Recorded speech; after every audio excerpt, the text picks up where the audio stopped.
You know that one cousin your mama never let you hang out with as a kid? Never let you go to their house, and they were never allowed to spend the night at yours, no matter how much you begged? Yeah, there was probably a good reason for them making that judgment call. I've got 2 stories that are perfect examples of this. They're both pretty bad, but when I heard the second story, I was so happy my mom made me go home that day. Because if I would have been there with them, I don't think that I would be the person I am today. I know my cousin ain't ever been the same since.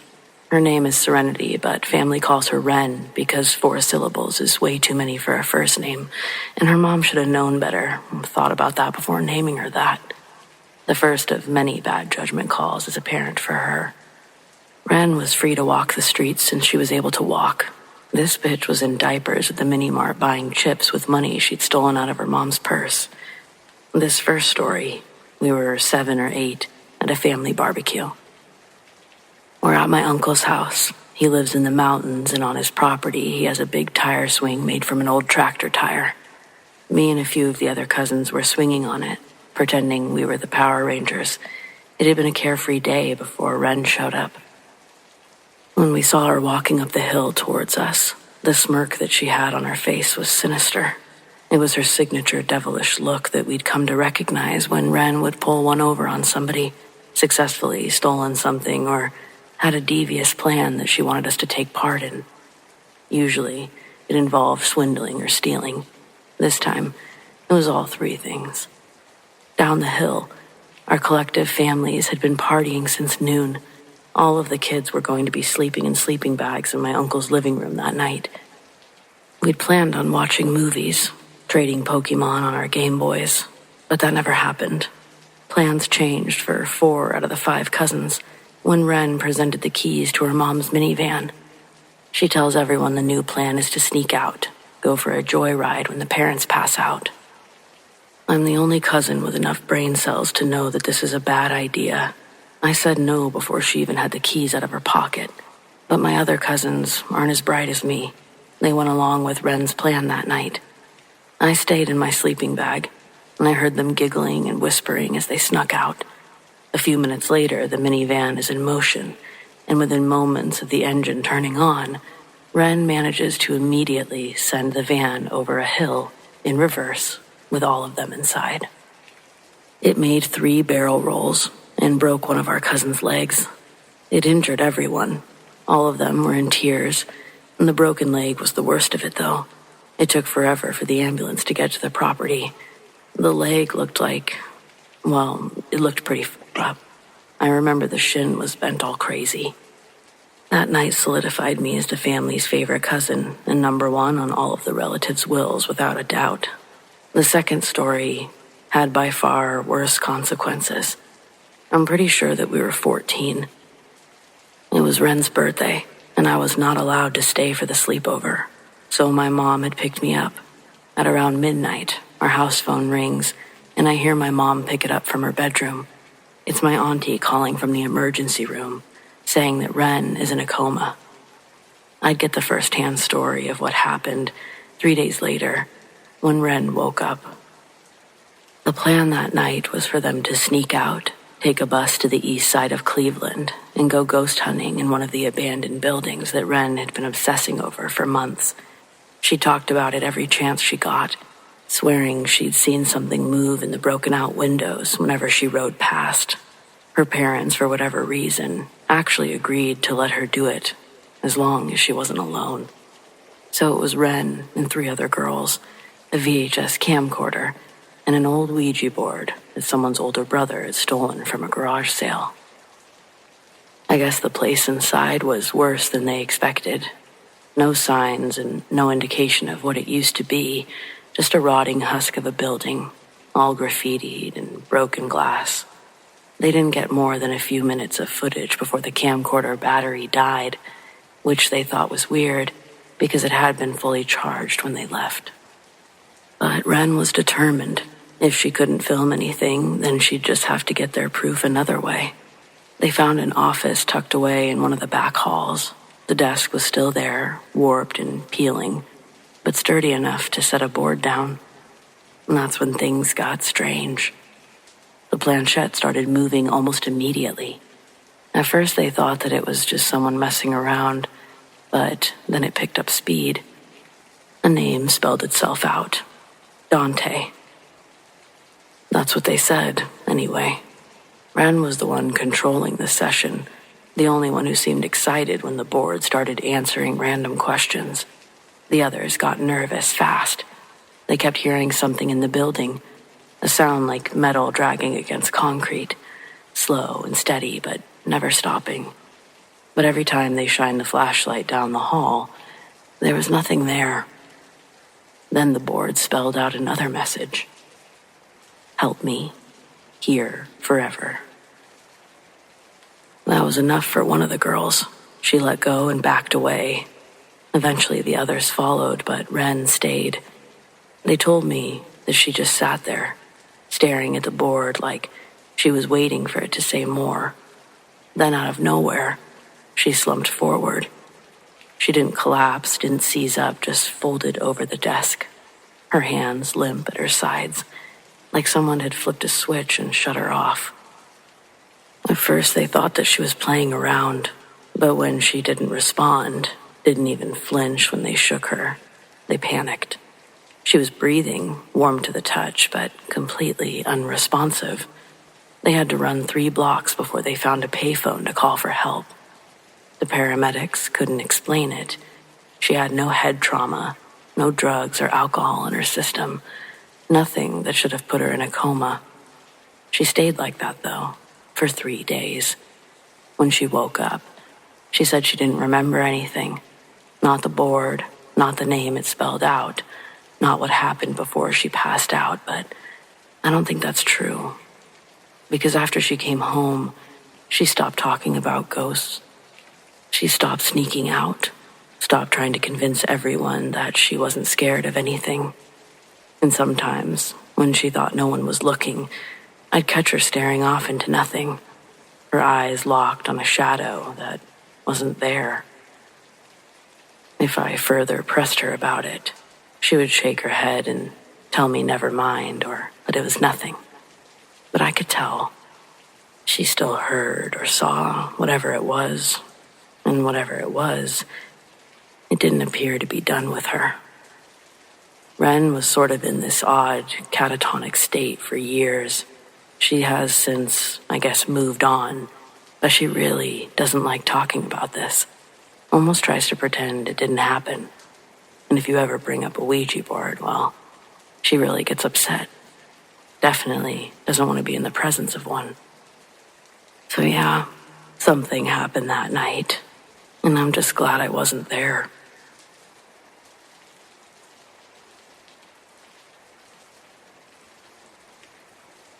I was 22 when I saw something I can't explain. I've kept it to myself for years, but I still think about it almost every day. At the time, I lived in a tiny studio apartment in a run-down building downtown.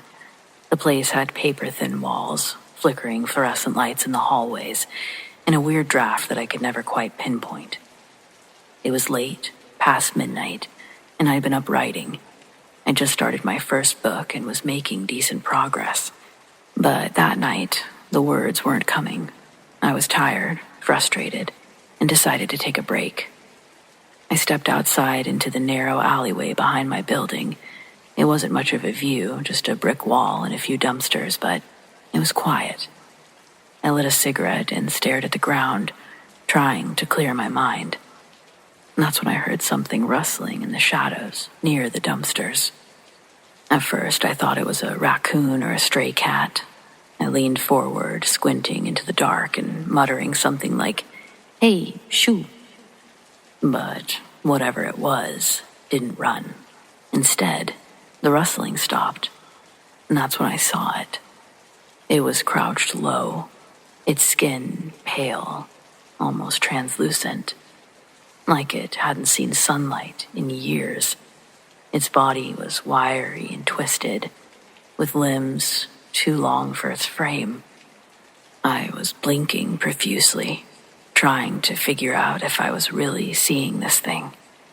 And then I saw its eyes, large and reflective, catching the faint light of a nearby street lamp. And then a smile. I froze. I couldn't move, couldn't breathe. The thing tilted its head, like it was studying me. I watched it crawl towards me, its movements jerky, unnatural, like it was trying to mimic how a person might move, but it just didn't quite know how to do that. I stumbled back, dropping my cigarette. My mind was screaming at me to run, but my legs wouldn't cooperate. It got within a few feet of me, close enough that I could see that it was real, and close enough to see the way its ribs jutted out from its chest. And then it stopped. It stared at me for what felt like forever. And then I watched it scurry up the wall beside me, just like that, and faster than anything I'd ever seen. Hands and feet pressed against the brick like some kind of giant insect. It disappeared onto the roof within seconds. And then I was left in the quiet again. I bolted back into my apartment, locking the door and shoving a chair under the handle for good measure. I sat there with my back against the wall, shaking, until the sun came up. I didn't sleep for days. To this day, I have no idea what I saw. I've gone over it in my head 1,000 times, trying to rationalize it.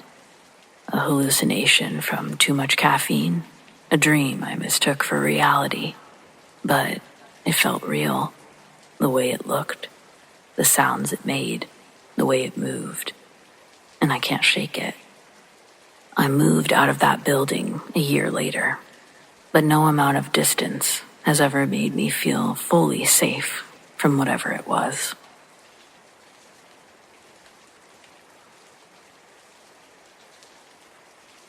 My stepdad told me this story about accidentally smoking someone's ashes when he was in high school.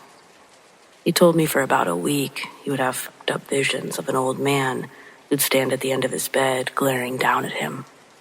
The friend he smoked the ashes with had the exact same scary visions too, of the scary old man in his room, but the friend recognized the haunting figure as his grandfather.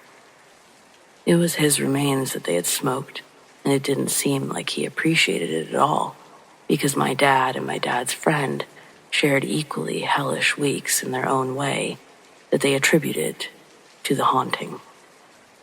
The home my dad was living in became infested with little tiny gnat bugs. His buddy's house smelled like death.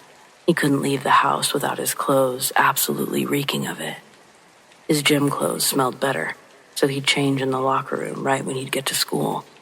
My dad, on the other hand, had to twirl around and shake it out of his hair every time he left the house, just to get the tiny bugs off.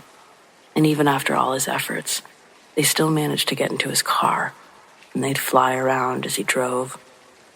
Simultaneously, my dad's skin became incredibly itchy. He developed rashes all over his body.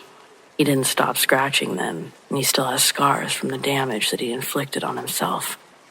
While he's scratching his skin off, his friend started losing clumps of his hair. He had long, shaggy, blonde surfer guy hair, and by the end of the week, it looked like he'd gone through chemotherapy. It eventually grew back, but it took years to get it to where it was. It wasn't until the next weekend when they could get together again, trade stories, and agree to go apologize to the urn. All of this was his friend's fault. The nasty bastard stashed his bag of weed in his grandpa's urn, trying to hide it. The baggie was opened. The weed had fallen into the ashes. Weed was hard to come by back then, so not wanting to waste a single nug, he fingered through the ashes and picked out the nugs. Without even blowing on them, he tossed them into a Ziploc. The nugs were caked in ashes, but it looked all the same, grinded up, stuffed in a doobie. His friend didn't bother telling him what had happened until after their horrendous week had ended and they could hang out again. I don't know. I think it's all pretty nasty, and I would never talk to this dude again. But that bonkersness somehow didn't affect their friendship. They're friends to this day. Like, I even know this guy. His name's Cooper. I didn't know this story about him, and I might start looking at him differently after this, but all around, he's a decent guy.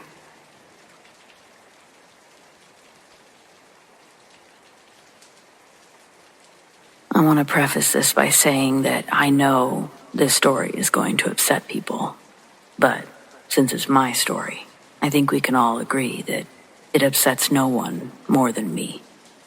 So here goes. My mom had a rough childhood. A psychologist might suggest her hoarding of animals and things were to compensate for the attachment issues my grandparents ingrained into her character as a child. She exhibited unhealthy coping habits as an adult because her needs weren't met when she was young, and therefore she didn't possess the knowledge within her to be a tentative mother when it was her turn to raise me. She made childish decisions while being manically impulsive and explosive with her emotions. Adult tantrums louder than my kid voice could scream showed me that screaming doesn't fix things. I watched her do that with people at the store, people on the phone, and with me, unable to separate volume from valid points. This personality type often doesn't make a lot of friends, and the ones that she did have had issues of their own that made my mom look great in comparison, or enabled and ignored her behavior because they felt sorry for us. Never being shown real love through loyalty, my mom gravitated towards rescuing abused dogs and cats that she'd find on the streets, or one of her friends' boyfriends needed to get rid of. And that's how we got William. He was a Rottweiler mix that was beaten and starved by the old owner. My naive mom didn't believe her boyfriend could be equally as cruel to her. When they broke up, she kept William.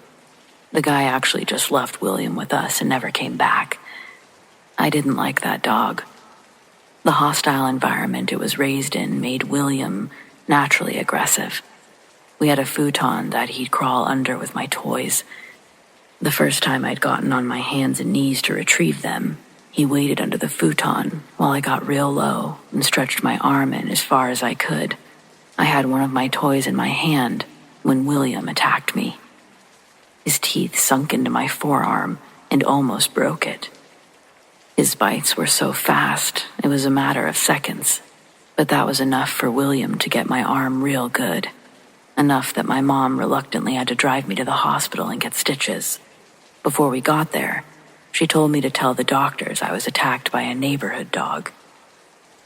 From what my mom told me about William, he'd been beaten so bad, he had brain damage. It was a deeply saddening situation that my mom had rescued him from, but in her efforts, she'd brought a danger into our home, and I began to think that he was possessed more than brain damage. He wasn't a dumb dog. Most of the time, William was calm and timid, and then like that, he'd snap. His tail would freeze, and he'd start shaking his body like his fur was wet.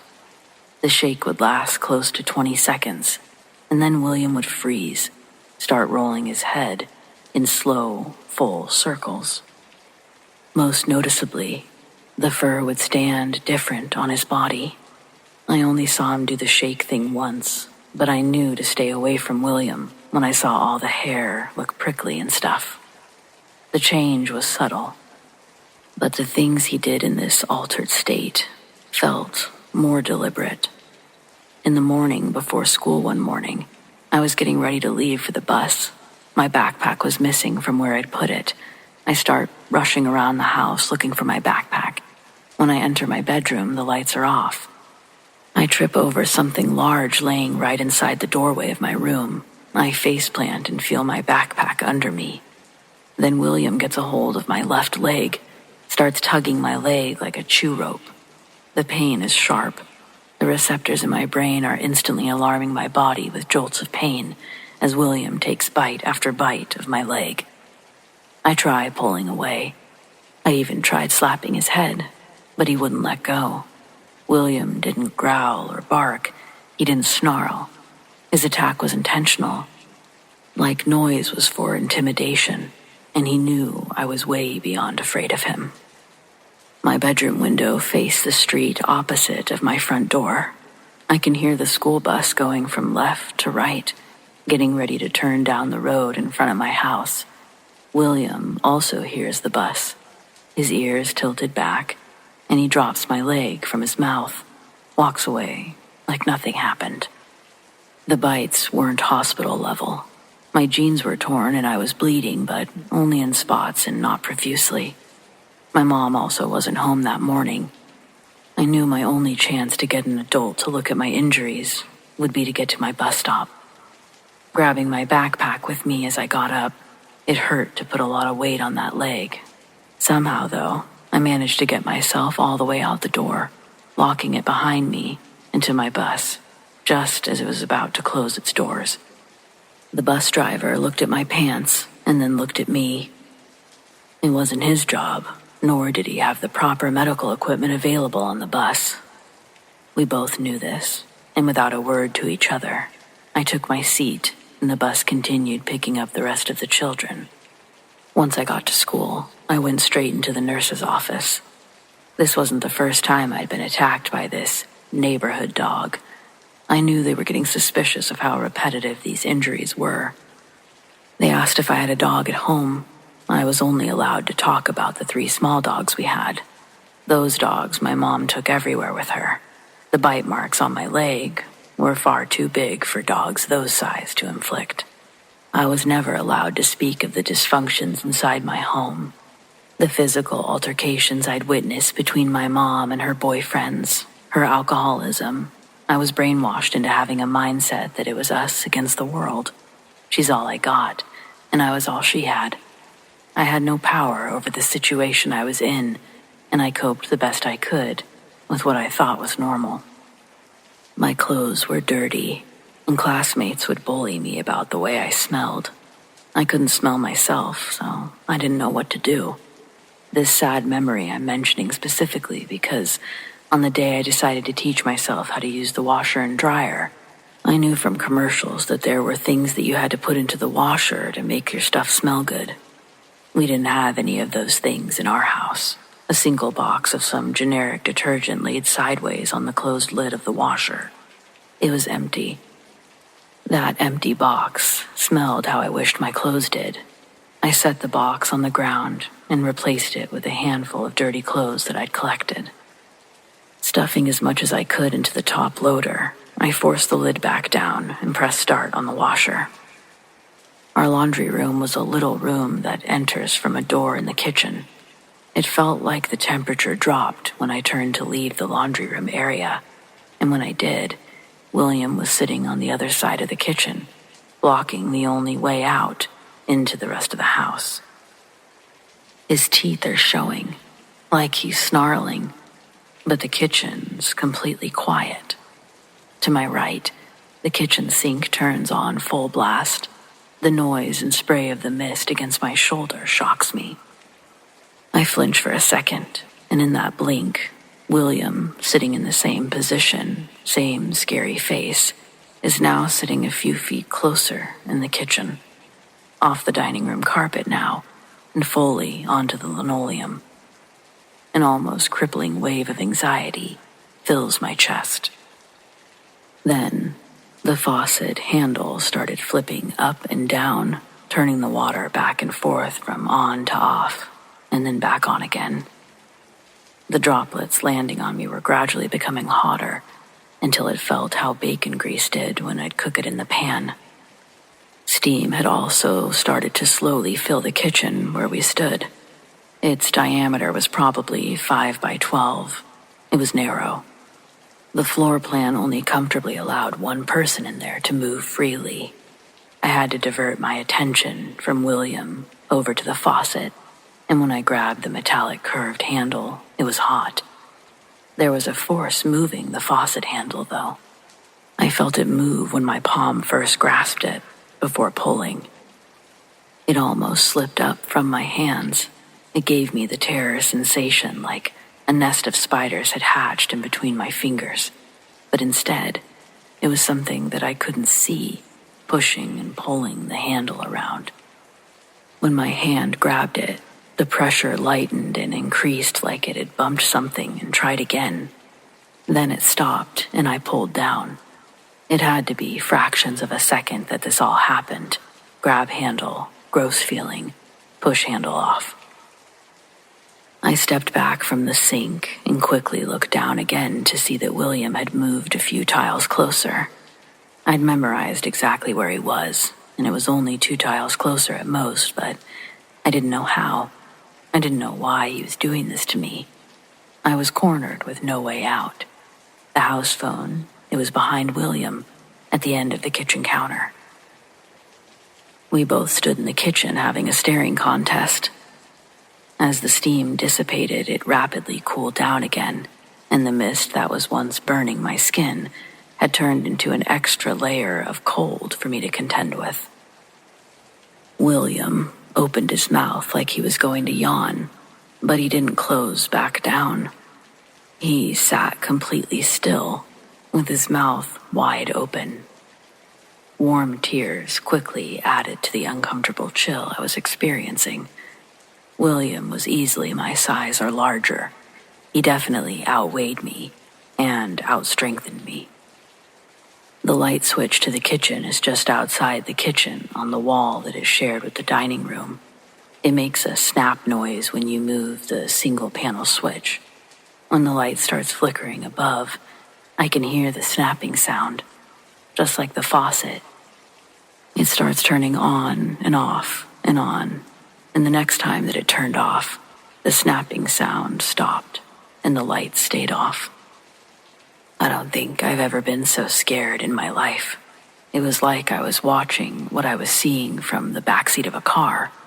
I couldn't move. I could only witness what was happening around me like a movie. I was fear-stricken, but a low sound, quiet even in the silence, was able to pull me back into my body and away from the helpless fog. I heard William growl for the first time. It was a deep rumble that was broken up almost like caveman grunts. I screamed and hopped backwards onto the washer. I turned on the small light that only illuminated the laundry room. Anything past that line was completely dark. Along with the stuttered grunts, I could hear the nails on William's paws click on the linoleum. The sound grows until they're just outside the light. I could barely see him with the limited light that reflected off his chest fur, his muzzle that was now shut, and his eyes. There was something wrong with his eyes. There was no doubt in my mind that he could easily reach me from the top of the washer. At any moment, he was capable of dragging me off of the washer and mauling me to death in the kitchen. I honestly believed that that's how I was going to go that night. In my adolescent mind, I thought William was going to eat my whole body, and my mom was going to think I ran away. In a last-ditch effort, I grabbed the empty box of detergent lying beside me, and I hold it in front of my face like a flimsy shield. William stands on his hind legs and puts his front paws onto where I'm laying. He stood above me with the cardboard being the only thing between us. While his drool landed on the box, an odor filled my nose that was unworldly. William smelled like sulfur. It was pungent. My arms held that flimsy box in front of me while the rest of my body curled up like a shrimp, trying to get as small as possible. Then he started his vibrating, patterned growls. When they stopped, there wasn't enough will in my body not to stay exactly how I was. My arms were going numb, and my defense slowly lowered until I could see that William wasn't there anymore. The kitchen lights had turned back on, and my mom standing there, startled to see me on the washer. Both of us noticed at the same time that all of the cupboards in the kitchen had been opened and the drawers pulled out. The sight of all of this opens up a pit in my stomach, like a free fall into paranoia and dread. She scolds me, believing that I had done it, telling me I was going to bend the metal lid of the washer and the landlord was going to kick us out.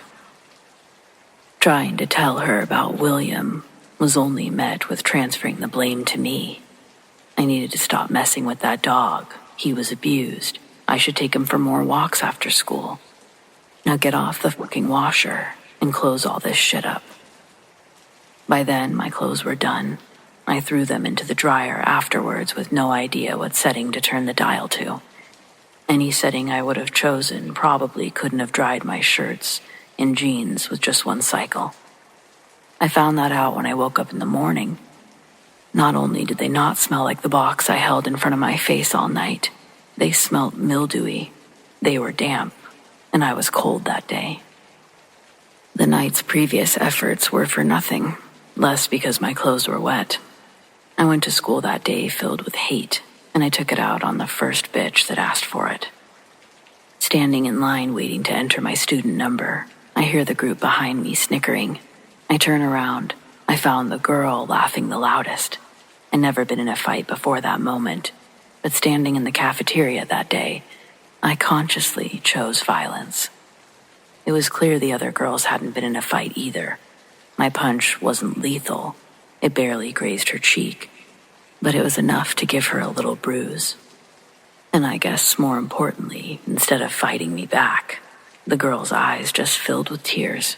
She and her group of friends immediately told on me to the lunchroom teachers, and I was sent to the principal's office, resulting in a 3-day suspension. My mom was furious.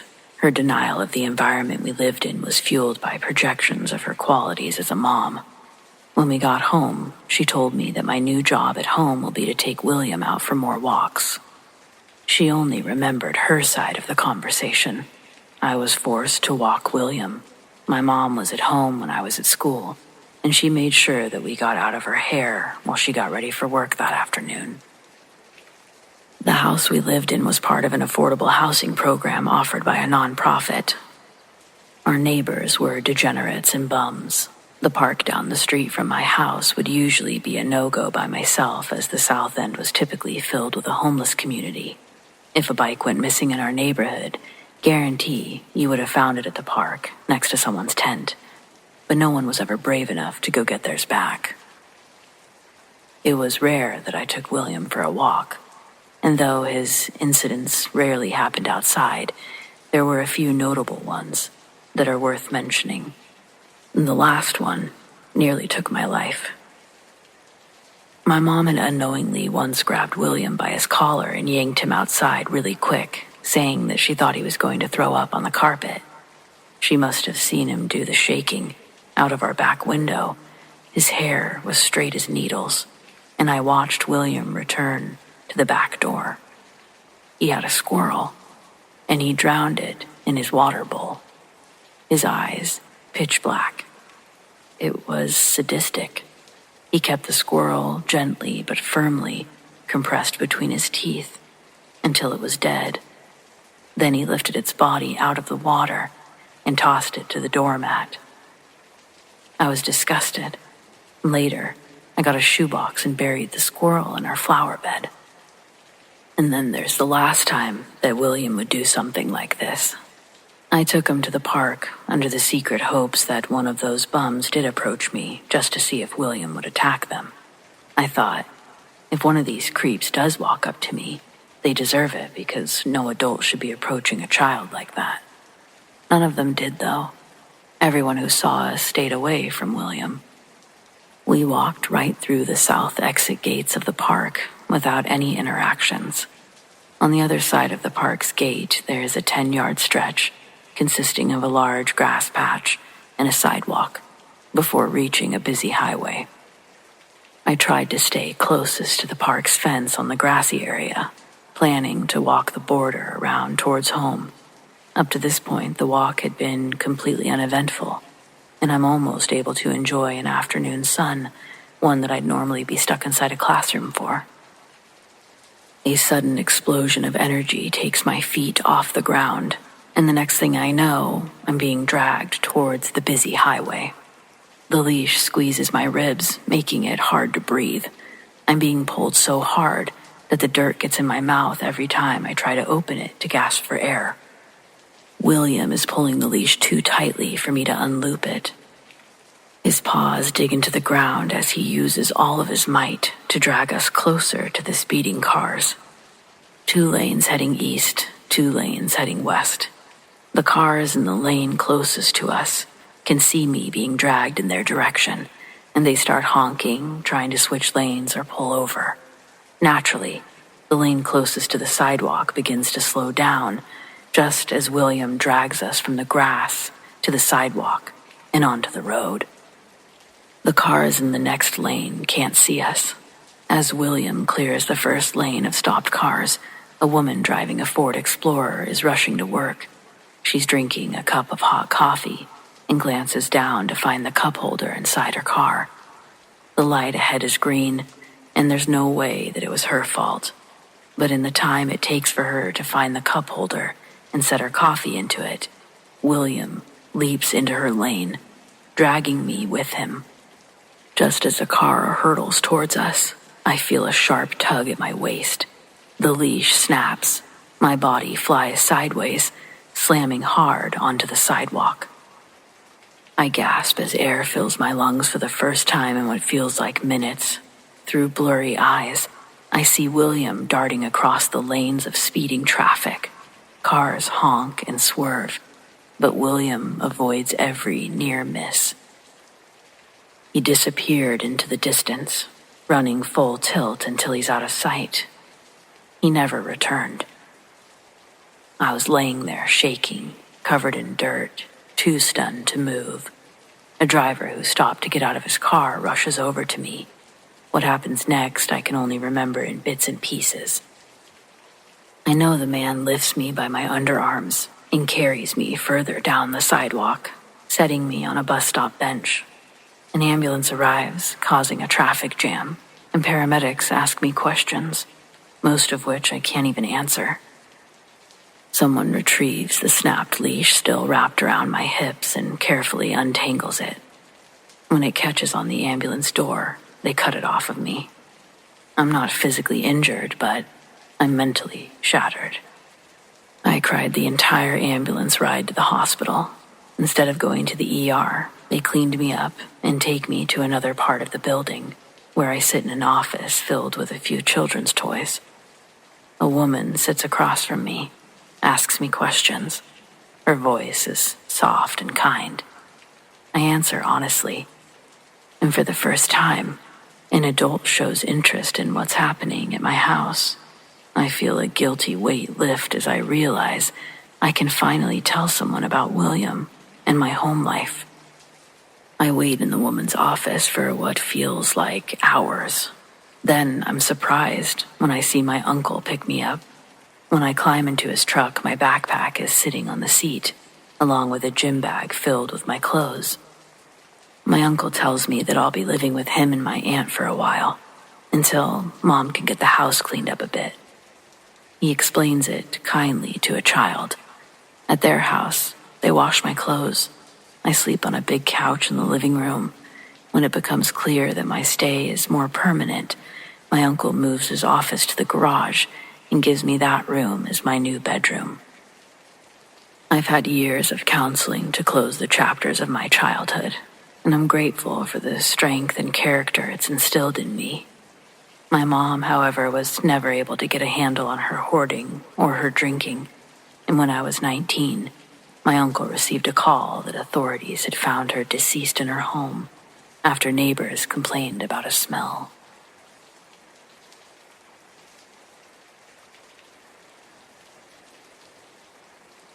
So this is sort of a strange story, but since I can't stop thinking about it, I thought I'd share it with you. I've heard of doppelgangers, mainly the forms of fiction or an innocent joke.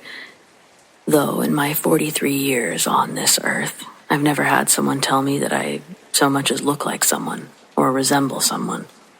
I've been living in this neighborhood for almost 15 years, and as a result, I know just about everyone in town, and likewise, they know me. However, the last 2 weeks have been strange in that several people, whom I don't know, have mentioned knowing my doppelganger. The first instance, I was standing on a busy downtown street corner, waiting for the light to change as I headed to a doctor's appointment. A woman approached me and asked if I had decided where we were going to have lunch. I looked at her and said, "I don't know who you are. Why would I be going to lunch with you?"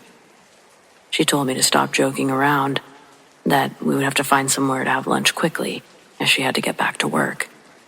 She would not believe me when I said I didn't know her, so I pulled out a couple pieces of identification, and I showed her I was not who she thought I was. She was shocked. Apparently, I was her brother. Exact same looks, clothes, and mannerisms. She also said her brother was a joker, and that this was the type of stunt that he would pull on her for a laugh. She looked at me suspiciously, even though I'd proven my case. She asked if I could stay with her until her brother arrived. I really wanted to, but I had to go to a doctor's appointment, and if I hadn't gotten moving then, I'd be late. In retrospect, I wish I would have stayed to meet the guy. Maybe less than a week after that appointment, I was approached by yet another woman I didn't know. This time, I was standing at the bar of a place that I'd only been to a couple of times. I had my beer, and the plan was to watch the rest of the T-Birds game before heading home. And that's when this woman approaches the bar. She didn't ask me anything at first, but I could tell she was looking at me. And then she just casually said, "Hey." I greeted her, but I could tell she thought she knew me. After standing for a moment, she says, "I can't believe you're not going to say anything about last night." She was angry or frustrated. I looked at her confused and asked her, "Is it possible you're mistaking me for someone else?" She scoffed, told me to stop fucking around. I went to grab my ID from my wallet, fully prepared to prove my case yet again, but before I could, she grabbed my beer and splashed it in my face. What the hell? By the time I could see again, she was gone. The bartender was looking at me like, "Damn, what did you do, dude?" I asked the guy, "Who was that woman?" He laughs. Apparently, he thought I was kidding. So, another case of severely mistaken identity.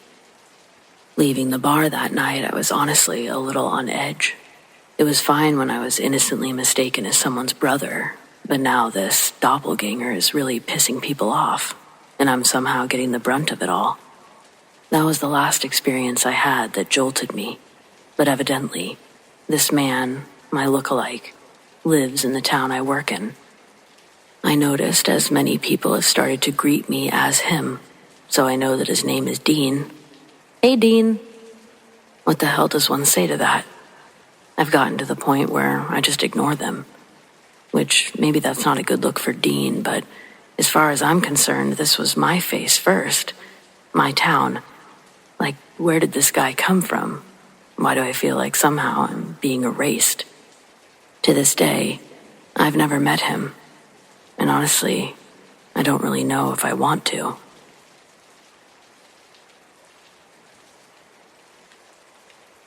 I used to work in construction. I was part of a crew that was assigned to enclose a building that was gutted by a fire.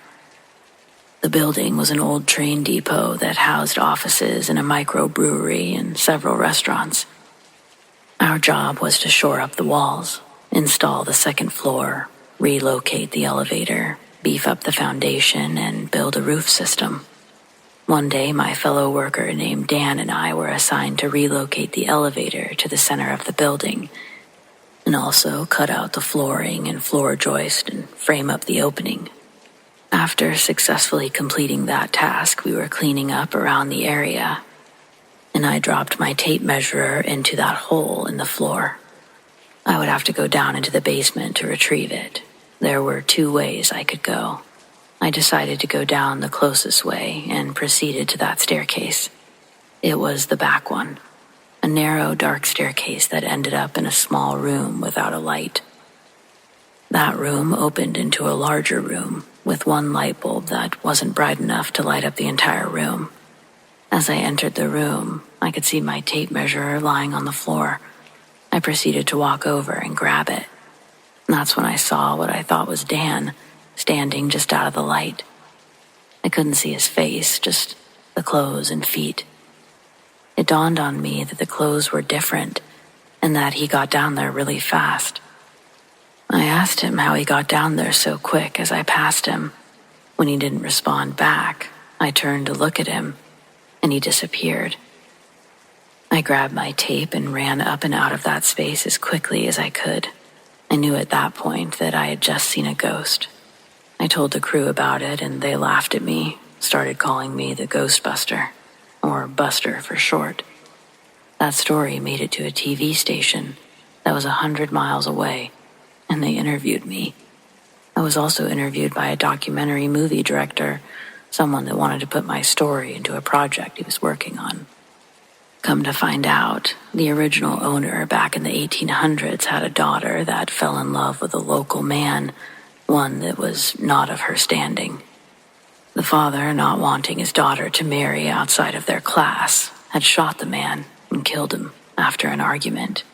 Thus the reason he was still there, waiting for her. I was also assigned to lock up and unlock the job site every day. I used to come in early and unlock the building and the trailer. I used to find the doors unlocked and no footprints in the snow. That place used to give me the creeps.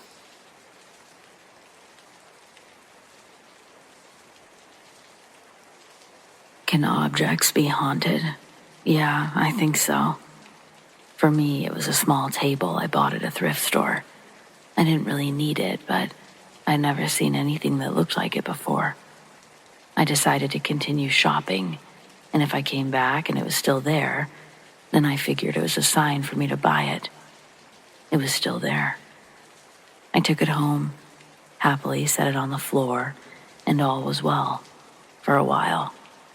The table folded down, and I had to open the top to secure it with a latch. The latch worked, but it only took a little pressure on the table for the top to close again. I took it upon myself to repair the latch. I was able to do so, but ended up cutting my finger. While I was bleeding, I kept thinking that this should have been an easy fix.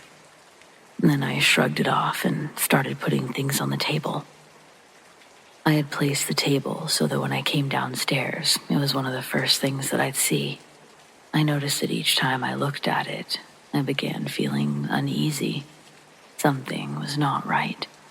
This happened every time I came downstairs, and I found myself avoiding the table as much as possible when I had to walk past it. One day, I sat down in a nearby chair and just stared at the table. As beautiful as it was, I sensed that it had a nasty history. This is the risk you take when you buy things secondhand. Yes, the item may have more character than something brand new, but you don't know where it's been, what kind of energy it has attached to it. My intuition told me that the table had been in a home where great violence had occurred. Possibly it had had blood shed onto it. Specifically, I perceived a husband brutally killing his wife in a crime of passion.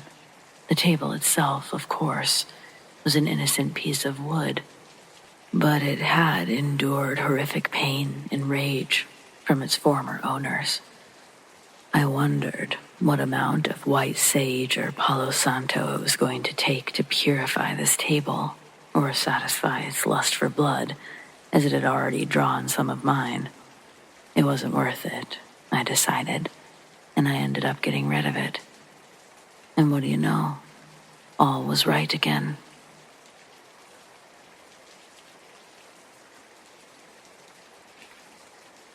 Since a young age, I've had experiences with the paranormal. Most of them disturbing, but some have honestly been neutral or even peaceful. This specific instance is by far my most unpleasant personal experience with the paranormal, and it takes place when I was about 19. I'm 35 now. I slept with a nightlight in my room that cast just enough dim light to see vaguely in the otherwise dark room. It brought me comfort and honestly still does to this day. I slept alone in my bed in the middle of the room. It was probably around 1 or 2 a.m. if I had to guess, when I was abruptly startled awake for a reason I was initially unsure of. Was it a sound? A presence? I couldn't tell. Everything was hazy. As I came to, I slowly looked to the left side of my bed and saw a male figure standing silently over me. It was repulsive. Patches of stringy hair on its head, pale, rotting flesh peeling off of its face. big, cold black voids for eyes in sunken deep sockets, decaying and jagged teeth, and a look of utmost malice and hatred on his face that filled me with absolute terror. Suddenly, it reached out, and with both hands began to strangle me, pushing me deep into the bed. I remember feeling its cold, dead hands wrapped around my neck. I remember gasping for air that I couldn't take in, writhing beneath its horrifically strong grip. I felt helplessness and fear as I had never felt before. I could feel tears streaming down my cheeks as I thrashed on the bed. What was likely seconds felt like minutes dragging on. I could feel myself becoming dizzy, my vision going blurry, and just as suddenly, it was gone. I felt the grip around my neck disappear, along with the figure itself. I went limp, body contorted into an unnatural position on my bed, and began sobbing. I stayed awake all night, shaking uncontrollably. I was horrified that it would come back for me. I thought initially that maybe I'd had a sleep paralysis episode, but that doesn't add up. I was moving the whole time, fully conscious, and not even remotely paralyzed. I try to find an explanation for it and just can't. Was it a spirit, a demon, some other entity? Whatever it was, I hope I never experience it again. 16 years later, and I can still imagine those black, dead eyes glaring hatefully at me in the soft glow of the nightlight. It still sends shivers down my spine.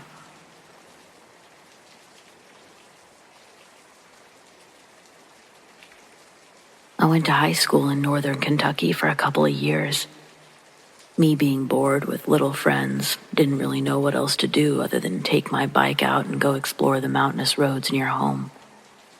In the middle of summer, I left about 8 a.m. and set out for a nearby town. At about 11 a.m., I realized that I was getting pretty thirsty, and when I looked down at the cup holder, I panicked. I'd forgotten my water bottle on the kitchen counter.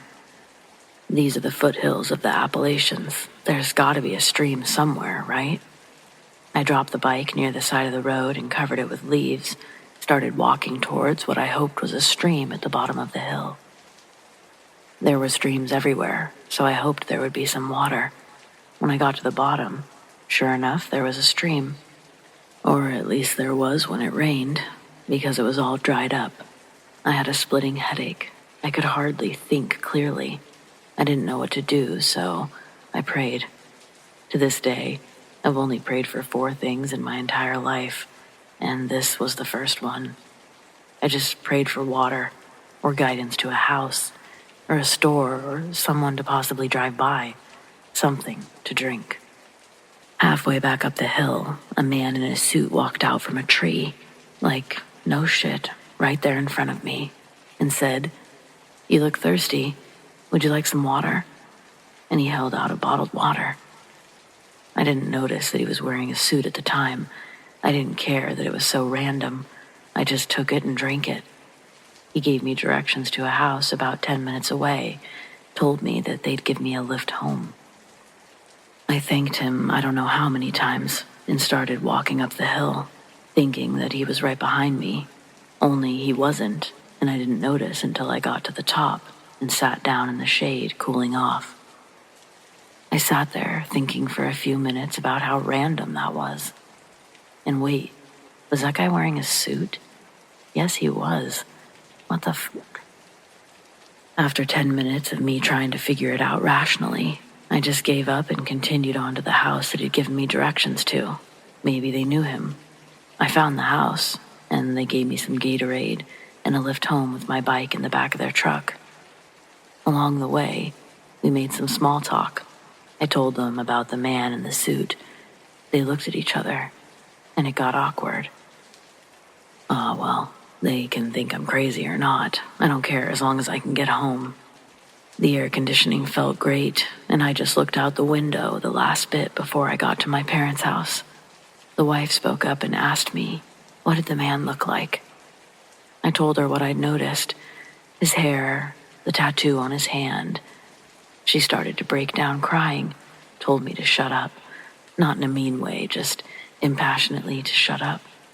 The man looked at me in the rear view, told me about how their son had died near their house in a freak accident. And my description, it sounded just like him. Then they sort of apologized, told me not to take offense, that it probably wasn't him. They were backtracking. Now they thought that I thought they were crazy. But I don't know that I did. Was it him? I'll never know. I don't even know where I was. Was it an answer to my prayer? Maybe. I just don't know. I have no rational explanation, only a memory.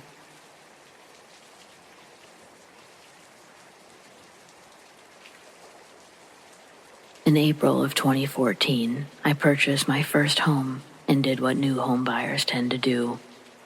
I'm sure when you hear a story of growling at the foot of someone's bed, you might assume it's the dog, but there was no way that this guttural growling was coming from my 3-month-old mutt. First of all, the pup was in another room in a crate. Second, he was so darn tiny still.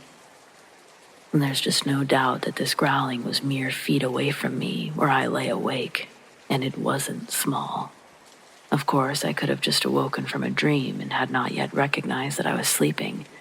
However, I laid in my bed completely still for several minutes before braving the light, and that growling never halted.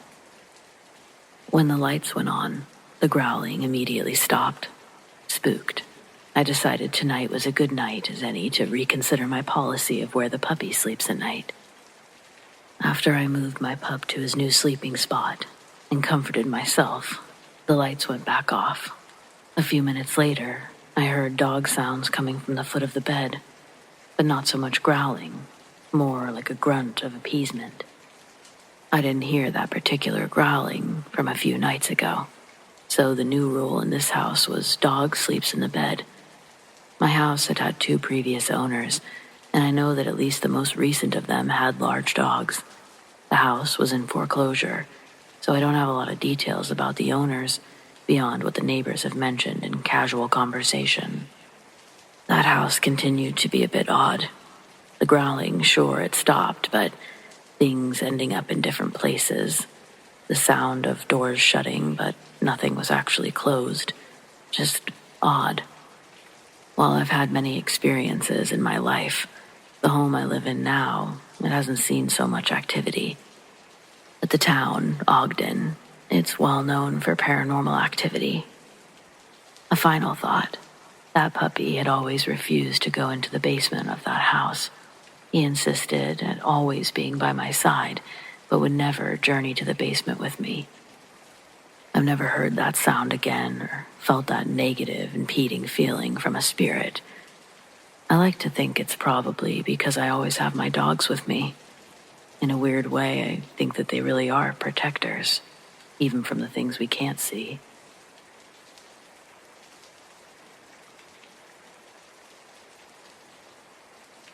I was driving through the Texas Panhandle, heading north into Oklahoma. I was third in line on a 2-lane road, following a cattle hauler. The wind was fierce, a strong headwind that made it impossible to shift into top gear. It must have been the same for the other 2 drivers ahead of me, because I had no trouble keeping up with them. As we entered a curve, I saw the cattle truck ahead catch its right front tire on the berm of the road. The driver tried to recover, but the combination of oversteering, the relentless wind, and the cattle shifting to one side sealed his fate. With his overcorrection, he caught the berm of his left tire. Then he jerked the wheel back to the right. At that point, my view was blocked by the truck in front of me and the curvature of the road. Suddenly, the CB crackled to life. Shit, he's going over, man. The cattle hauler came back into view, but it was leaning dangerously to the left. None of the wheels on the driver's side were touching the ground. The truck teetered for a moment before tipping completely over on the passenger side, skidding to a halt in the gully alongside the road. I don't think either of our trucks had fully stopped before the driver in front of me and I sprinted out of the cabs, running towards the overturned cattle truck. The first thing I noticed were that 2 or 3 cows had been ejected through the aluminum roof. They were either dead or in the process of dying, their bodies scattered across the road. My main concern was the driver of the cattle truck. The other driver and I exchanged a glance, silently asking, "How are we going to climb up there?" Just then, the driver's side door creaked open, and the driver began to climb out, disoriented but alive. We scrambled to help him down. As much as I didn't want to, I had to look inside the trailer. The scene was worse than I'd imagined. Several of the cattle were already dead. Others were barely clinging to life, and the rest bellowing in terror. The smell of blood and fear was overwhelming, and there was nothing I could do for them. This was the mid-90s, long before everyone had cell phones.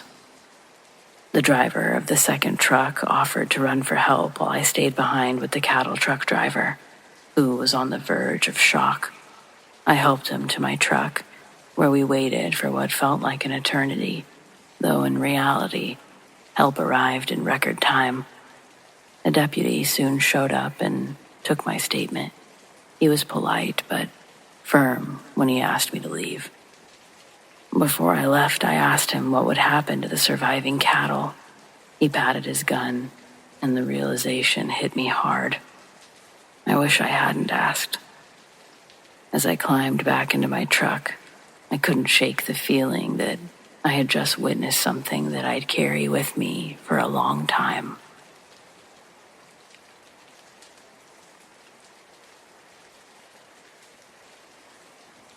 In 2007, I was at university, taking on more than a full course load, waiting tables, doing volunteer work, and generally exhausting myself to death.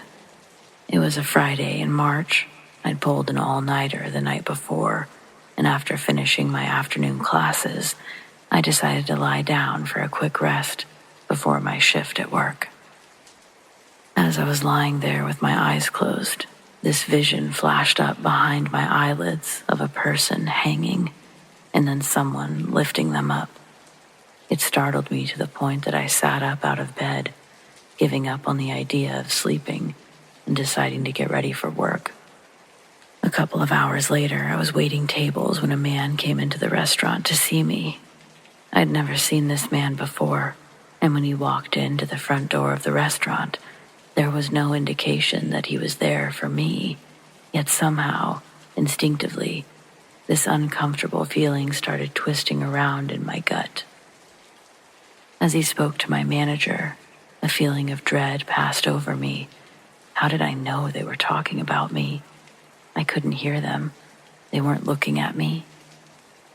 My manager sent me to talk to this unsettling stranger, and he gave me the news.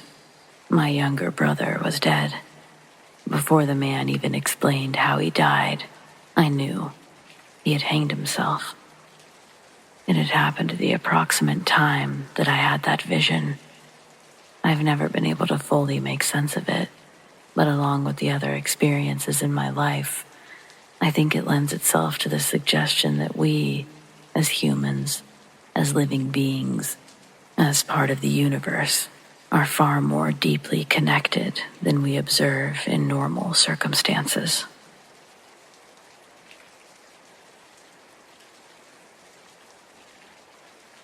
When I was in high school, my dad worked for a company that would give out Indiana Pacer tickets at the Gamebridge Fieldhouse. The tickets allowed us access to the company suite, and that's the first place we went after parking. When we got to the suite door, we could hear glasses clinking and people talking inside. My dad spun around to remind me of my behavior before pulling out his keycard and swiping it through the card reader. When the door clicked, he slowly opened the door, trying not to bump anyone standing by the door. But as our view of the room grew, we realized it was empty. We were the first ones there, and as the door shut behind us, the room became hauntingly quiet. We couldn't figure it out. Nobody was in the suite next to us. It was creepy.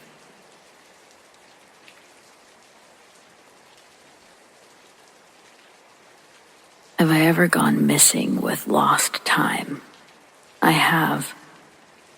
I had been living in the infamous Blue House for 3 years. Prior to moving, our family had just experienced a new brush with death from CO2 poisoning in the home. The home was clocked at lethal levels.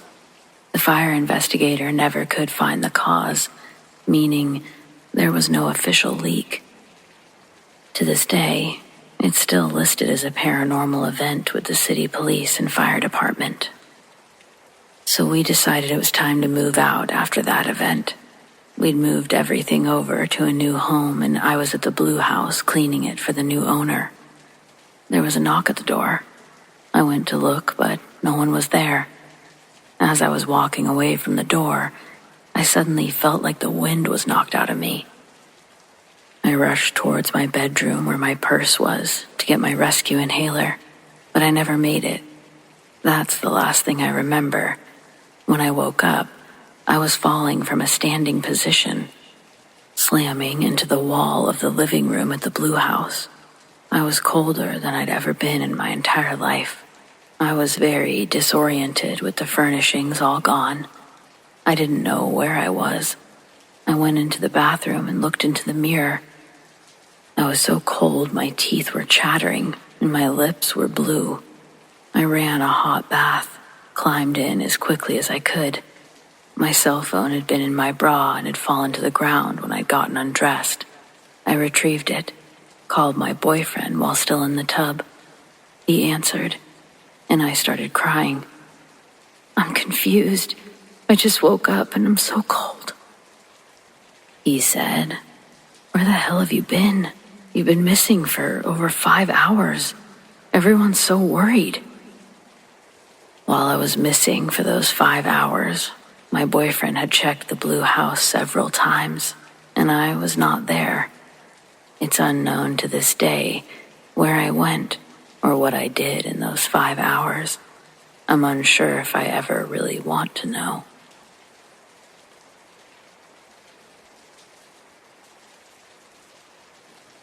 When my son was born, I lived in a house that was 110 years old. It was a beautiful home that had been restored to its original beauty. It had solid walls, high ceilings, huge comfortable rooms, and a swinging door between the dining room and living room. There were a few times that I'd catch something in my peripheral vision, a flash, a slight movement, etc. I didn't really dwell on it as I had other things that required my attention, being the single mother of a young child. One evening, after a very long day at work, my son was about 6 months old at the time. I had him upstairs with me in my bedroom watching a movie. The swinging door in the kitchen swooshed. We usually kept it propped open. I didn't think much about it, thinking it was my roommate closing it for some reason. Then it happened again, and again, and again. It kept happening. I went to the top of the stairs and called my roommate's name a couple of times. No answer. The door kept swooshing. I called my roommate on her cell phone. She was over a block away at a friend's house, and they came over immediately. They had 911 already dialed on the phone, ready to dial the next one because we thought someone was in that big house, someone that shouldn't be. There was no one there, but oddly enough, there was a gas leak. The whole downstairs reeked of gas. I don't know what or who swooshed that door, but I do know that if my son and I had gone to sleep without knowing there was a gas leak, it's quite possible I wouldn't be writing this today. I guess this is why I say or think that not all spirits are scary or bad. Sometimes I think they act as mysterious guardian angels. At least, in my case, they did.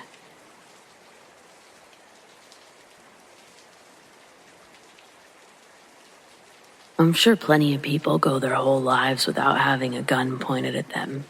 Me, I've come face to face with one more than I'd like. The first time I was walking into a store when I was 16, I startled one of the men robbing the place. He almost shot me in the face. .45 automatic. Never saw anything so huge in my life. I remember closing my eyes because he was that close, and it seemed inevitable. But then, he suddenly brushed past me and out the door. Crazy. Just a couple years later, 18 years old, walking my girlfriend home on New Year's Eve in the middle of a snowstorm, a guy ran out of an alleyway, pointed a gun right at my gut, robbed me. That one was a chrome .38 revolver. I wasn't even thinking of myself at that time, just really didn't want anything to happen to my girlfriend. Luckily, the man took off the moment he had my wallet. Not before whacking me real good with his revolver before taking off. Girlfriend was unscathed, so I considered it a win. I think the third time was probably the scariest. I was 28 years old managing a liquor store. And by that time, I had a son. A guy walks in. He immediately looks suspicious, but before I can even register why, he's pointing a gun at me. This time, it's a Beretta 9mm. He makes me empty the register, and then he marches me into the back room, where he makes me open the safe. Once I do, he tells me to lie on my stomach with my arms spread out. I thought for sure I was about to die. I told the guy to literally take whatever he wanted, that nothing in the store meant nearly as much as my son at home. The guy's sort of sighs is the best way to explain it. And before he continues to rob the place, he tells me, "Man, I'm not gonna kill you unless you try something. Don't try nothing and you're good." When someone's pointing a gun at your back while you're laying face down on the ground, you just kind of have to take their word for it. So, I took his advice and tried nothing. Though my life tried to flash before my eyes multiple times, a few moments later, he was gone. Yes, I own a gun. I live in a conceal and carry state.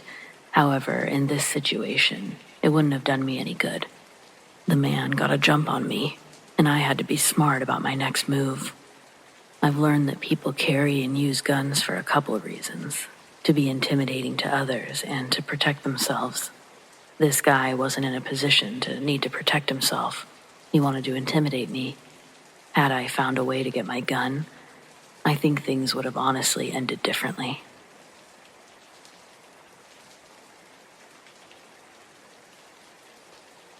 When I was about 14, I lived in an old house that once belonged to my great-grandmother.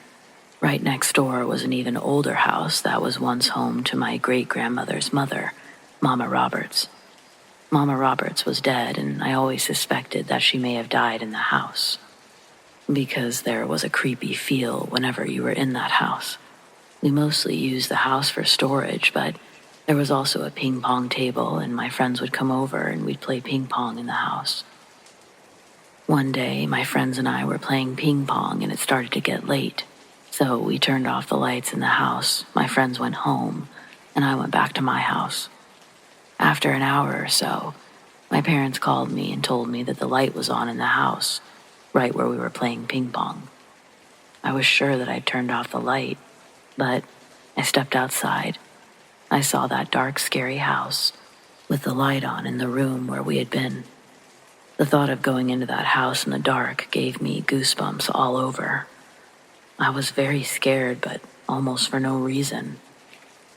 And then I had a thought. Mama Roberts is my relative.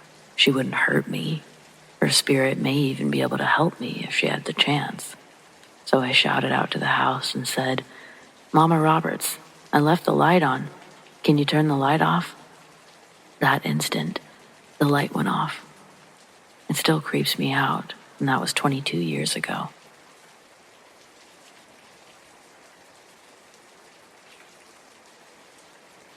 I was probably 15 or late 14 at the time, midsummer. Me and two of my friends left a girl's house late at night, basically sneaking out of where she lived, kinda deep in the countryside, about a 45-minute walk to get to the city line.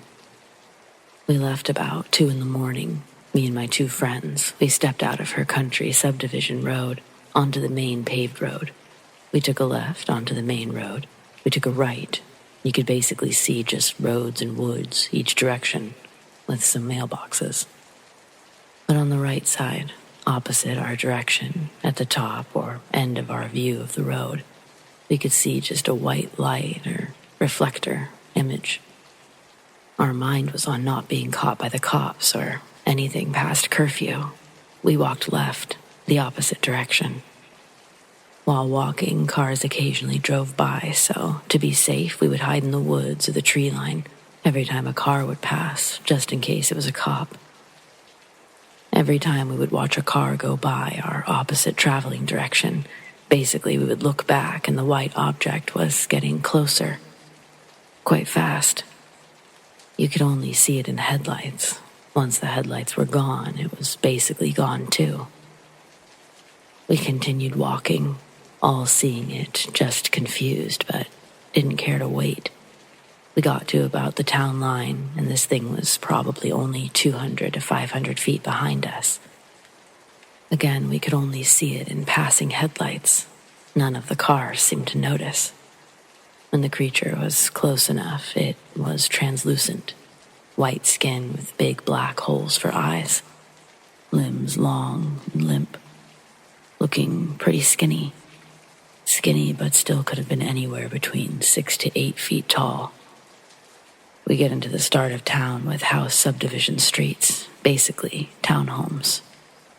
Every way we'd go, we'd look in the opposite direction, and we could see the thing walking with our pace. When I got a side view of it, I noticed its arms hung pretty low, like it was looking at us but wasn't. Me and my friends that night weren't on any drugs. We snuck outside at night quite a bit, so it wasn't just some fear or mistake. We were pretty, I guess, calm or casual because it kept its distance. We were just more concerned about getting caught by the law, I guess. To this day, I still ride my bike around town at night. I have for years, and I haven't seen anything like that night. In doubt, I sometimes question my vision, but both of my friends saw it 3 or more times that night. It was a gray, kind of cloudy night. I don't know. Any help with what I might have seen? My mom and I live alone in a very safe neighborhood. There's only been 2 people who have died here and only 1 murder, which happened in 2009. This event happened in September 2022, and I was home alone. It was maybe 7 or 8 at night, so it was moderately dark, but still light enough to see without a flashlight. Keep in mind, I already had suspected that someone had been stalking us before this incident. I was doing my laundry, and our dryer is out in the shed. I just walked down the stairs to the back door when I felt someone or something was watching me, either from behind the chicken coop or in the crawl space. I tried to call my best friend, but she wouldn't answer, so I just told myself there wasn't anything to worry about. I put the clothes in the dryer, was almost halfway back to the house when I heard this evil laugh. Like a psychotic clown and a monkey mixed. I was frozen in fear and realized it was coming from behind my chicken coop. I ran inside on the verge of tears when I called my brother. He didn't pick up, so I called my mom. She told me to call the police, but I was scared if they didn't find anything, I'd get in trouble. I looked out the window. I saw my dog going in circles, and then he ran behind the chicken coop, exactly where I'd heard the noise. My brother got home a few minutes later. He could see the fear in my eyes. He grabbed his gun, searched the entire property in pitch dark. It's now March, and a few days ago I was making a video for fun, and I went out by my window. I saw a path leading from under the porch to my window, as if someone had been standing there. Things have also gone missing in our house before. Shoes, clothes, makeup, food. We've also found things around our property like needles, dolls with 1 leg, and even hair with what looked like a piece of scalp on it. And I've smelled some really weird smells near the woods. The lock on the door to the crawl space has opened and closed, even though nobody goes down there unless they have to. There's bed sheets covering a hole to see inside, and I'm too scared to look inside because just days before they were put there, we all smelled something that smelled like death. I know this seems bad, but I hope it's just a rat or something because the thought of a body under my house is shuddering. We've found multiple abandoned TVs, baby stuff like toys, bottles, cribs, high chairs. We've even found, like I said earlier, needles with a clear, thick substance in it, and the dolls and children's toys with the one leg. Should I tell the police, or is this just paranoia?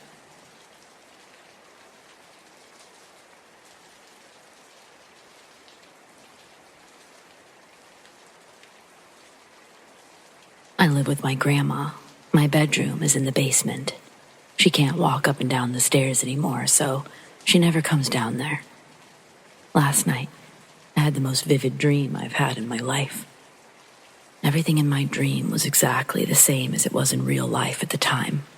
My grandma upstairs, my boyfriend and I asleep in my bed downstairs. The dream went like this. In the middle of the night, every car alarm on our street was going off. Minutes later, things around my bedroom were being thrown around the room, knocked off of shelves, and there was a loud bang all around the house. I ran upstairs, and the two chandeliers in the living room were swinging around. I went back downstairs, and a noose had appeared on my bedroom ceiling. When I woke up, I ran upstairs to tell my grandma about my dream. Before I had the chance to say anything, she said, "I felt like Mike was here with me last night." Mike is my father, who passed away a few years ago. I left for work, and my boyfriend still sleeping in my bed. When he woke up, he called me and said that he felt very sick, but as soon as he left the house, he felt better. Literally, as soon as he walked out the front door. When I got home from work, I went downstairs and sat down on my bed. I noticed a necklace that I've never seen before in my life. It was just lying on my bed next to me. I went upstairs to ask my grandma about it. She said that she'd never seen it before either. It was a gold chain with a dainty cross pendant. After talking to my grandma, I headed downstairs. The necklace was laying in the middle of the kitchen floor. I ran back to my grandma's bedroom. When I came back, it had moved from the kitchen to the living room. Maybe it seems like all of this could easily be explained, but it feels too coincidental.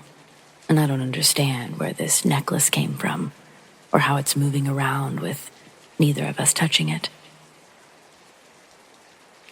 So I used to work in this half-shut-down hospital. The original hospital had closed. However, the hospital I worked for had just bought it for a satellite emergency room. Being how no one wanted or knew to come to us the first few months, they were pretty boring. The doctor was an advocate for ghost hunting and would send me down the old places on my night shift. One night I had the radar and I went to the back room. I was just going to go for my cigarette break. I had one out and was about to finish up and walk outside. In the pitch black dark, all I heard was, "Don't smoke." I looked down at my hand, at my unlit cigarette, and booked it. I couldn't believe it. I have since quit smoking, 5 or 6 years now.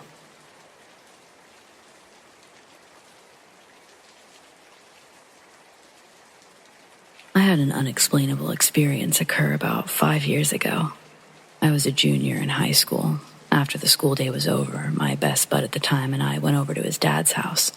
With the house to ourselves, our plan was to hunker down in his room, play MCC Halo 2 on Legendary, see how truly hard the game is.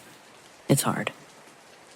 We're in the middle of the level outskirts, just before you reach Jackal Sniper Alley, and in the next room over, we heard a noise.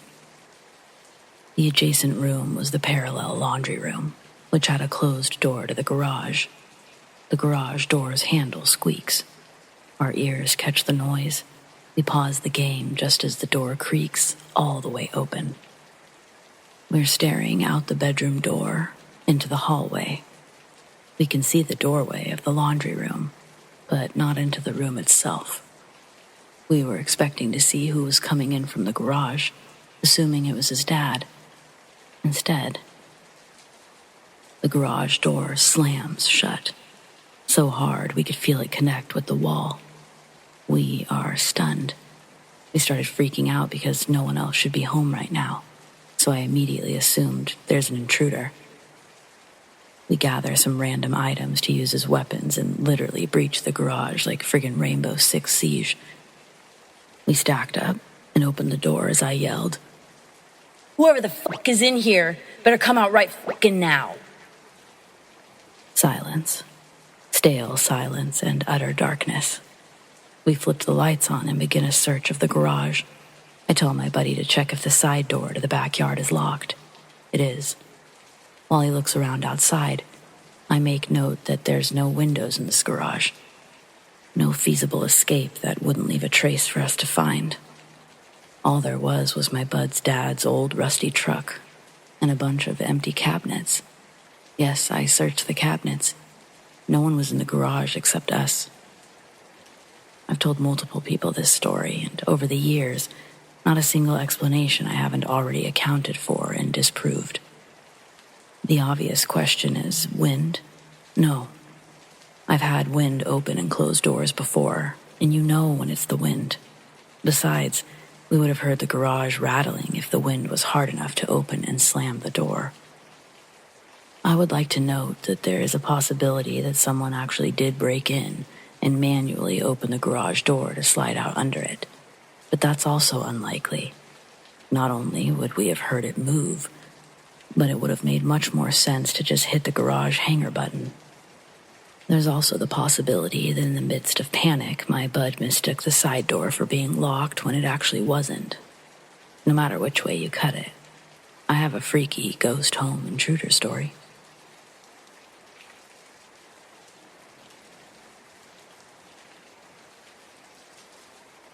So I once saw this really, really nice necklace on an online auction, and I just placed my bid and I actually won. The seller was a German man, and it took a while for my package to arrive. I was super proud of my new necklace. Started wearing it the exact moment I held it in my hands. After a month of wearing it, weird things started happening to me. 2 events occurred. The first was on a Sunday or Saturday morning. I remember being very relaxed and hearing the voice of a little girl talking to me, even though I couldn't understand what she said. I didn't see her, I just heard her. Everyone in my house was asleep, so it made me freak out. The second event occurred on a Wednesday night. It was around 10 p.m. I usually go to bed at or around 9:30. I take a lot to fall asleep. I was feeling relaxed and I was half asleep and half awake. I realized I was listening to a female voice humming a tune that I could recognize. Even though my parents were downstairs, my brothers were sleeping. It scared me a lot at first, but I didn't really mind and just let myself fall asleep. I talked to my mother about what was happening. We had a long talk in private.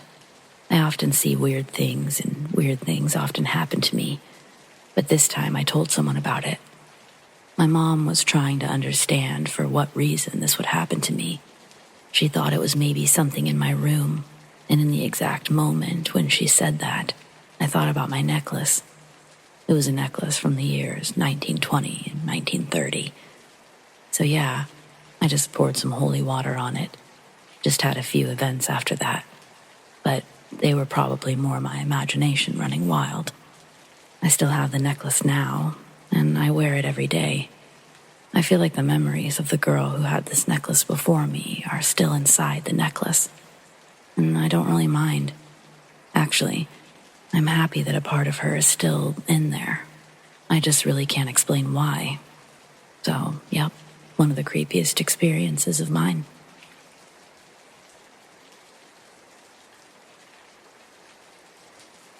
Every year at the end of May, the family decides on a vacation destination. A few years ago, we planned our trip to the Grand Canyon. It was going to be 3 days of camping, hiking, and outdoor adventures with my daughter, Peyton, who was 6. She's a girly girl, and most of what she'd packed in her suitcase were princess dresses and Barbies. She was horrified when I showed her the big, cumbersome hiking boots that she'd be wearing most likely the whole trip, as opposed to her plastic Beauty and the Beast slippers that she'd wear religiously around the house. We also couldn't leave without her packing her pink Barbie Jeep. Thankfully, we've got a big enough SUV, but loading and unloading was a nightmare in itself, but I won't bother you with the details of that. Let's just say by the time we got to our campground, the 6-hour trip had worn on all of our patience. As me and Casey set up the tents, Peyton was exploring off the beaten path in her Jeep. Our campground was mostly flat and rocky, with trees scattered about every couple of feet. The terrain felt like a desert, and the few trees scattered about didn't bring any needed shade. Later in the afternoon, we're getting the fire started, and Peyton runs up to us with a huge smile on her face.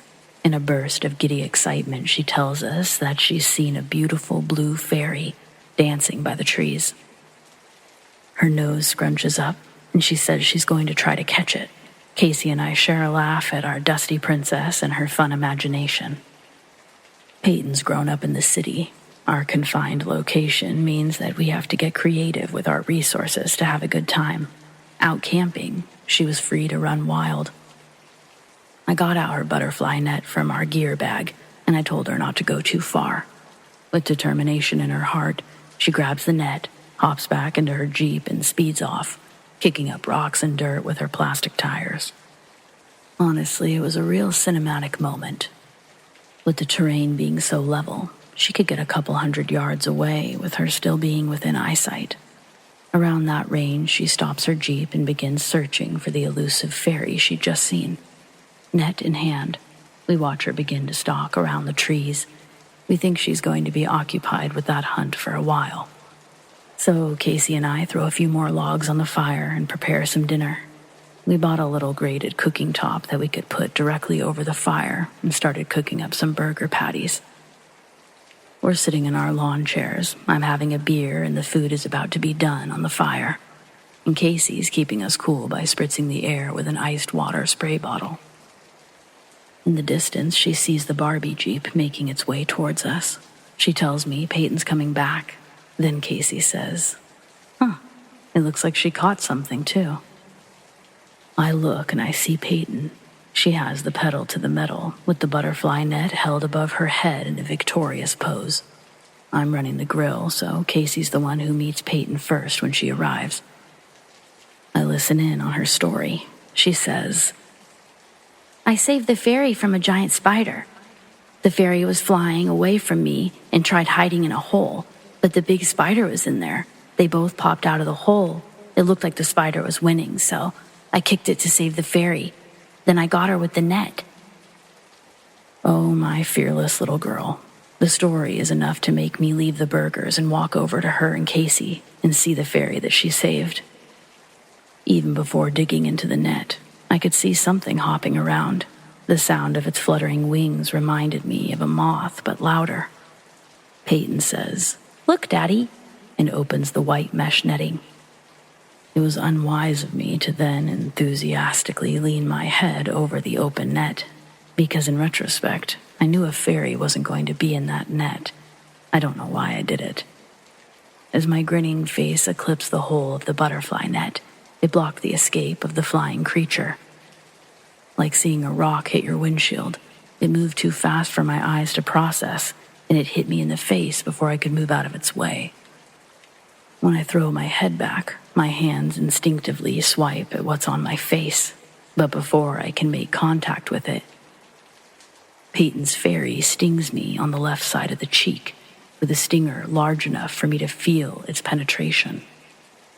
Then, within a blink, the worst searing pain I've ever felt in my entire life filled my face. It's to this day the most excruciating pain I've ever felt on any part of my body. I've been hit in the face with fists, baseballs, and even a bowling ball growing up. None of these, not even the bowling ball that literally caved my nasal cavity, nothing compared to the pain I felt that day. It was mind-numbing.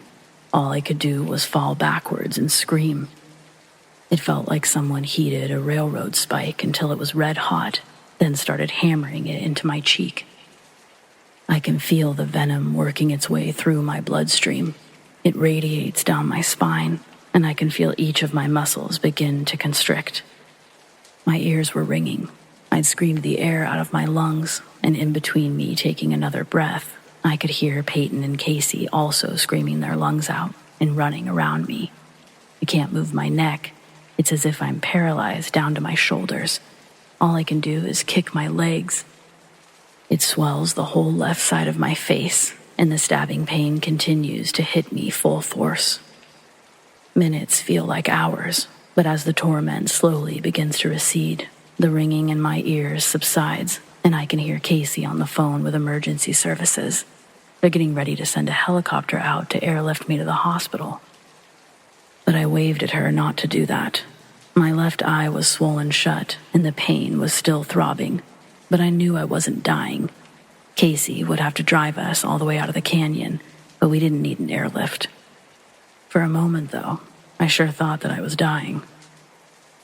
The sting area was red and left an ache for the remainder of the day. After this thing dropped me, Casey said that she soaked it with a spray bottle and wet its wings, then stomped it. When I got to see what actually got me, I was astonished. I'd never seen an insect this big in real life. I mean, I could understand how a 6-year-old could mistake this for a fairy. I know Peyton hadn't seen anything like this either. To give an idea of its size, do this. Open your hand and spread all 5 fingers as wide as possible. From the gap between your pointer and thumb to your pinky is how large it was. The curve of your hand is also how it was shaped. The blue fairy Peyton introduced us to was actually an insect, specifically a type of wasp called the tarantula hawk. I don't know who's more traumatized by this, honestly. Peyton hadn't really stopped talking about the time Daddy almost died at the Grand Canyon. But I'm still plagued with nightmares that I find their nest. They chase me until I wake up. I can still hear their heavy wings after I'm awake. My left cheek still has a red small dot that resembles a freckle where the venom destroyed cell tissue, scarring me. I thought I was going to die that day. I accidentally terrified Peyton away from her fantasy interest. I think a little bit of her still thinks that a fairy tried to murder me.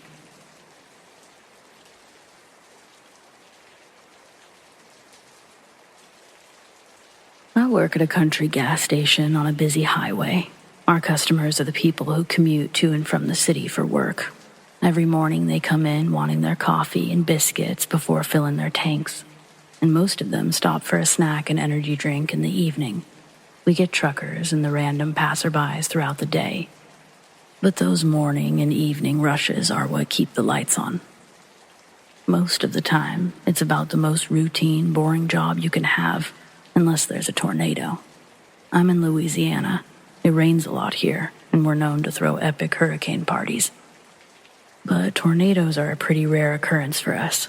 During my 35-year lifetime, there's only been 3 in my area, and the first 2 were so far on the other side of town, I didn't even know it was happening until I saw the pictures later. But the third one, that sucker came straight for me. It was a Friday, and I was working with my boss, Ted, and 2 others, Linda and Robbie. We knew the weather was supposed to get rough after lunch, but it was nothing we were concerned about. It was gloomy out, and the rain started just after lunch. The wind was blowing, and the occasional bolt of lightning flashed through the sky. But then it got dark. It looked like the sun was setting, yet it was barely 1 p.m. Then the temperature dropped. It was probably only a few degrees, but you could instantly feel the difference. That was about the time our phones started getting tornado warning alerts. Though actual twisters are rare for us, the warnings are just as uncommon. Every so often, one will be attached to a severe thunderstorm notification.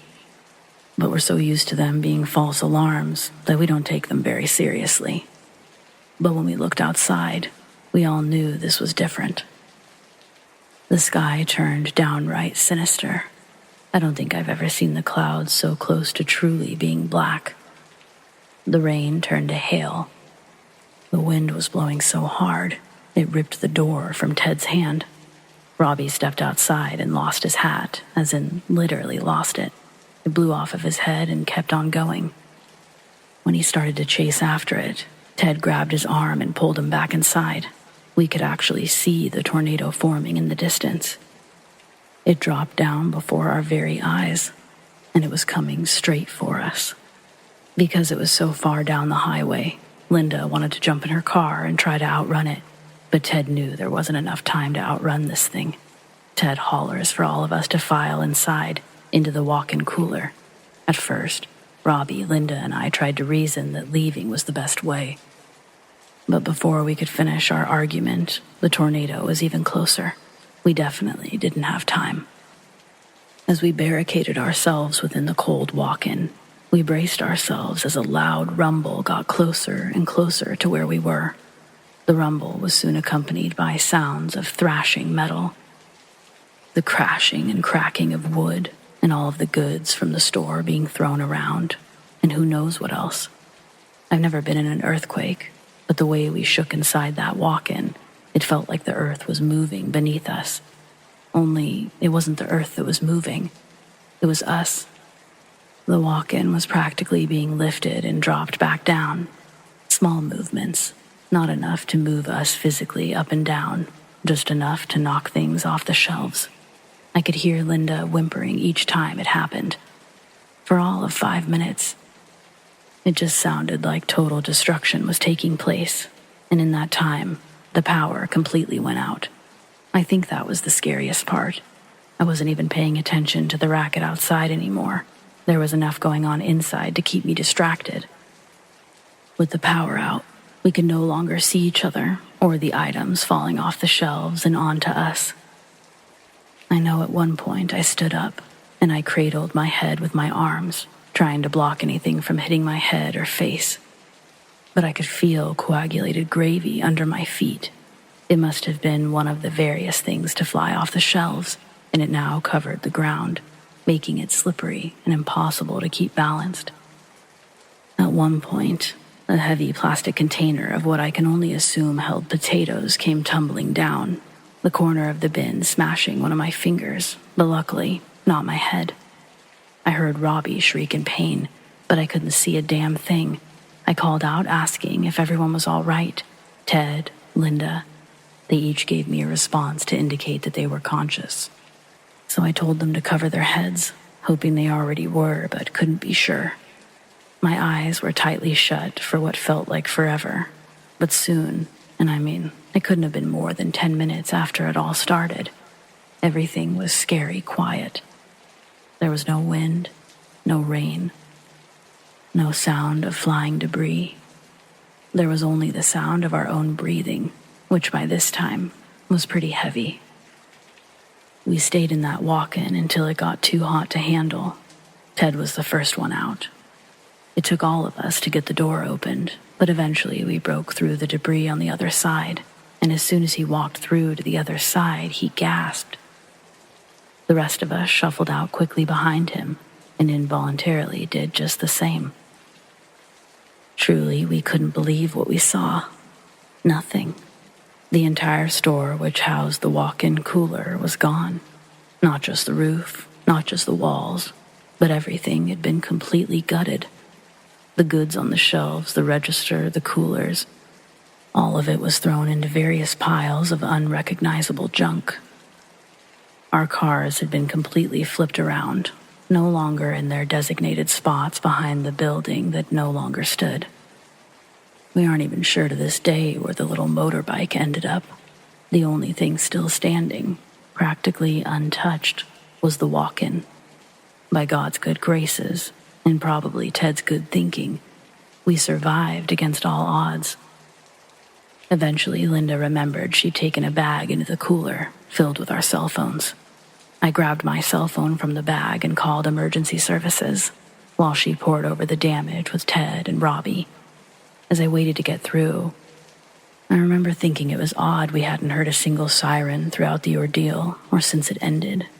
When someone answered and I explained our location, the woman on the line was shocked.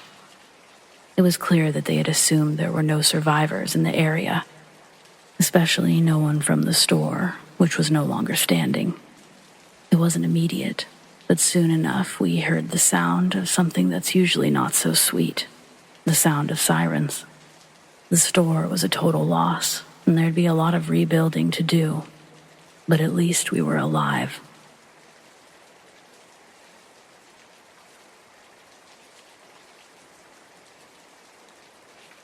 This story took place during the summer of 2008, when my best friend got her license and we got our first taste of freedom, but we were also major assholes. There's going to be times you think to yourself, wow, what sorry little shits. Just know that I agree, and that karma is going to slap us with spiked stupid sticks. So, on our first day of riding around, Raina and I basically circled town for hours while listening to music. At one point, we got behind a truck with one of those pink cancer ribbon magnets on the tailgate. Raina's aunt had breast cancer, so she wanted one for her car too. We figured they would have some at the mall, but we lived in a smaller town, so our mall had maybe 10 stores and a handful of kiosks.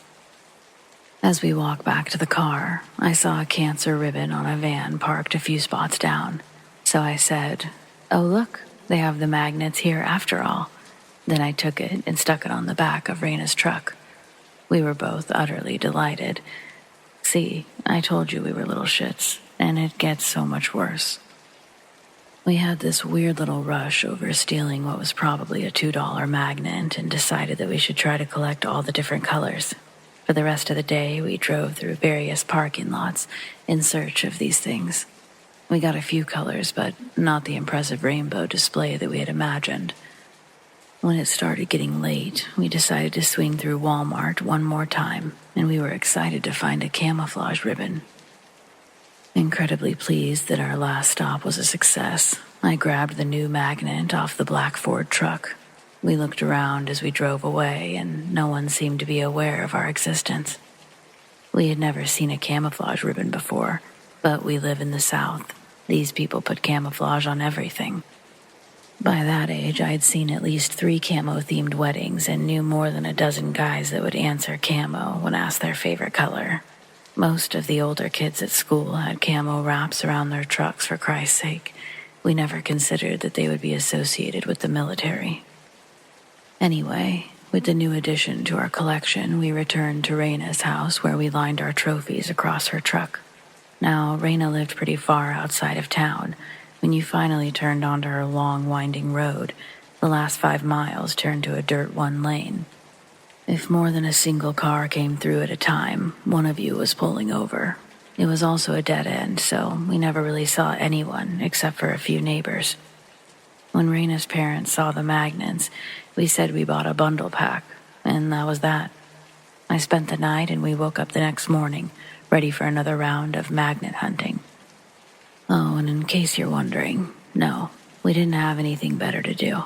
We didn't have a movie theater in my town. Kids generally hung out in big empty fields gathered around a bonfire because there was literally nothing else.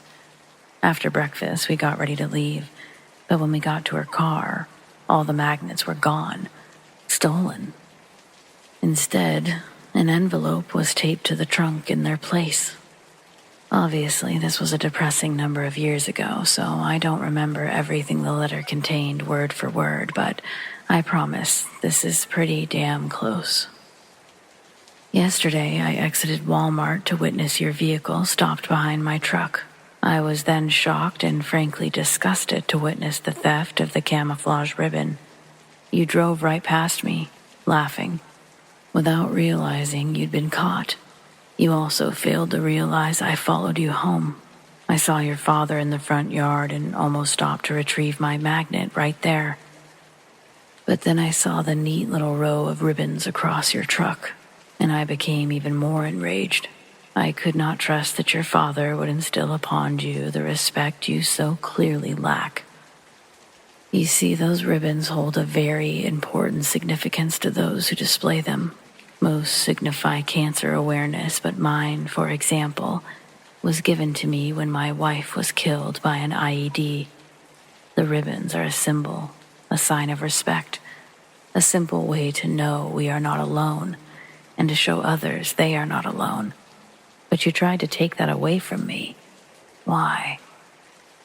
I've taken not only my ribbon, but also those from your other victims. I originally intended to press charges since I have your license plate number and address, but then I realized such an act would make me a suspect should any harm befall you. Since I'm not finished teaching you a lesson, I felt this could become detrimental to my cause. See you soon. We were beyond terrified. We hadn't told anyone else about what we did, so we knew it wasn't a joke. We'd been so immersed in our little world, we hadn't even noticed the truck following us home. We also felt like absolute garbage for thinking the camo ribbons were just for rednecks. Obviously, we didn't go magnet hunting, but we didn't want to stay at Raina's house either, so we decided to go to mine, only we never made it. When heading to town, Raina's small dirt road didn't go straight to the highway. It came to a stop sign.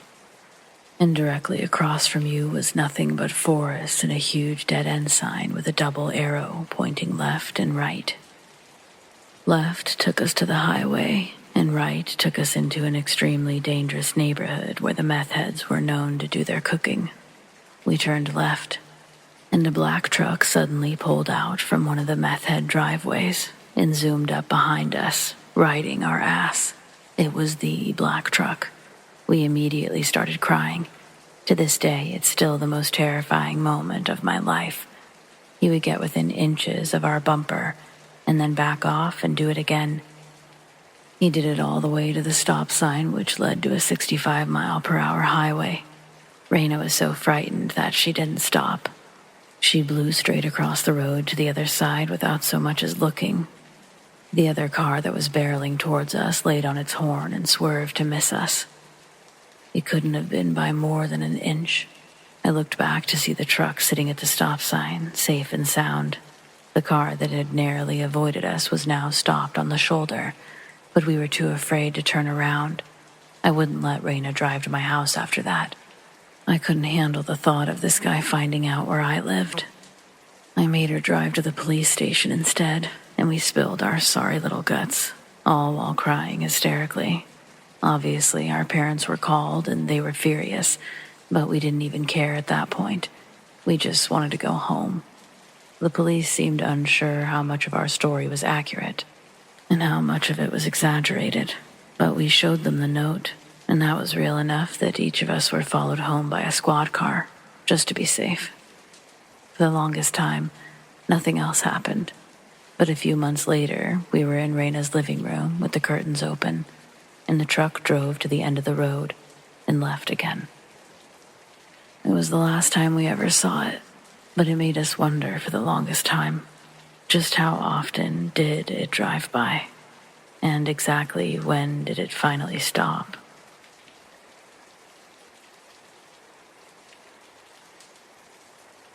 I work and live in Seattle for about 9 years now. Admittedly, city life can be exhausting, but I'm still a fan of the area. It's easy to get away from the city without going far from it. Usually I try to go hiking and camping several times a month in the summer, and sometimes I bring a few friends along. But this particular weekend, I was out on Bainbridge Island alone, which, for those of you who don't know, is a small island west of Seattle. You can hop on a ferry from the busy city and enter nature's paradise in all of 35 minutes. I wasn't worried about being alone. Done that part many times, and I happen to have spent a good amount of time as a starving artist, so hiking out in the middle of nowhere has kind of become my way of finding inspiration. I always do my best work out there. I mostly draw real things, nature scenes with flowers, trees, insects, and animals. I just want to clarify before I get into my story that I'm not going out there to dream up ghosts or goblins. What I saw the last time, it wasn't my imagination running wild or too much smoking.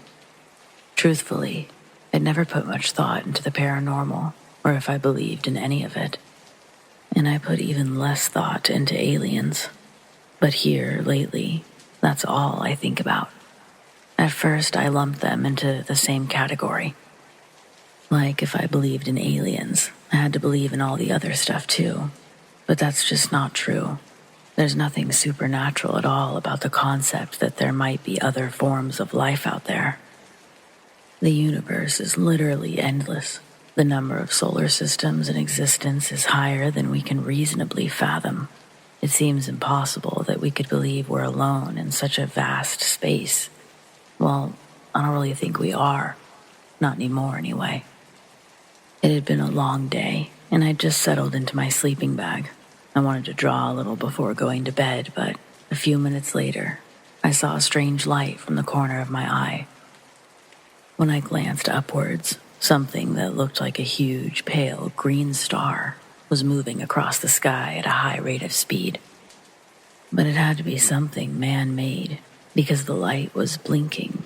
No, pulsating. It passed directly over me and continued until it was almost out of sight. But at the last second, the object stopped and the light became solid. For a moment, I was afraid that something had noticed me and it was going to come back. But then I watched in utter amazement as an identical green light sprang to life. Where there had been only darkness, there were two of them. The lights sat next to each other for a few minutes before they both began blinking and continued on their way, together.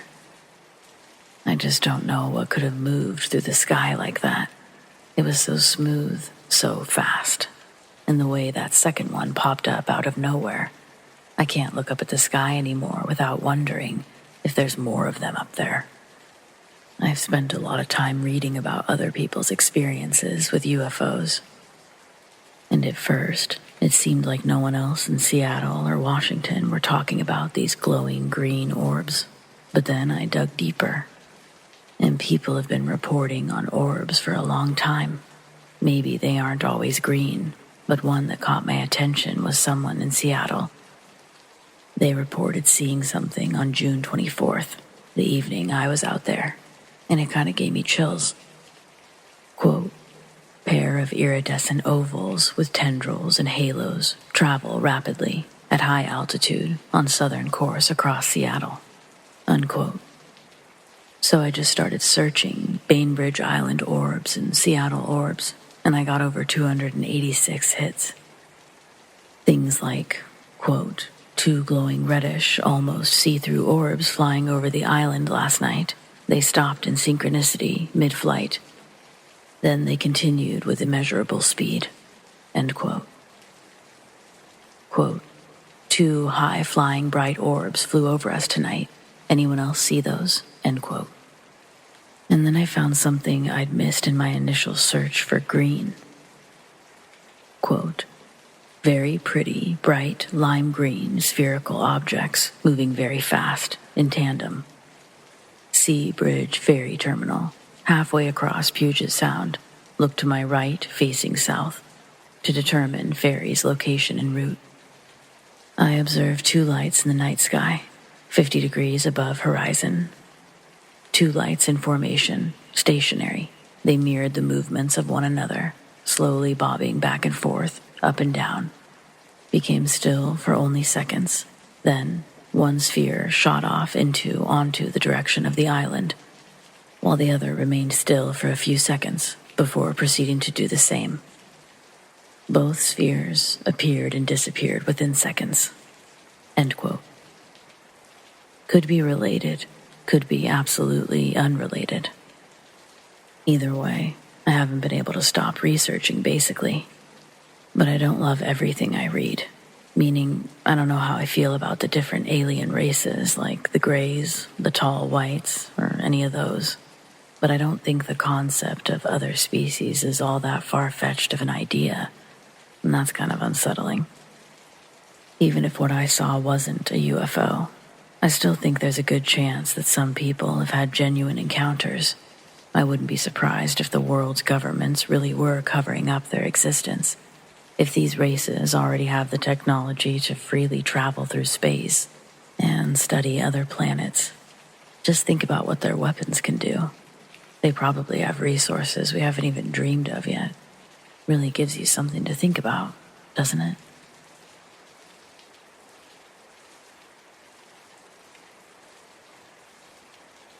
My husband is from Russell, Pennsylvania, and he's a big, burly mechanic that doesn't get spooked very often. But he told me a story from his childhood that he apparently never got over. Has anyone else heard of this? Deep in the woods of the Allegheny National Forest, my husband and his dad were deer hunting. My husband says that he had a buck in his sights. He's about to pull the trigger, and the buck turns its head and makes eye contact with him through the zoom, like it was aware of his intentions. My husband felt a weird sense of hesitation during this time. He says that this big buck stood up like a human. Not only that, it started walking towards his hunting spot. His dad saw it too, but pulled the trigger. It hit the deer in the chest, but didn't drop it. Instead, it got back on all fours and ran away. I have to know, has anyone else seen deer walking like humans in the Allegheny National Forest?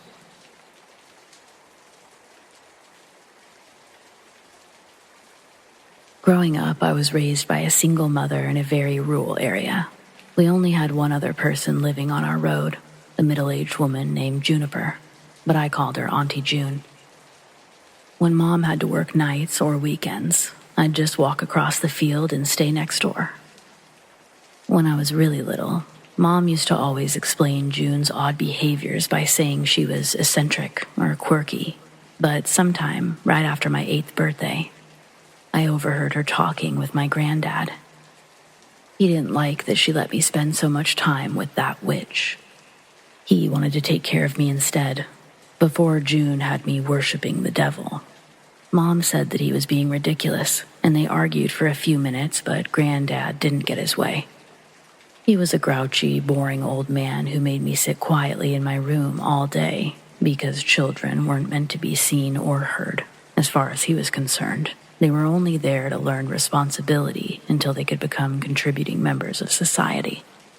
I ran back to my room as he was leaving so Mom wouldn't suspect I heard anything. I wanted so badly to ask how anyone could think Auntie June was a witch, but 8-year-old me just wasn't brave enough. Especially after Mom came to ask what I usually did when I went over there. Deep down, I knew we'd done absolutely nothing wrong, but Granddad had given me doubts, so I kept things brief. I loved helping her with her herb garden. That was one of my favorite things to do, and for the longest time, I wanted to be a botanist because of it. We also baked cookies and made jewelry out of rocks, crystals, and beads while watching TV or listening to music. Sometimes she would tell me little stories. Well, I thought that they were just stories at the time. About the horned god, the triple goddess, and different things about nature. But I had a feeling Mom wouldn't like them as much as I did, so I left that part out. Of course, I would soon find out that they weren't fairy tales. They were her actual beliefs.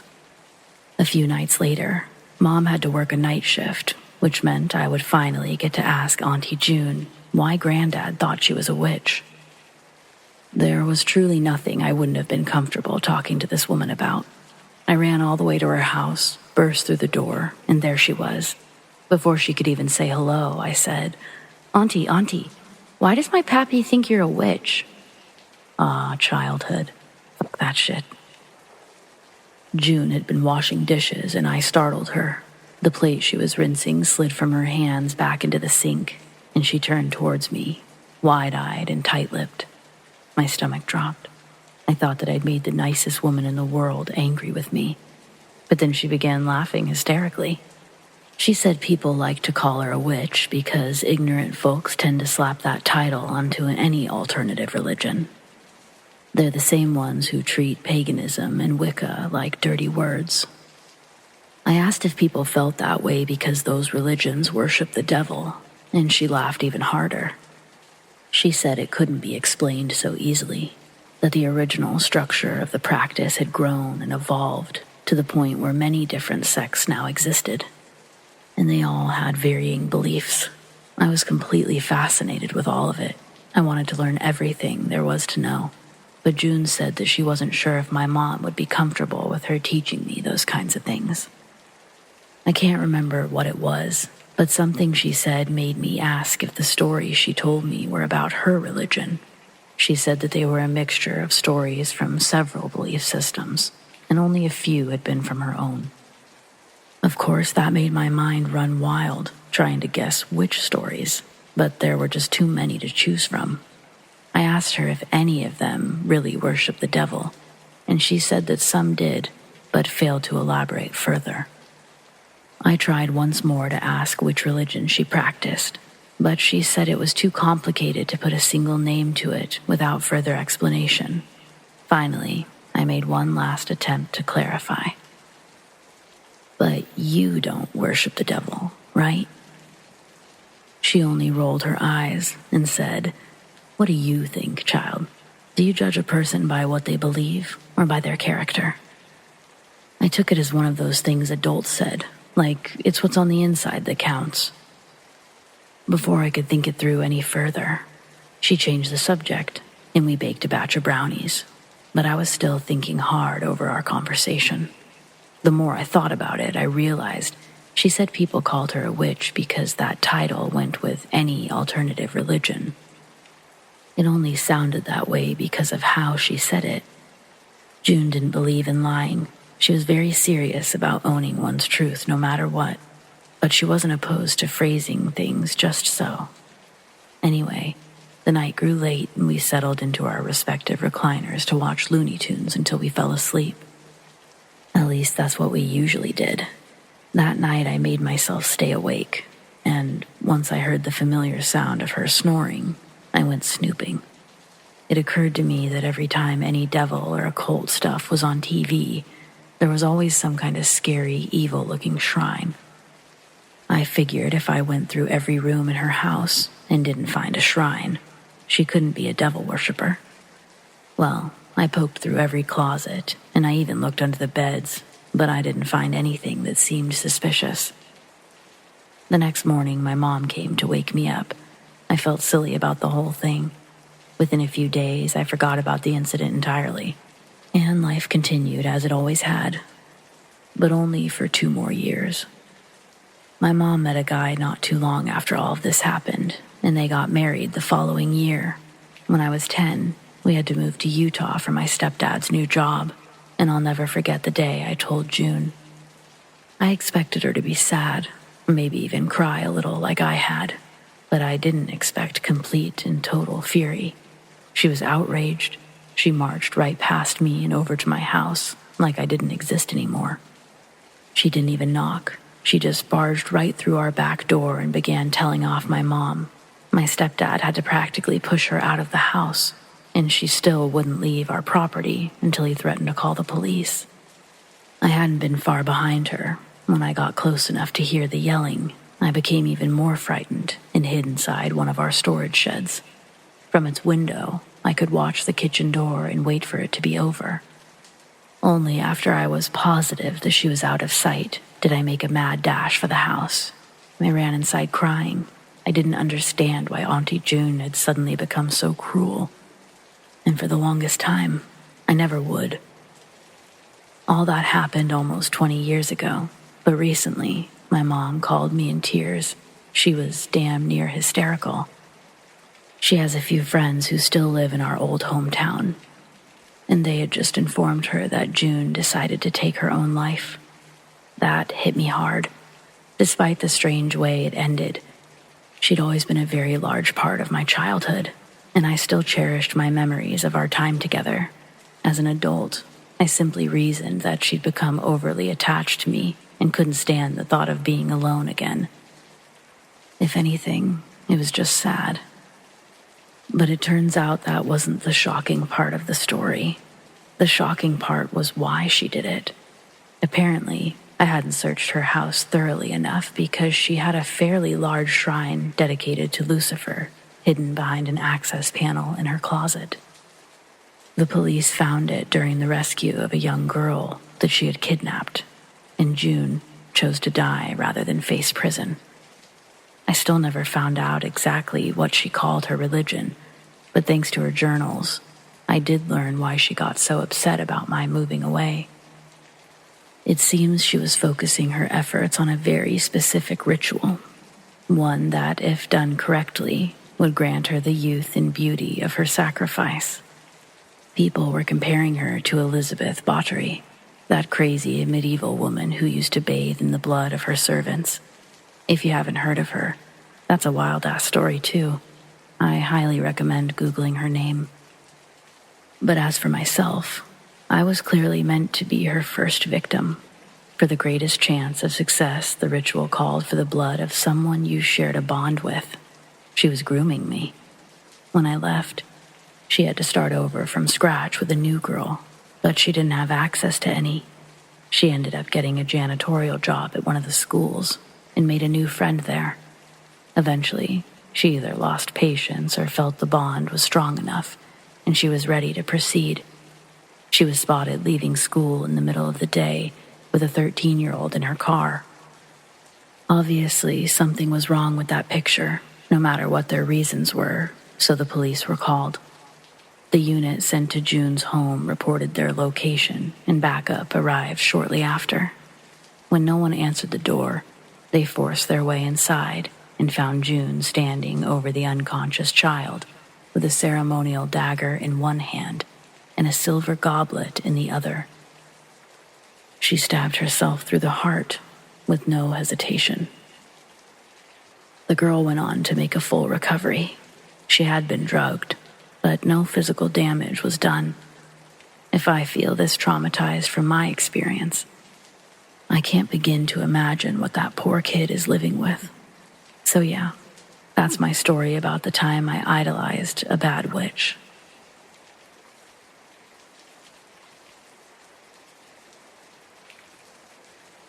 There's something about the birth of a child that attracts demons for a certain amount of time before and after the child is brought into the realm. People that are close to the family often begin to have vivid night terrors. Some may even see the demons trying to infiltrate their sanctity.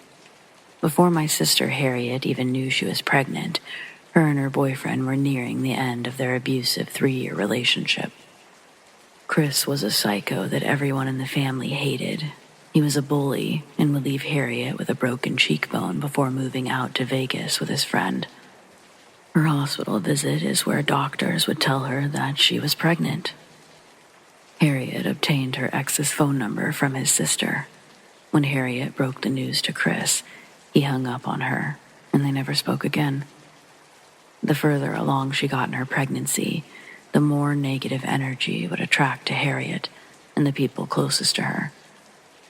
I saw firsthand dark entities loitering in the corner of her bedroom like wallflowers waiting to be acknowledged. I never gave them the attention they sought after, ignoring their presence as I passed through rooms. Pretty quickly, they would realize there wasn't a sustainable source of energy for them to take from, and they'd leave. When they go, they move to the next member of the family, searching for an easier source to feed from, like my cousin Isaiah. He called me 15 miles outside the reservation at some gas station payphone, saying that he had walked to a garage sale that he'd seen in a vision earlier that morning. It showed him where the perfect gift for the new baby would be. When I picked him up, he hops into the passenger seat and tosses a large, dirty, stuffed Scooby-Doo in the back. My eyes follow the stained dog as it lands in the back seat before I ask him if that's what he's got for the baby. With excitement, he says, yeah. I ask if his vision really showed him a dirty stuffed dog to give to this baby. He says the vision showed him where, but not what. When he saw the Scooby-Doo doll, it's like he knew that's what he was there for. He was too tired to make the walk back home, though, so he was grateful that I was able to come pick him up. We dropped the stuffed animal off at my sister's, and she was just as perturbed about the gift as I was. Afraid the matted dog had germs, Harriet set it out back as soon as we left. A few moments later, she'd hear pounding at the front door. Thinking it was me or Isaiah again, she leaves the back door open and hustles over to open the front.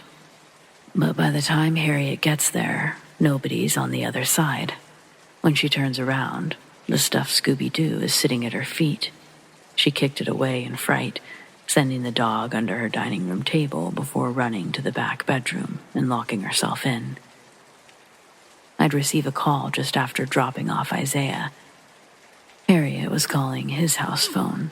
She knew that's where we were going next. I almost missed it, but Isaiah ran out calling my name as I was getting ready to leave his driveway. Going inside to pick up the phone, I couldn't help but notice how much Isaiah had let the place go to shambles. A week prior, I showed up to get some firewood and this place looked fine. Now there was newspaper taped to every window.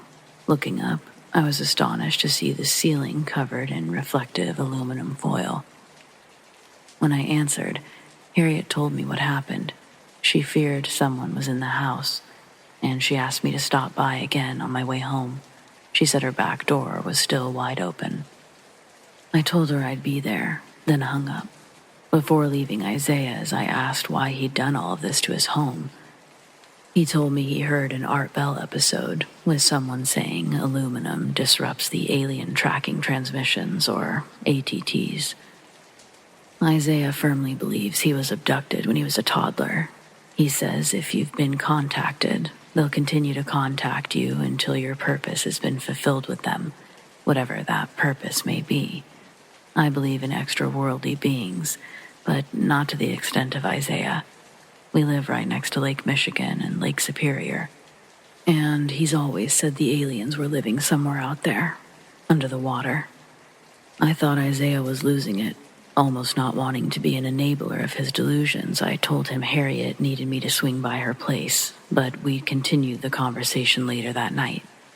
Once again, I'd find myself putting out a cigarette next to the one that I'd ashed out a few hours prior. But now, the sun had set by the time I walked around to the back of her house to see that the door was still ajar. When I walked in, the stuffed dog was sitting on the couch in the dark living room. I flipped on a couple of lights and called out for Harriet, but she didn't respond. I walk back to her bedroom and knock on the door, then call her name again. A couple seconds later, I hear the doorknob unlock, but she doesn't open the door. When I slowly push it open, I'm met with a butcher knife inches from my face. She screams, I scream, and we both leap backwards. Harriet says she didn't know it was me. Apparently, moments after we'd gotten off the phone together, she heard someone call her name from the living room. Knowing it would be impossible for me to have arrived that fast, she stays hidden in the bedroom. The voice called out to her a few more times. It even tried the bedroom door handle before leaving. I didn't know what to say. When she sees the stuffed Scooby-Doo on the couch, she asks if I put it there. When I say no, she grabs it and throws it out the front door, then latches every lock that she has on every door and window attached to her home. Harriet exhausts herself, walking from room to room, checking out the windows for any unwanted visitors on her property. The temperature had dropped severely, and it started to snow that night. When Harriet asked me to stay, I was reluctant because there was a high chance we'd be snowed in the next day. But when your sister is 7 months pregnant, it's your inherent duty as a brother to make sure she feels safe. So I obliged and made myself a bed on the sofa. That night, I tossed and turned. Harriet's couch was uncomfortable, and the paper-thin blankets she'd given me wasn't enough to escape the cold. At one point during the night, it begins to feel exceptionally cold. I'm dozing off, but still awake.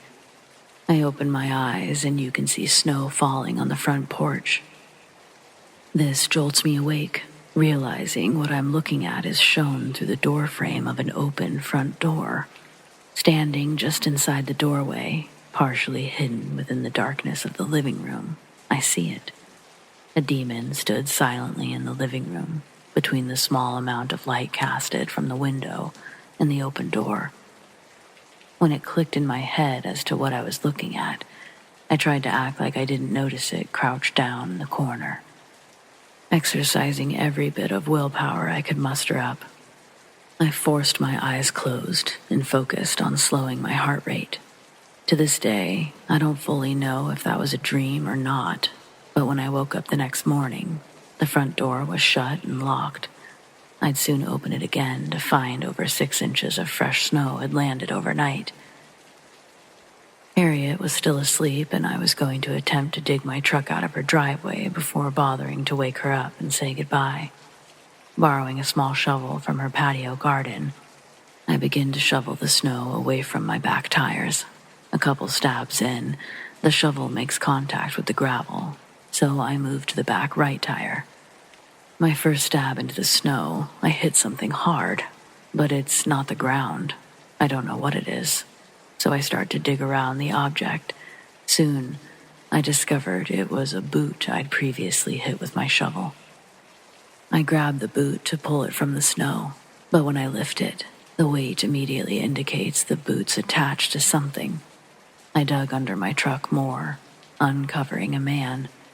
He's in a t-shirt and sweatpants. From the looks of it, he froze to death seeking shelter under my truck. I run back inside and wake up Harriet before calling tribal police. Harriet gets on some shoes and walks outside with me to see the frozen man. She's horrified to discover that it's Chris lying under my truck. When the snow thawed, we'd find other belongings of his. They were in the bushes that lined her house. Detectives said it looked like he'd been camping out there for at least a few days. My theory is that he was planning on going after Harriet, but when he saw me there, he decided to wait, but didn't expect the weather to change so dramatically. But who knows? Chris was a bit of a drunk. It's possible he passed out unintentionally. Either way, I'll never look at shoveling snow quite the same, or Scooby-Doo, for that matter.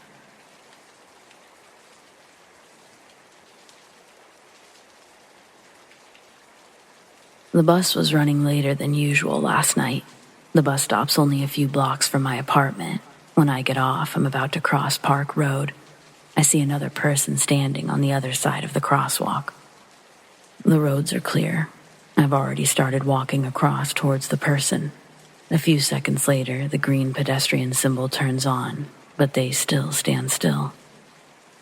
Big trench coat with a red fez on his head. As I got closer, I saw the trench coat open up and what looked like 2 little arms reach out and pull the sides closed again.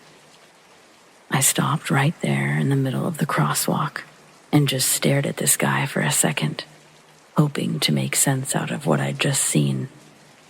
His head was small for his size. His face looked bloated, like he'd been stung by bees. His eyes were barely visible, but I could tell that he was staring back at me. I reasoned with myself. We're all different sizes and shapes. I'd just never seen such disproportions on a human before. I felt rude for starting to walk diagonal towards the sidewalk. Then it happened again. The wind catches the trench coat and it opens. Inside the coat were 2 more sets of eyes, reflecting, blinking, looking at me. 2 of the arms quickly grab both sides of the coat and close them again, like curtains. I spin 180 degrees and sprint back across Church Street, then take a left down Hillside Avenue and back up Reese Road. I ran a big square around the block so that I could get back in the right direction. When I get to the end of the street, I can see down to the intersection I was previously on. The corners are now empty. I got shivers thinking whatever I'd just seen followed me when I turned around. I ran the whole way back, ignoring crossing signals. No cars were out. When I'd gotten home, I told my boyfriend about what I'd seen, and his mouth dropped. He told me his dad described the same trench coat guy a couple of months ago. Both of his parents saw it driving home after a movie late one night. Red fez, bloated face, long trench coat. They didn't see what I saw inside, though. His mom said it had tiny feet. 3 up-close sightings of this thing. I know there has to be more, but where else would you bring this kind of information? So please, if you live near Montford and this story sounds familiar, let me know. Me and my boyfriend have taken a couple of trips up and down Park Road to see if we can catch a glimpse of it, but we haven't yet. We've got our cell phones ready. He's even got a little spotlight rigged up on the side of his car. When we catch him, you'll be the first to know.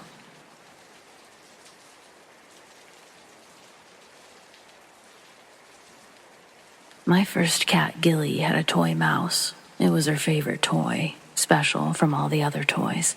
When I was in another room, I would hear Gilly start to meow a very specific and silly-sounding meow. The mouse would be in her mouth, and she'd bring it to me pretending to be a top predator. Her meows would be muffled and elongated until she dropped the mouse at my feet, and we'd both celebrate the catch with a good pet. When I was about 12, my mom started letting me be at home without the supervision of a babysitter. She worked at a grocery store, and the fancy job title they gave her meant she'd most certainly need to be there all the time. During the holiday season, I would see her the least. She would be there with the midnight crew, unloading boxes, making sure each shipment was right. Usually, my only company at the end of the night was Gilly. Sometimes I'd plug in the phone jack and play Tony Hawk's Pro Skater 4 with a couple of friends from school, but the dial-up router I was using at the time wasn't very reliable. One night I was able to get online and actually do a couple sessions with my friend. While I'm playing, I hear Gilly's distant, silly meowing.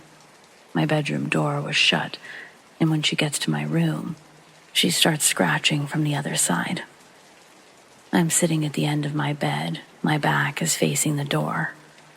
I'm in the middle of a game, so I ignore her meows and scratches until it was done. Then, I took off my headphones and set down the controller beside me, untangling myself from the PlayStation cords before getting off the bed to let her in. But when I turned around, Gilly was lying on the bed behind where I was sitting. She was staring at the door, her ears forward, curious about the noises we were both hearing. Seeing Gilly on the bed made me freeze and listen with her. The scratching and meowing persisted. I listened with full focus while stepping as light as I could to the door. As I got closer, the scratching paused for a moment. Then it hit the door again, scratching harder and more aggressive. The meowing got more frantic. No sound I'd ever heard Gilly produce, and I knew she was sitting right next to me. I was starting to think I wasn't even dealing with a cat on the other side of the door. Originally, I tried to rationalize with myself, thinking somehow another cat had gotten into the house. But I couldn't trick my brain into believing the noises were coming from a cat. It sounded like an air raid siren mixed with a scream. It crescendos to silence. Suddenly, I felt an urgency to know what this thing was before it was too late. I quickly opened my bedroom door, but I don't see anything on the other side. Looking out the door, I'm only able to see the hallway wall with a few pictures hanging on it. I had to stick my head out into the dark hallway if I wanted to fully see into the hallway and living room. There's no doubt in my mind that something was just outside my door, so I forced myself to pop my head out and look. Down the narrow hallway, there's a woman standing in the dark with her forehead against the wall. Her hair is long and covers most of her face. She's wearing an oversized white t-shirt that hangs down to her knees. Other than that, it doesn't even look like she's wearing shoes. That's all I can make out, and I realize the woman I'm looking at isn't my mom. The hair stands up on my neck, and I lean my head back into my bedroom. Terrified, I attempt to slowly turn the door handle before closing the door, so the handle doesn't click when latching.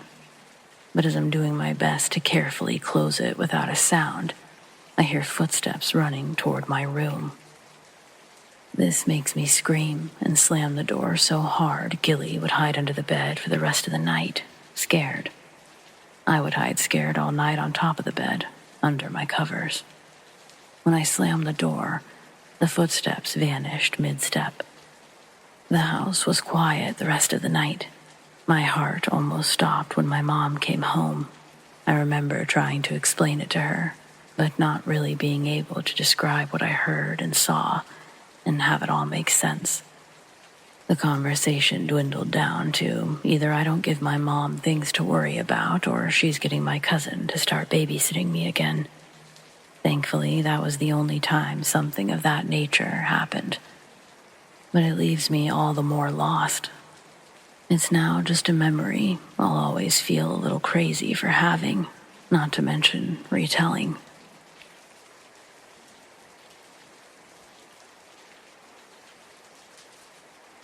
My granddad used to drive big rigs, and after pleading and begging my mom and dad, they allowed me to go on a delivery with him during the summer.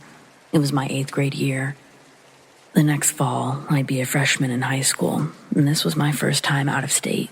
It was a 4-day round trip, 2 days down, 2 days back. My first day on the road, I got to see another side of my granddad I'd never seen. The stern, silent old man that I knew was now making vulgar jokes on the CB to his other trucker friends. Then a short beep would be followed by someone else on the transmission with an equally offensive joke to match my granddad's. And he chain-smoked, another mind-blowing surprise he'd casually put on display every 20 minutes or so.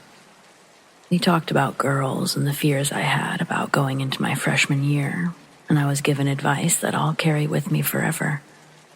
Day 1, we'd head through Arizona and most of New Mexico before stopping to rest at the biggest gas station I'd ever seen. The back of his truck, there was a lifted bed with cabinets underneath it. On the floor in front of the cabinets, I'd slept with 2 sleeping bags, one under me for padding, and then inside one. It was uncomfortable, but Granddad warned me ahead of time that the trucker life wasn't that glamorous. Next morning, right at the crack of dawn, we're filling up the tank and hitting the road. Early in, the CB keeps beeping like someone's about to speak, but a voice doesn't come through. Granddad gets on his talkie to let whoever's broadcasting know they don't have a good signal. But almost right after he releases his finger, the CB comes back on, and a woman's voice says, "Hola, hello?" GD looks at me, his eyebrows raised, and gets on his most charming voice before replying, "Why, howdy, darlin'." This gets both of us to giggle until the woman beeps in again. Through chipped static, her voice had a soft accent, and she spoke slow with composure. But what she'd said was alarming. Pleading for our help, saying her semi had been turned over, run off the road somewhere around I-35 in Texas. Most of her tires had been shredded in her swerving and tipping. She said she nearly turned the entire thing over. Florida plates. Granddad looks at me again before getting back on, telling me the CB radios are only supposed to reach up to 20 miles. He gets back on and says, "Well, we've just gotten to Oklahoma right now, which is a couple 100 miles north." She says that this is the only transmission that she's been able to pick up, and that she's afraid. After long hesitation, Granddad grabs the talkie and tells her that we'll take the 35 after Oklahoma City to see if we could spot her. Then he asks what kind of vehicle ran her off the road, thinking that he could report it when we got to the next town. She says, "Witches." We both think we misheard the vehicle model, but regardless, Granddad assures her that we'll be in the area near dusk, and that we keep our eyes open for her, adding that she should try other frequencies to see if she could pick up anyone closer. We'd keep the CB on our station so she could come back to it. Once more, the beep signaled a reply. Her last transmission was short, saying, "Soon they'll find me, and soon I'll die."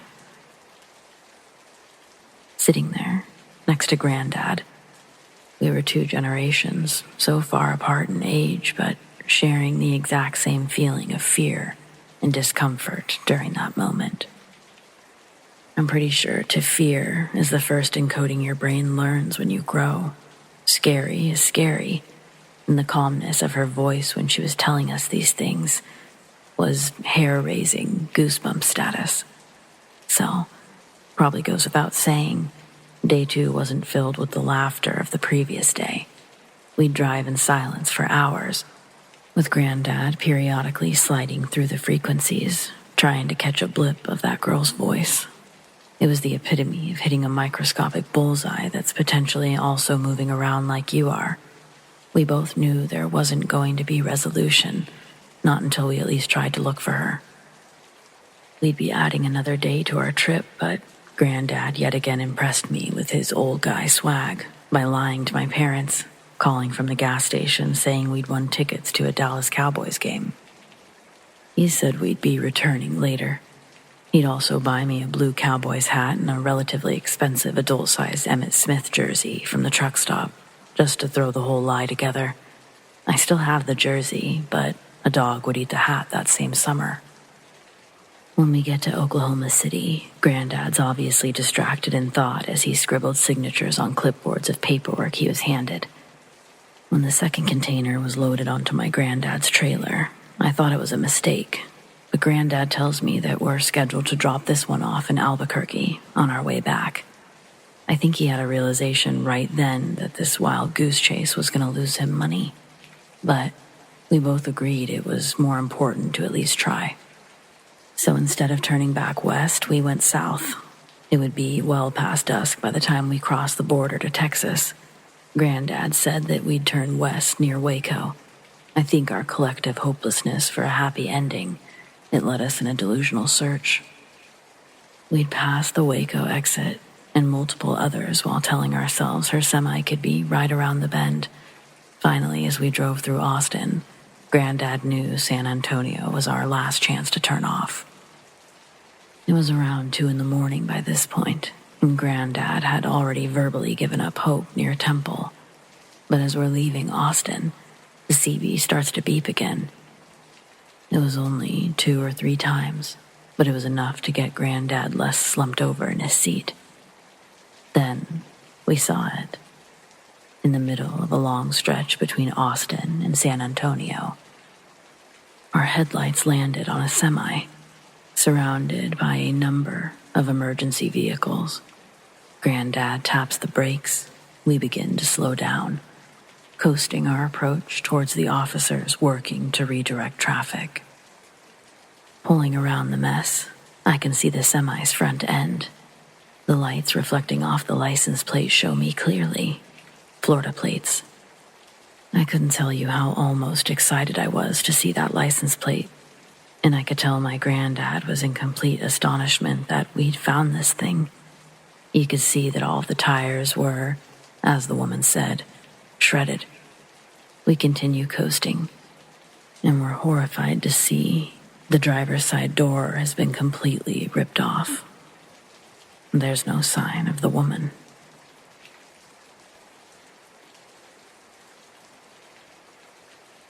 I have no idea what stretch of highway it actually is, but about 3 or 4 years ago, just before the pandemic, my boyfriend and I were driving back to Portland from Reno. It was probably around sunset, so not even fully dark, not fully light either. We turned around a bend in the road, and we saw, coming head-on, a semi-truck. It looked like it was in our lane. It looked real.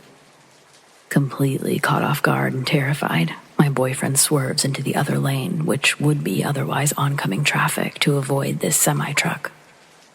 Before he can even fully make it into the other lane and we get closer, it just disappears.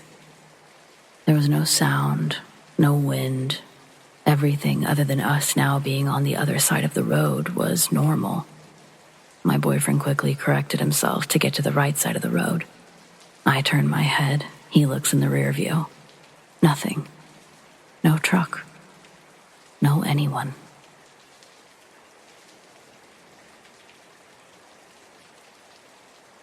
I used to be quite the kleptomaniac when I was in middle school, but one event made me rethink my life of petty crime. At the peak of my breaking and entering phase, I'd gotten my hands on a skeleton key lockpick set. A janitor had left it lying around, and I decided to help myself to the unattended shiny object. Within that same month, I checked out a lockpicking book at our local library, then successfully broke into the library after hours using the newfound knowledge I'd recently possessed. The alarms went off right as I opened the door, so I ended up having to hightail it out of there. One night I was riding my bike in town, and it was like some kind of energy had forced my fingers down on the brakes. My tires screeched to a stop in front of a big red door. I dropped my bike right there on the sidewalk and approached the door. A plastic closed sign was hanging on the glass part of the door, and just above it, on the building itself, was a larger neon sign, which was turned off, and it read Psychic. Inside the front area was dark, but I could see that there were lights on further back in the shop. I carefully looked at the keyhole and decided what picking technique would be needed. As soon as the block got quiet and I had a moment without prying eyes, I pulled out my lockpicking set. But as soon as I put the first pick into the hole, the door opened. I didn't know if I had just gotten lucky or if the door had already been unlocked. Regardless, I opened it just enough to slip my hand in and feel for a bell. There was none. So I opened the door up just a bit more and slid in, closing it behind me. I knew I had to be quick. This wasn't a perusing visit. There was a clear crystal ball sitting on a table, in a cash box under the front desk. I took both and ran out back, not worrying about the existence of a bell this time, and nobody followed in pursuit. I got on my bike and pedaled harder than I needed to escape the crime scene. When I got home, I brought the crystal ball and cash box into my room. It was locked, but my skeleton key picked it open swiftly. To my disappointment, there were only a few ones and some change in the bottom. I was planning on selling the crystal ball at a pawn shop the next day. By this time of night, all the businesses were closed. But when I woke up the next day, the cash box and the crystal ball were gone. I looked everywhere. Originally, I thought my mom had grabbed it, but she hadn't returned home from work yet. It was baffling. Then, a few days later, I was riding my bike past the same psychic shop when I saw something that almost made me crash. Hanging in one of the shop windows was a black and white printout of my school photo. Obviously, I couldn't go in there. I mean, I'd broken in, and even if the door was unlocked, I'd stolen from the place, and they clearly knew it. I picked up my bike and decided I needed to get out of there ASAP, but part of me just had to know. Was the crystal ball inside? Where else would it be? I cased the building to see if there was a way that I could walk up to it unnoticed, just to peek inside one of those windows and see for myself. I found a decent way on the left side of the building.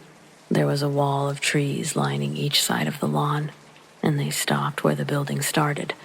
I could walk behind the trees and discreetly look inside the window. As I approached the side window, but before I was fully in front of it, I saw another black and white school photo of myself plastered to the window. It wasn't just one. They were lining the whole sleet of windows down the left side of the building. I was officially sweating, and the presence of the crystal ball was no longer important to me.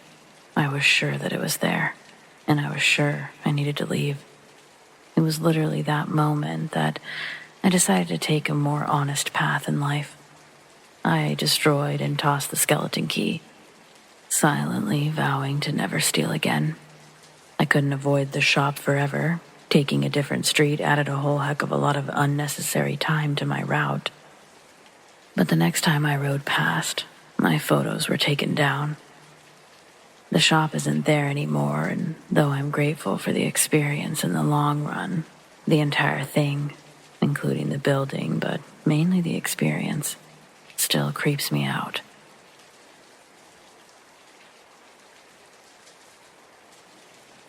I'm not sure if everyone would agree that my story, strictly speaking, is a horror story. But if not that, I truly don't know how to classify it. My mom's currently a nurse practitioner, But she's done it all over the years, and hands down, her time working in the ER is where the real horror comes from. She's seen enough cheating men have their you-know-whats chopped off, and barely hanging on that she could barely remember and didn't have an exact number. And then there's the stuff that people put inside their bodies. Butt stuff. Well, mostly butt stuff. There's actually one of an old lady that particularly got to me, and I'm sorry in advance for sharing it here. A 75-year-old woman came into the after-hours clinic complaining of a stench down there. The smell had been growing progressively worse over the last few weeks, and she was getting worried. The doctor put her in stirrups and got in there. They found a ketchup bottle top jammed way back there. I'll let your minds work out the rest. Anyway, back to the main event. This was in the 90s, and my mom was working in an ER. A man came in complaining of bloody bowel movements that were extremely painful. This guy was still crying from the last one as he explained the problem. Most doctors try to be reassuring and lighthearted so the patient will tell the truth, but some are just assholes, like the one that my mom was working with that day. He went straight to asking the hard questions and talking to the patient like he was an idiot. So, of course, the man just clams up and doesn't have a clue what could be wrong. Everyone assumes this guy shoved something unspeakable up his ass, and they all started taking bets on what was in there. They take him for an x-ray, and then, lo and behold, this guy has a motherfucking baby snake in his goddamn ass. Dead, obviously, but it got itself in there pretty deep before suffocating. Drowning? Maybe it was crushed. I never thought to ask what the snake actually died of. Okay, I just called my mom and she couldn't be sure, but she always assumed it died from lack of oxygen. Anyway, nobody won the bet, and they had to do an emergency surgery to remove it. The guy went on to make a full recovery, but the number one question on everyone's mind was, how? When confronted with his x-rays, the man went as white as bedsheets and continued to fervently deny any knowledge of how the snake got in there. But Mom said his face told a different story. The doctor was in and out, so she worked on making nice with the patient. She really wanted this story. Eventually, he did tell one. Maybe it's the truth, or maybe it just took him that long to think of a story he felt less embarrassed by. Either way, the only narrative my mother received was as follows. The night before, he'd been at a friend's house for a small gathering. Everyone had been drinking and doing a bunch of drugs. This friend owned pet snakes and had recently hatched a new clutch. The cages were in the dining room area where everyone could see them. At some point, his ex shows up with her new boyfriend, and they had a minor altercation that came to blows. The patient ended up embarrassing the new boyfriend, who promptly left after the fight, and that was assumed to be the end of the night. The night went on, more drugs and alcohol were had, and the patient eventually passed out on his friend's futon, which was in the same room as the snakes. The next morning, this guy wakes up with a mega hangover and just feeling like overall shit. So he didn't think too much out of the ordinary about the discomfort to his rectal area.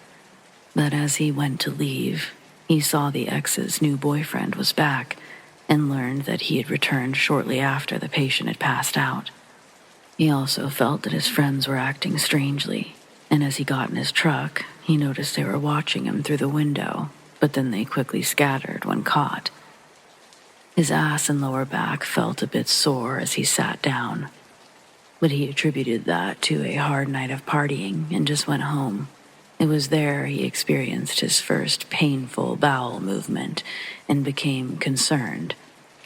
Concerned that for whatever reason, he couldn't actually make it. Hoping it would simply go away on its own, he did nothing. As the day wore on, the pain became increasingly intolerable. So he took a few painkillers. They took the edge off for a while, but he later experienced a second, more torturous bowel movement. And this time, the pain was excruciating enough to send him to the ER in tears. And the rest, as they say, is history. The operation was a success. Several people took pictures of the snake during and after, but they were all on disposable cameras, so sadly, my mom didn't end up with a copy of anyone's snapshots. Maybe that's not so sad. But yeah, I found that story fairly horrifying, so I thought others might too. Enjoy thinking about that one while you fall asleep tonight. Cheers.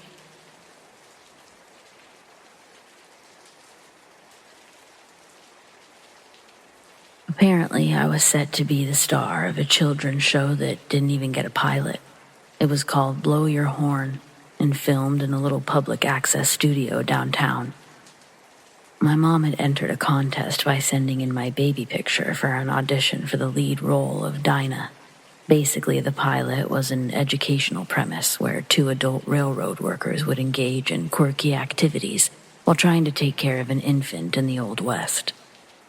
It was also supposed to have puppets like Fraggle Rock or Sesame Street kind of thing, but my mom says that she never got to see an actual puppet while we were on set. I asked why my show got canceled. My mom tells me 3 things: no money, bad writing, and the set was haunted. My ears perked up and I said, "Please tell me more." She says that her and I would travel 2 hours to get to the area they had for filming. It was an abandoned slaughterhouse. It had a few long stretches of train tracks that used to transport meat from one building to another. The studio was so low budget, my mom said they had her assisting with the lights and the boom mic on the days I was scheduled to shoot. She added that I'd sleep in a box filled with blankets at her feet when they'd film outside. Blow Your Horn had a lantern theme as their primary focal point when designing the set concept. This meant that most of the scenes would be outside, so I was in that box a lot. One night, my mom had again been asked to hold the boom for the next couple of takes on the track. The shot was set up so the female lead, Mindy, would run down the tracks toward the camera, holding a lantern. She'd be coming from the dark into the light of one of the spotlights set on the track, then hit her line when she reached my mom.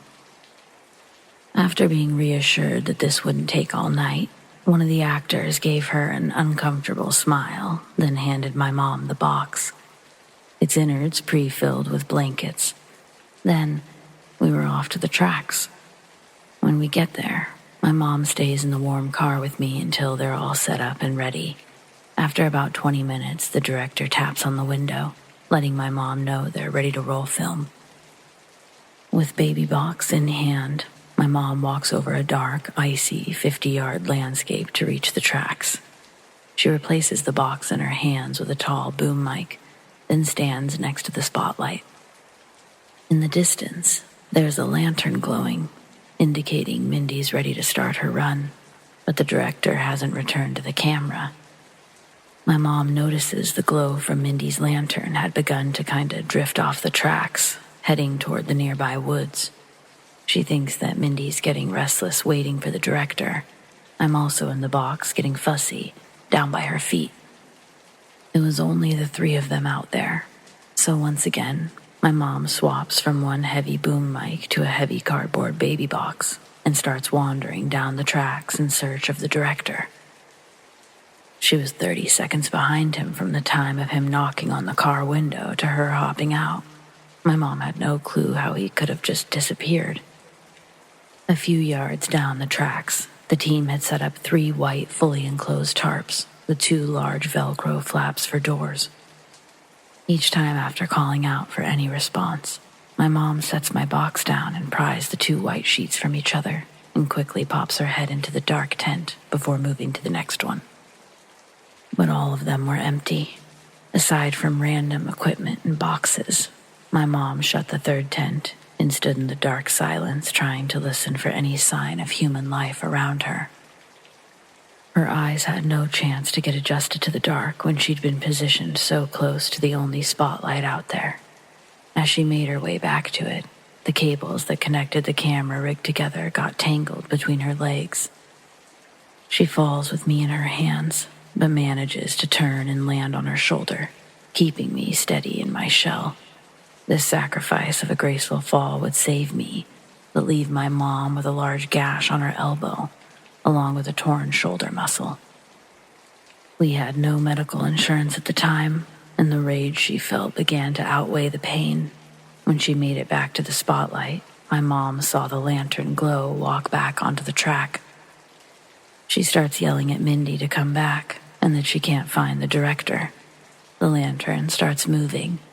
It slowly grows as Mindy approaches, but then it goes out. My mom waits for her to enter the circle of light, but she never crossed its rift.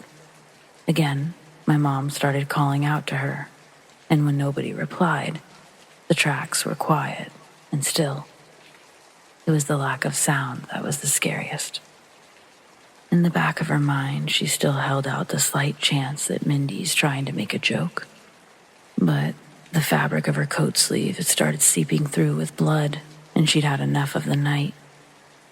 She takes her middle finger and waves it into the darkness as a goodbye to Mindy.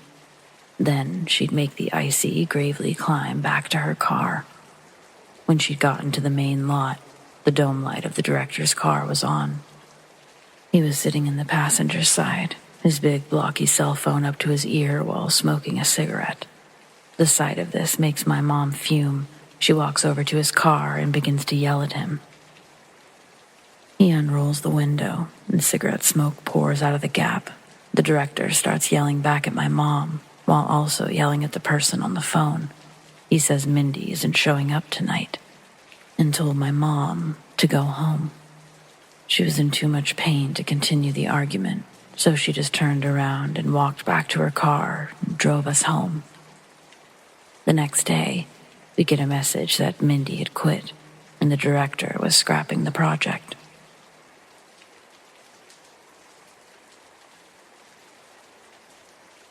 Last fall, I went on a nighttime hayride. Not a spooky one. Well, it wasn't supposed to be spooky. It was supposed to be a scenic ride through a moonlit forest trail. I didn't even want to do it, but my best friend had got dumped the night before she planned to go.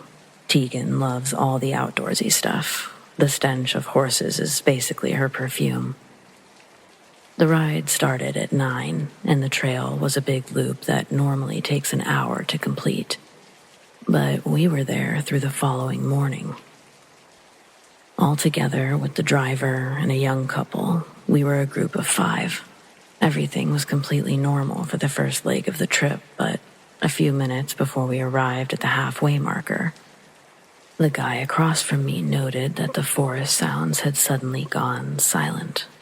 There were no birds, no bugs, no rustling trees, nothing beyond the horses clomping in the squeaky wagon. I probably wouldn't have noticed it on my own, but once you do notice, there's no ignoring it. It takes a vast, heavy silence to cover an area that large.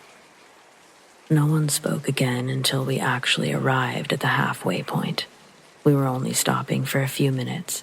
There was a little bench for anyone who wanted to take pictures or just look around, and a bathroom. But as we started to climb back into the wagon, that strange, eerie silence was broken by a high-pitched scream. Both of the horses suddenly went crazy. The driver was just as shocked by their behavior as everyone else. He assured us that the scream had only been a bobcat, something that the horses heard on a regular basis. After several minutes of trying to calm the horses, they finally began to settle down, but the driver didn't want to risk an accident. Instead, he called his son to come get us in a pickup, and after giving us the update, he stepped away to make a second call. It was during that time that the rest of us heard a muffled cry from deeper in the forest. It was different from the bobcat scream. This was more akin to someone shouting for help with their mouth gagged. The 4 of us stared into the dark forest without moving for what felt like several minutes, until Tegan called out, "Hello? Is anyone there? Do you need help?" "Hello? Anyone there? Help!" The reply was instant, and though garbled, it was clearly a woman's voice. She sounded desperate. as if she'd been struggling against someone or something. I was getting ready to call 911 when the guy who sat across from me suddenly darted into the woods. His girlfriend called after him, but he didn't even spare a glance back. We heard him call out to the woman just once more, and then we never heard from either of them again. The driver noticed the commotion at the same time that his son was pulling up, and I'll never forget the look of sheer terror on his face as we explained the situation. We wanted to search the woods ourselves, but he wouldn't hear of it. He just said that it was too dangerous to go into that part of the forest after dark. Even search and rescue wouldn't come out until the next morning. But they never found any sign of that poor guy. I just don't understand so many things that happened that night. I don't understand how someone is right in front of you one minute and seemingly gone from the face of the earth in the next.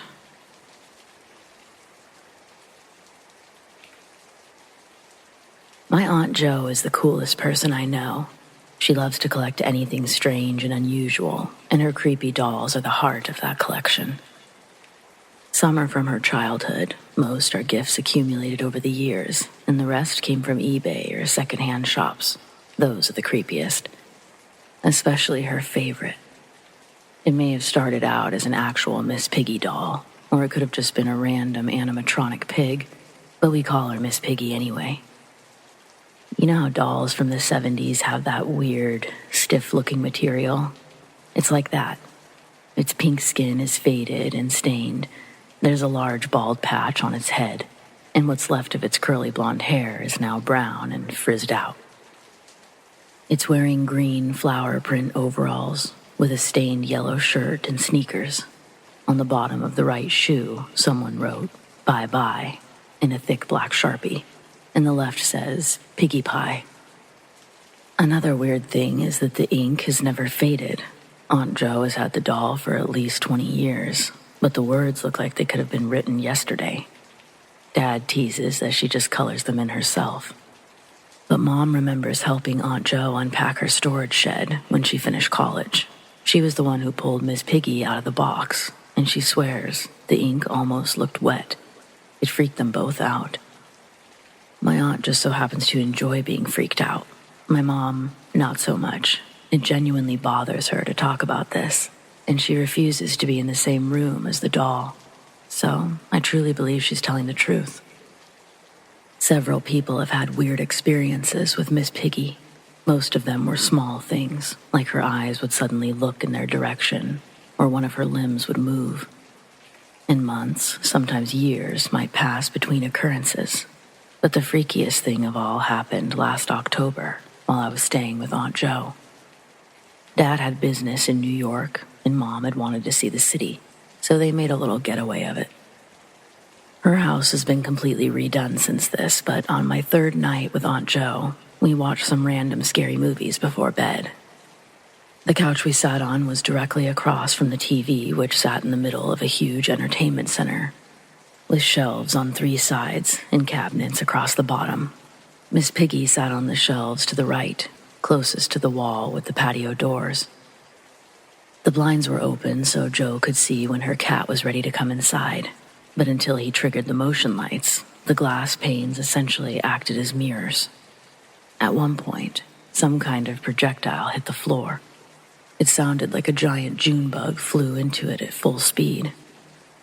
Aunt Jo and I reflexively turned to look, and at the exact same time, we both let out a startled scream as Miss Piggy's reflection very slowly turned towards us. Not thinking, we quickly looked back at the real thing to see that she was still in her original position. Only her reflection had moved. At first, we were pretty freaked out, but once the initial shock wore off, we started getting excited about what a great story we had. Don't forget, these events are usually few and far between. We had zero expectation of anything else occurring that night, let alone multiple incidents. We were about halfway into the next movie when a small glass vase sitting next to Miss Piggy suddenly toppled to the ground and shattered. There was nothing near it, and the pebbles inside would have made it too heavy for a draft to knock it over. even if there had been one. That vase had been sitting there for years with no problems, and then all of a sudden fell over on the exact night Miss Piggy was acting up. That just feels like too much of a coincidence. Especially when you factor in this last part. The movie ended about 45 minutes later, and we turned off the TV to get ready for bed. The house was completely silent as we walked across the living room, and out of nowhere, we both heard the soft giggle of a small girl. That was a first for Aunt Jo, and Miss Piggy hadn't done something new in over 10 years. It was so loud and clear, we thought the TV came back on. We both heard the exact same thing. There was just no logical explanation from where it came from. We were so freaked out that I slept with my aunt for the next 2 nights of my stay, but nothing else happened.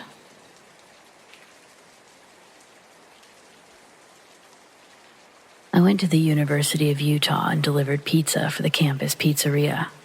One night we got an order for 1 small cheese pizza, and it was just me and 2 girls closing. The address was on my way home, so I volunteered to drop it off. I'll regret my moment of chivalry forever. When I arrived, the entire house was dark and so disheveled that I double-checked the address.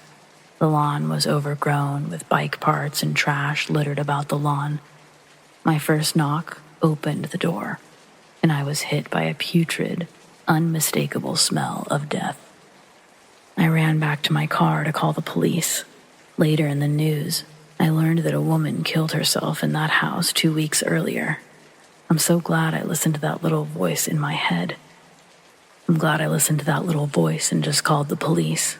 If I'd stumbled across a scene like that, I'd never be able to unsee. But what still gives me the chills is who ordered the pizza.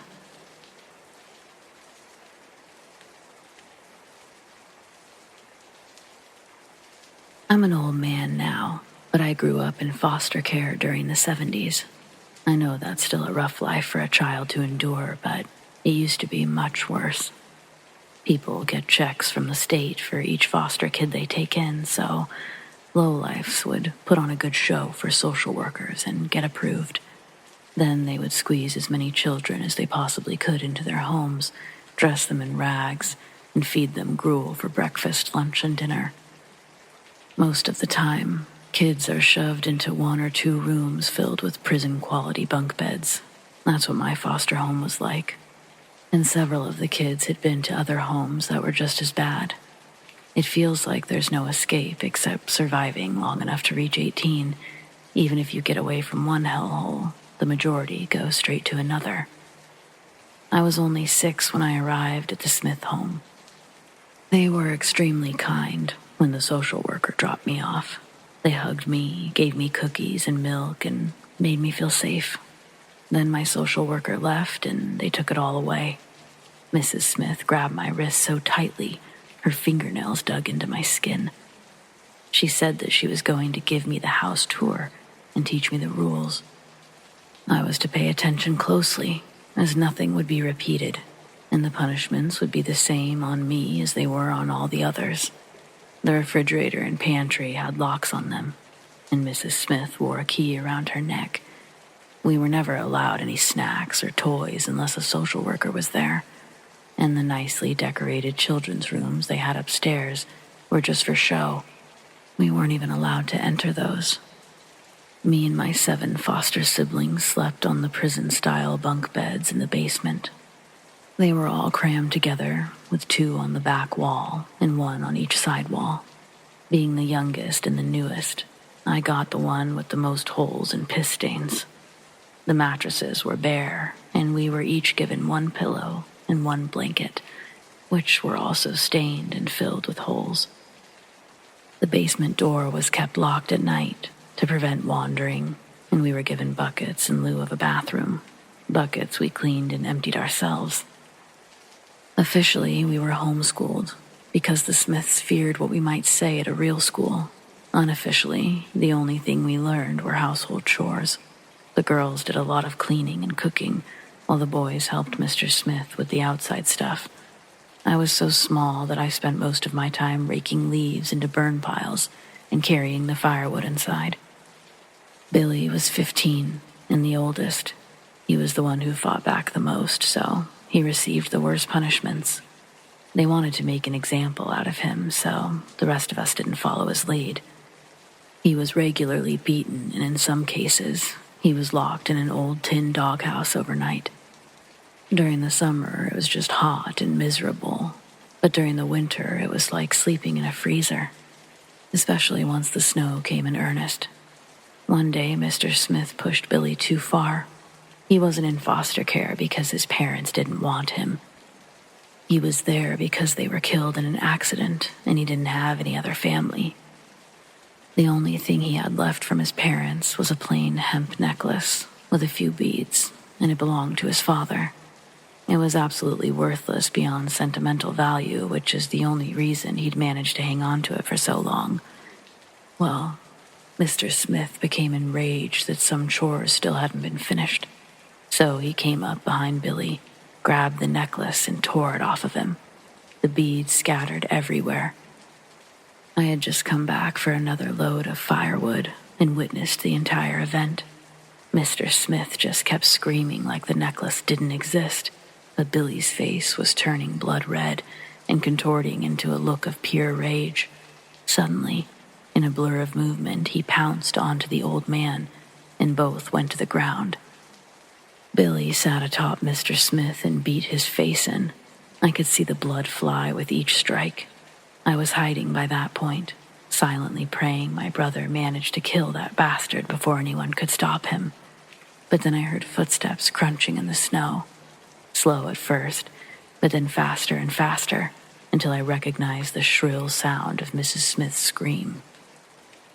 She emerged from the tree line seconds later, and she was holding a rifle.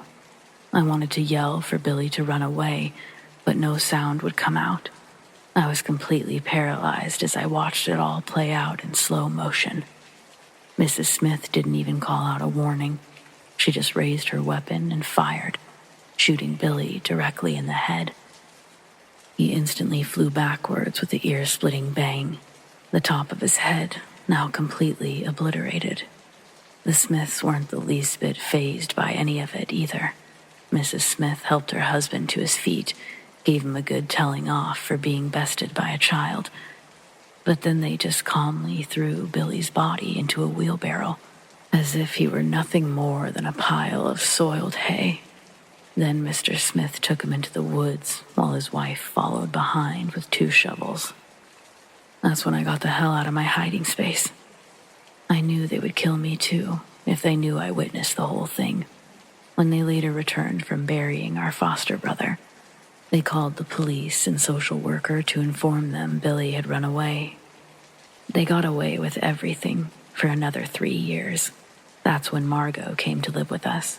She was 12, and she was the first child the Smiths couldn't break. After only 1 week with us, she snuck away in the middle of the day and ran all the way to a neighbor's house, which meant a 3-mile hike through a thick forest because she couldn't risk traveling by road. She told the neighbors everything that we had told her, and she showed them the fresh welts across her back. The police were then called, and before we knew it, the Smiths were in handcuffs while we were all being shipped off to new homes. I was extremely lucky with my next family. They turned out to be my forever home and eventually made the adoption official. But I'll never forget the years I spent living with the Smiths.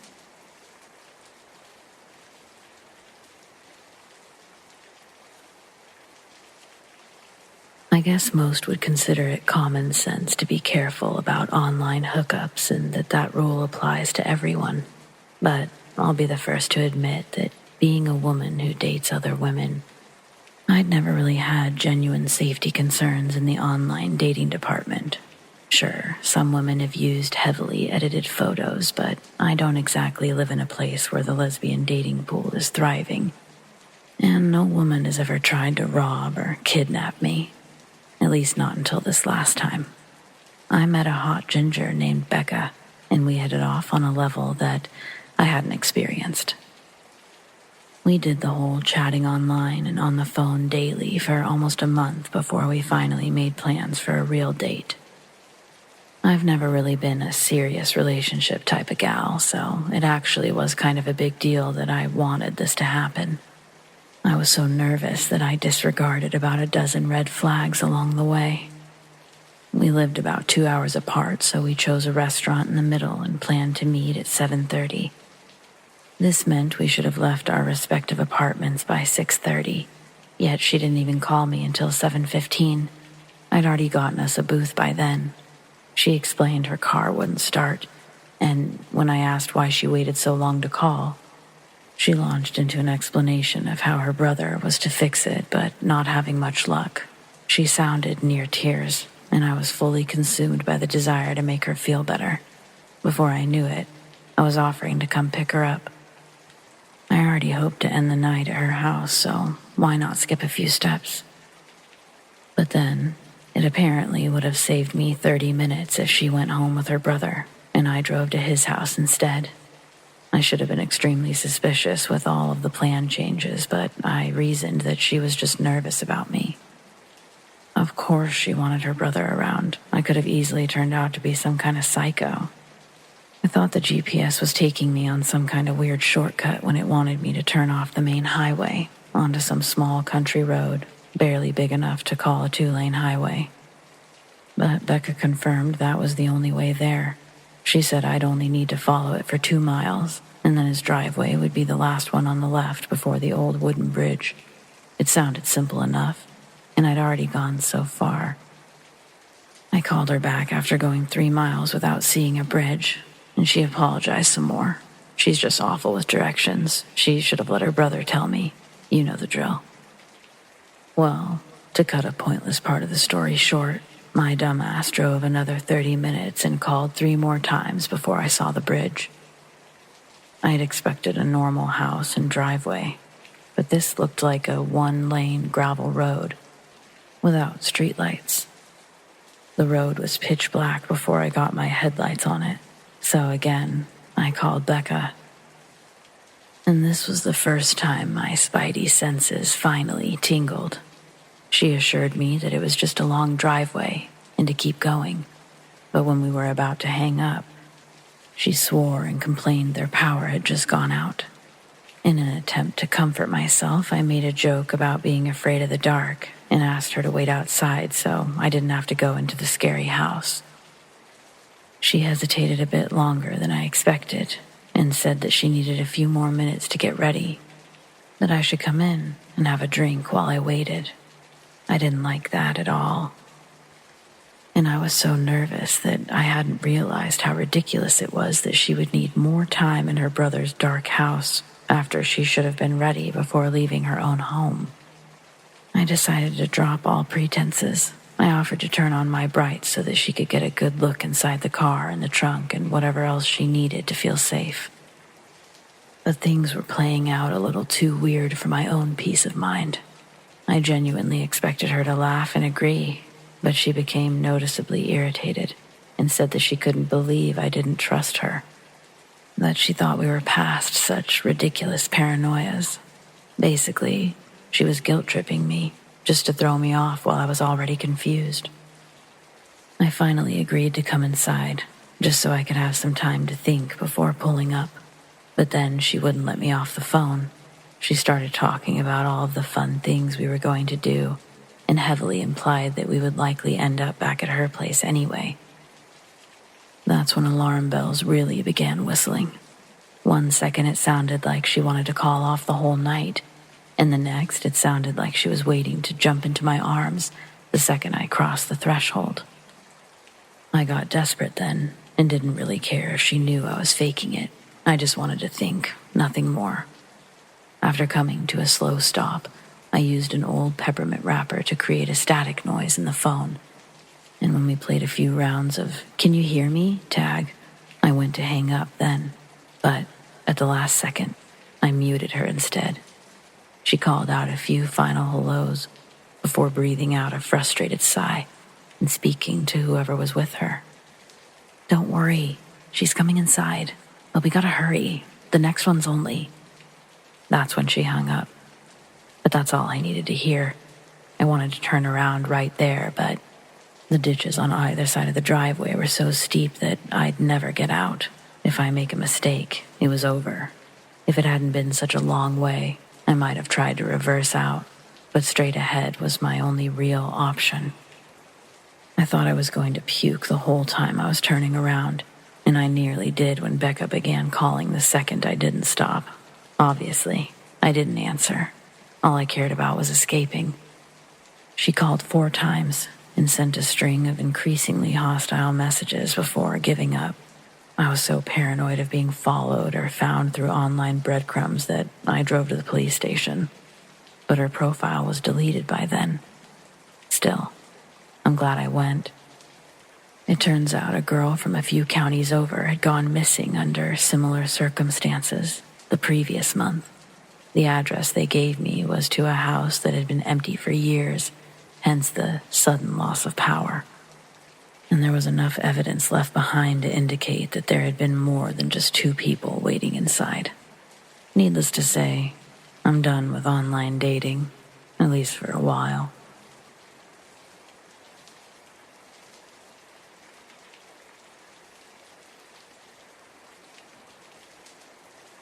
I live in Washington, but I don't want to say exactly where I was in case anyone tries to go there. I can't be responsible for that. Until recently, I never believed in Bigfoot or anything like that, because I've been camping at least 5 to 10 times a year for over a decade without seeing anything remotely unusual. I don't just go a few miles into the woods either. I hike for more than a day to get to some of my campsites.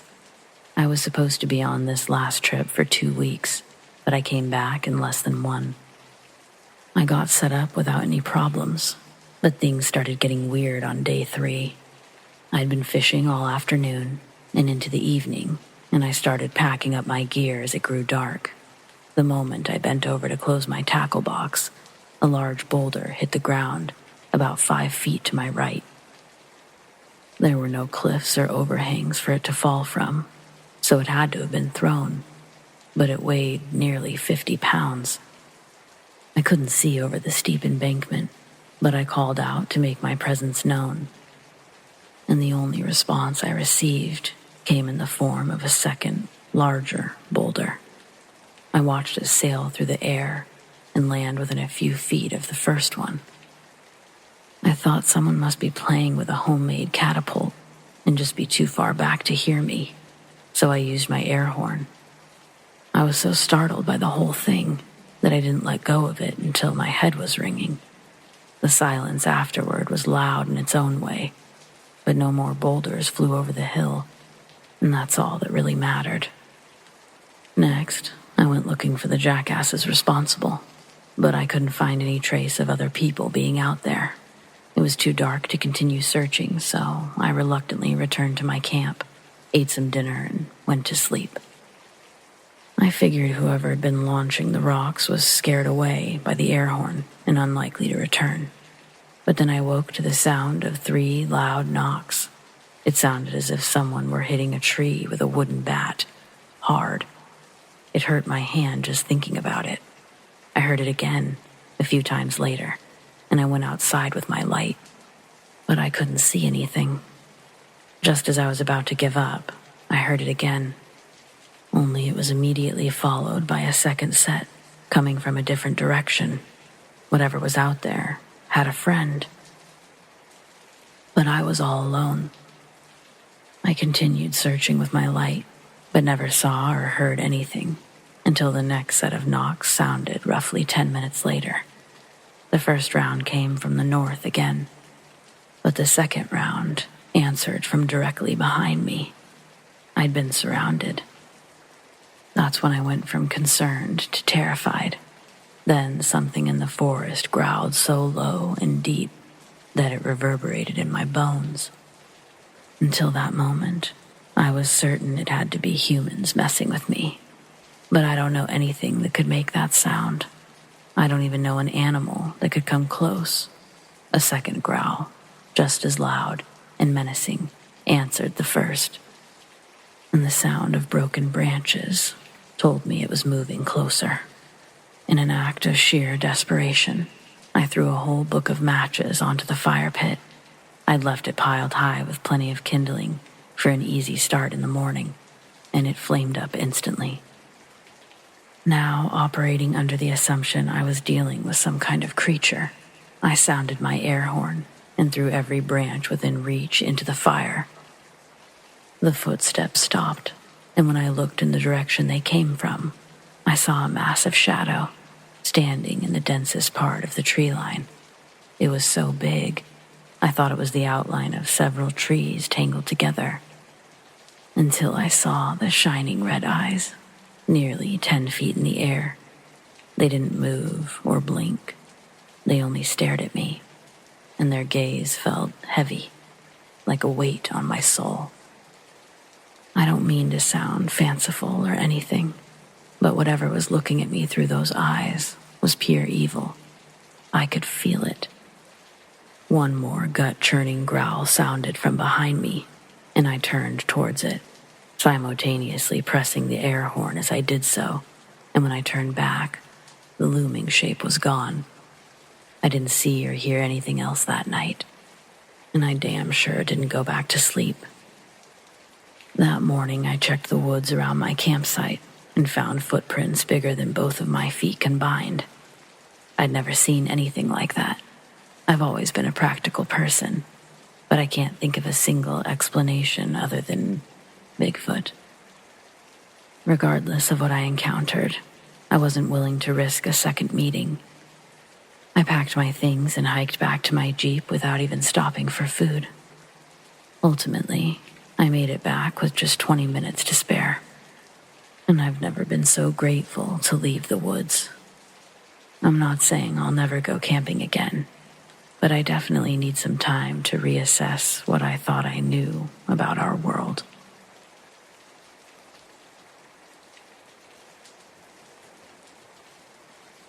When our twins were just under a year old, me and my husband Ed had the bright idea to strap them into their car seats and drive 13 hours in order to attend a family reunion in Virginia.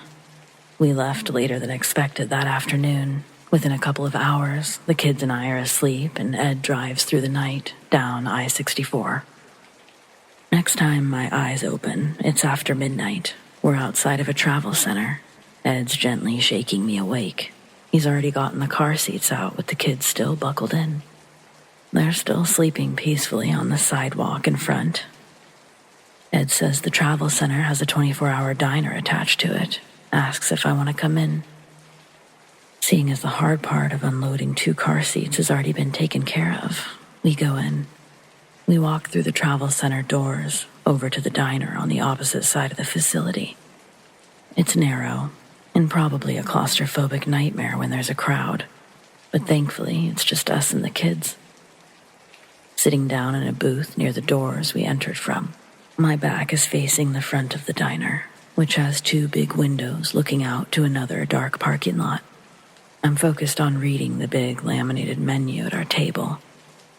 I thought that's what Ed was doing too, but when I look up, he's staring past me, his attention fixed on something in the diner parking lot. I ask, "What?" and turn around, but all I see is an empty parking lot. Ed tells me that an 18-wheeler just came in, all fucked up, with something black splattered over the front. It rolled past the diner windows, probably trying to park on the side of the building.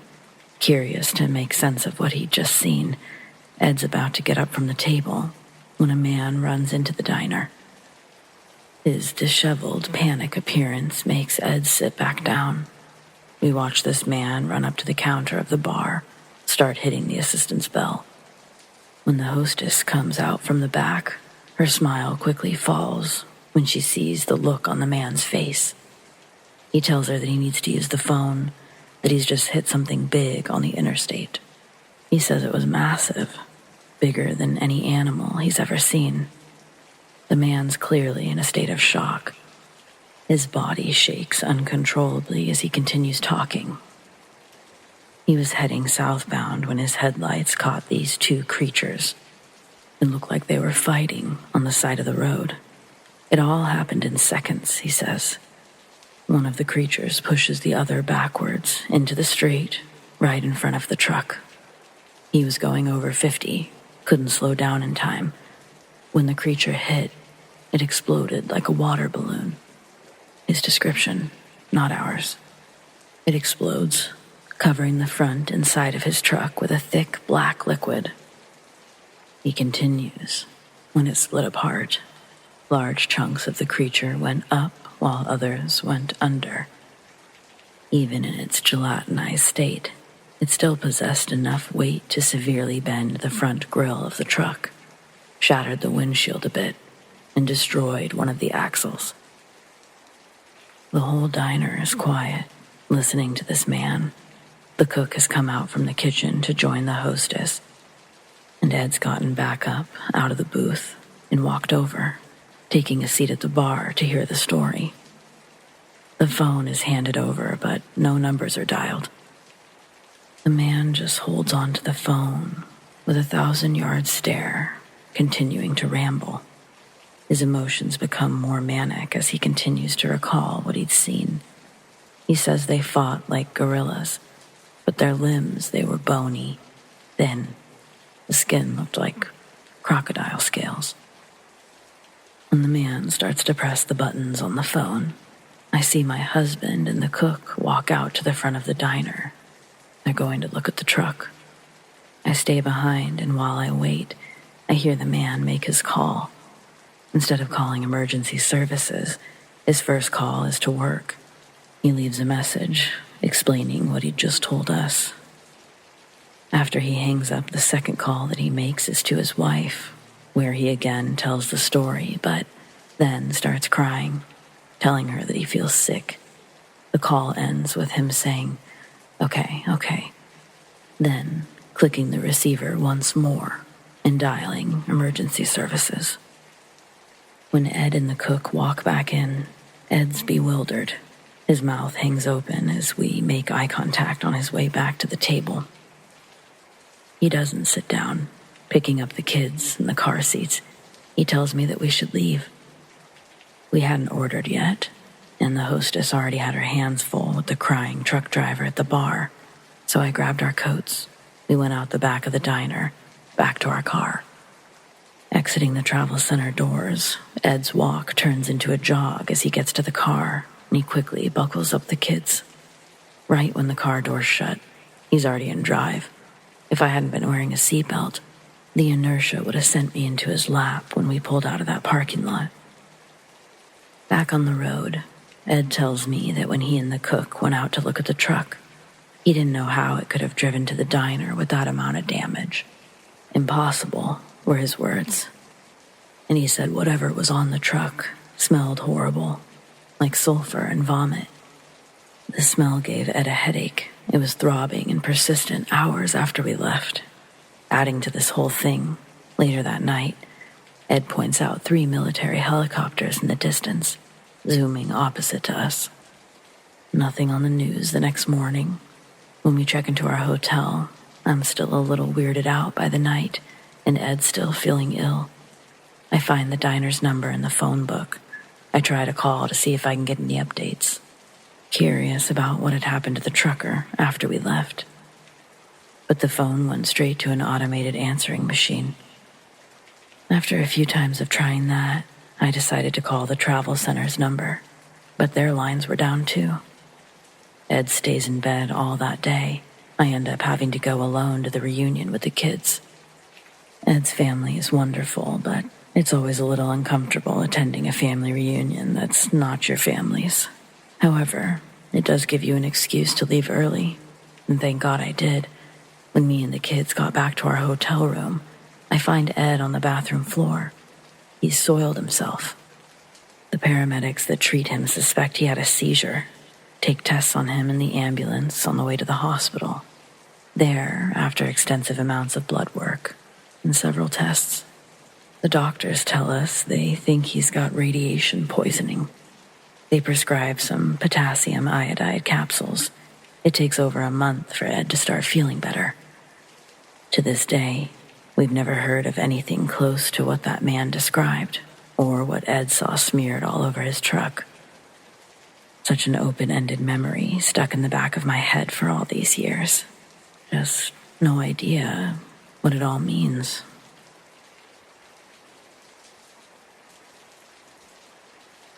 By now, I've been a trucker for longer than I can rightly remember, hauling goods from one corner of this great country to the other. This story is about the night I saw something peculiar up in the skies. It was a moonless, dark night on a lonesome stretch of highway that us truckers know all too well. I was hauling a load of who knows what towards the Midwest, feeling the weight of the world on my shoulders at the time. The radio buzzed with chatter as usual, but otherwise, it was a silent night. As I cruised along, I couldn't help but notice something mighty strange. Out of the corner of my eye, I caught a glimpse of something in the sky. When I looked, something moving in a way that no plane ever could. It was like a firefly on steroids, dancing and zipping through the sky. I squinted my eyes, figuring it was my tired mind playing tricks on me. But I couldn't shake the feeling that something was off, like I was catching a glimpse into a world I wasn't meant to see. And it hadn't disappeared right away like things may, had I just been seeing it wrong. The strangest part, though, was how danged silent it all was.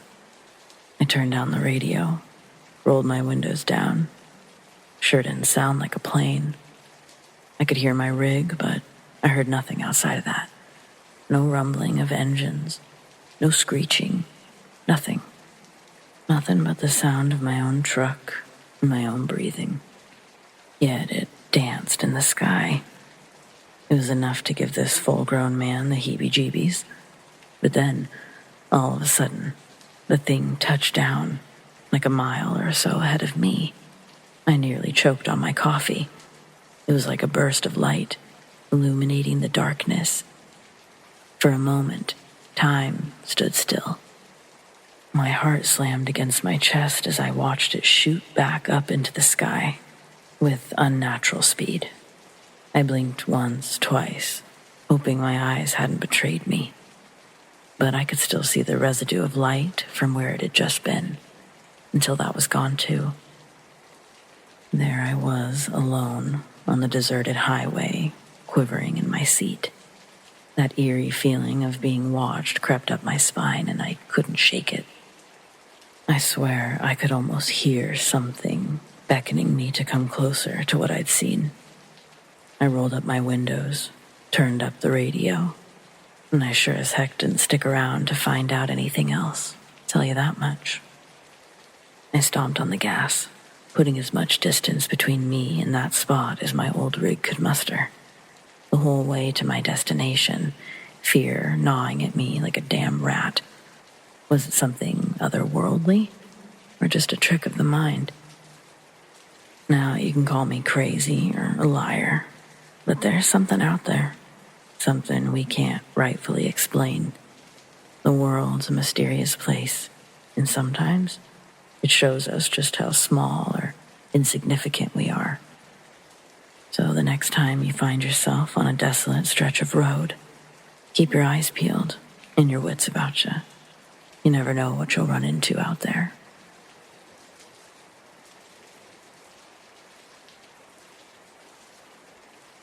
This will probably be the only place I'd ever be comfortable telling this story without the fear of judgment. You don't know me, and I don't know you. I'm telling this story in its fullest, as there's nothing to hide in this relationship between us. I retired early last year as an industrial electrician. If you've lived in the lower Hillsborough County within the past 30 years and ever used electricity, you can thank me for maintaining the switchboards, generators, panels, transformers, and basically anything else that doesn't run off of solar energy. The job meant I was responsible for handling any emergencies that would spontaneously pop up needing fixing. These emergencies I'd have to get up and tend to at all hours of the night, during dinners, birthdays, even my daughter's kindergarten graduation. A transformer had blown up 30 miles in Bexar County. My cell phone goes off and I'm embarrassed having to leave. But it is what it is.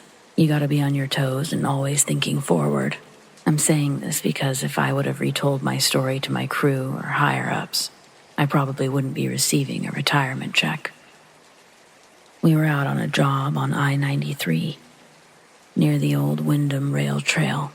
A storm had knocked out some power lines, and we were down assessing the damage, figuring out what vehicles and tools we need to call in. My bladder was full from all the coffee I'd been consuming, and I decided to take a leak a little hike away from the crew to enjoy nature's restroom a little more privately. I didn't walk too far, but after relieving myself, I heard one of the linemen shout my name from further in the woods. At first, I was genuinely confused and thought that they were messing with me, because when I left the group, they were all standing by the work truck. But then the voice starts screaming, "Help, help, I'm hurt."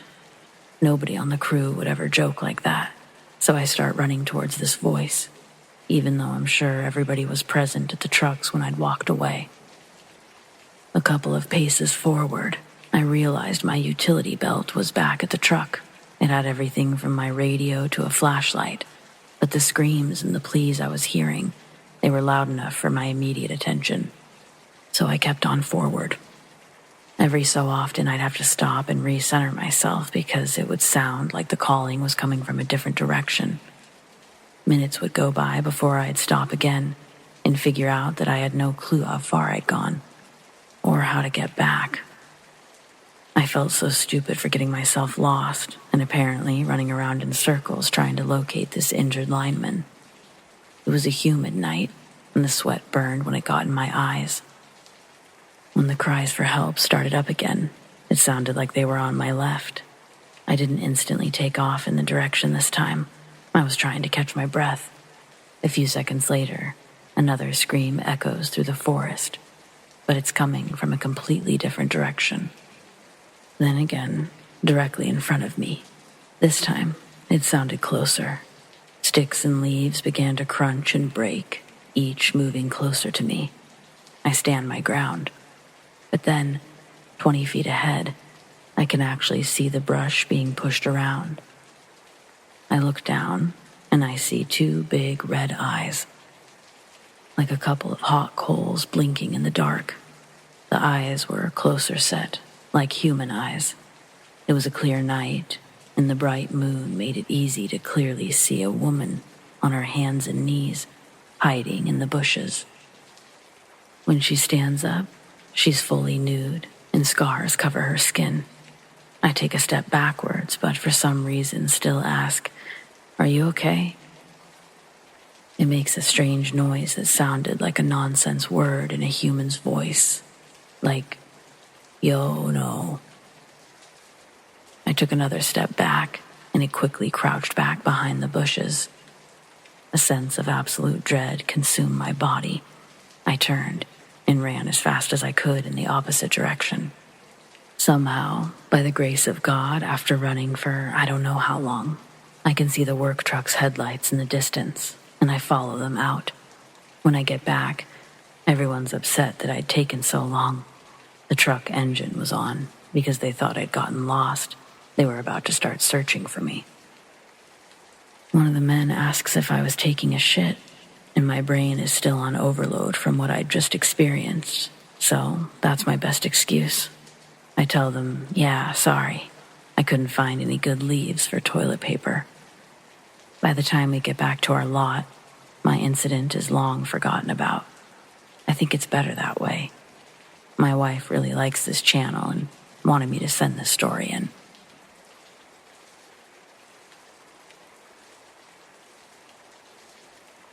Craziest thing I've seen as a trucker would most definitely be the night I'd pulled into a gas station to fuel up. I'd also planned on just sleeping there for the night, but my sleeping arrangements would soon change for reasons you'll soon find out. It's late.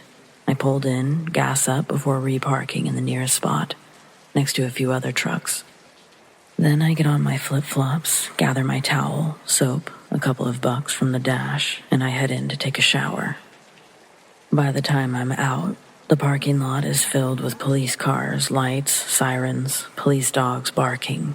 There's a cop inside the station telling everyone to stay inside. I'm holding my shit like, what the fuck is happening?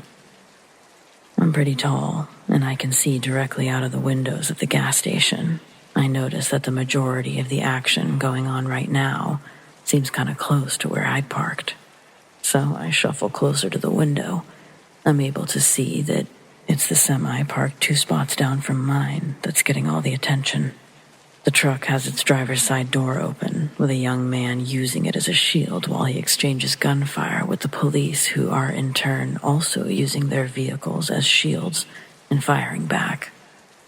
The whole time I was thinking, please don't shoot my truck. Please don't shoot my truck. And thank God, not a single scratch came to it that night. I can't say the same for the other guy and his truck.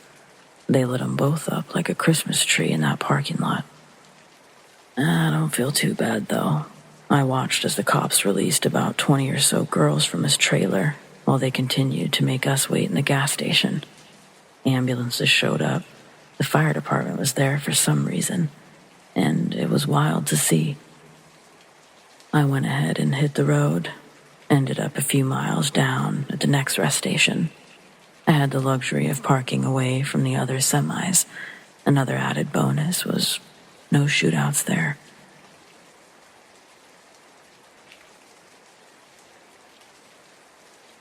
My grandma always used to blame the sounds in her attic on a squirrel family she believed had taken up residence in her walls.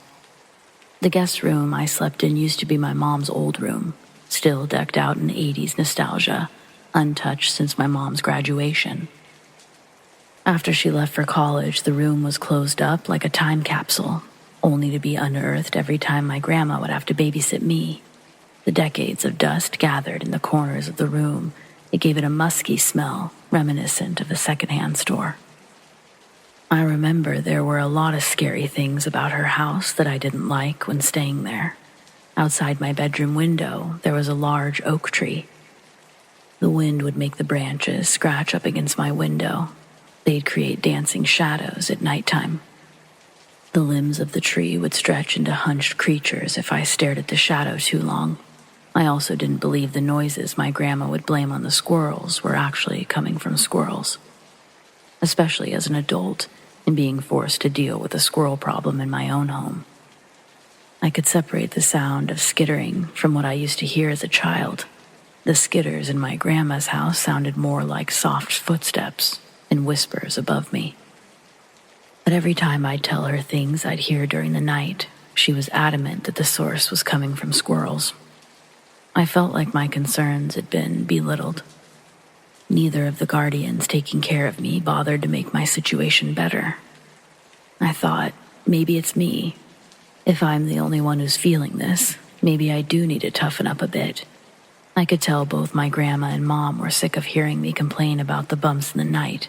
I eventually kept it to myself. I'd attempt to will myself into dreamland every night by ignoring the sounds and shadows that would move around in my room at night. One time I heard the bedroom door quietly open. I squeezed my eyes closed, but then thought it could have been my grandma checking on me. Turning to face the door, I saw that it had been slightly opened, shedding a small amount of light into the room. That's when I saw it, just out of reach from where the light stretched. A shadow grew from the ground into a tall figure. It stood there for a moment, and then it moved into the closet and slowly closed the door. The next morning, I briefly forgot about the night terrors. Then I saw that the room door and the sliding closet door were now wide open. I didn't tell my grandma, however. I was proud for acting like a big boy in a situation I assumed everyone had to deal with growing up. I got pretty good at suppressing my fear when I was there. Then, an odor I hadn't smelled before became prevalent during my visits. It would take my nostrils an hour to adjust when entering the house. They would have to readjust after I'd go outside to play, and then come back in. Flies began to huddle on the windows, not only in my room, but all over the house. Fortunately, the foul smell couldn't be ignored. It got so bad, my mom even noticed one afternoon when she was dropping me off. When she asked my grandma where the hell this wretched smell was coming from, she had a list of possibilities. Most of them involved calling an exterminator to get into the attic and check around. A week or so goes by and she's finally able to get an appointment with an exterminator. When he gets there, he's already dressed like a steampunk astronaut, ready to get into my grandma's crawl spaces. But as decked out as this guy was, even he was unprepared for what we'd soon discover was the source of the smell. Playing outside in my grandma's backyard, I hear a grown man scream in a way that I've yet to hear this day recreated. It wasn't one of those screams you run towards saying what happened. The scream made me pause and think, should I go hide somewhere? A while goes by and the sun has changed positions in the sky. It's a hot day and my grandma keeps coming out with lunch and snacks, but I'm not allowed in the house. A police car pulls into the driveway. Eating a sandwich, I stand there as a cop gets out and gives me a wave while he walks into the house. Next, an ambulance arrives at the house, and then a third car I don't recognize. My mom then pulls into the driveway a bit later. If she'd left work early to get here, this must have been something really bad. The driveway is partway in the backyard, and when she pulled in and saw me by the tree, the first thing she asked is if I'd gone inside. I said no, and then she told me to stay outside before she went in. Both of them eventually walked out behind two paramedics dressed in hazmat suits. They wheel out a zipped-up body bag on a stretcher, and they place it in the car I don't recognize. Mom tried to shield me from watching the men struggle to load the black plastic bag into the back. When I asked what was going on, I was told that when the exterminator climbed into the attic and turned on his flashlight, he found a decomposing dead body. Ironically, the smell it let off had stunk up the neighborhood enough to attract rodents and other little furries in the attic to feast on the remains. Naturally, that part was shared with me later. A more in-depth version was shared with me years later, which is when I learned a homeless man had broken into my grandma's house for an undisclosed amount of time. Then he overdosed and died. When they removed the body and climbed up to inspect the attic, there were dirty blankets, pillows, food, a small portable radio, indicating that he had been living up there for a long time. Worst of all, probably, they found a couple pairs of my underwear amongst his stuff. He died of an overdose and rotted up there, until the overpowering smell made us search. The smell of death is an odor I'll never forget, and I can instantly spot when it's in the air. It is an indescribable, heavy scent that lingers in your hair. I remember I took 1,000 showers that night, and I could still smell it on me when I got out.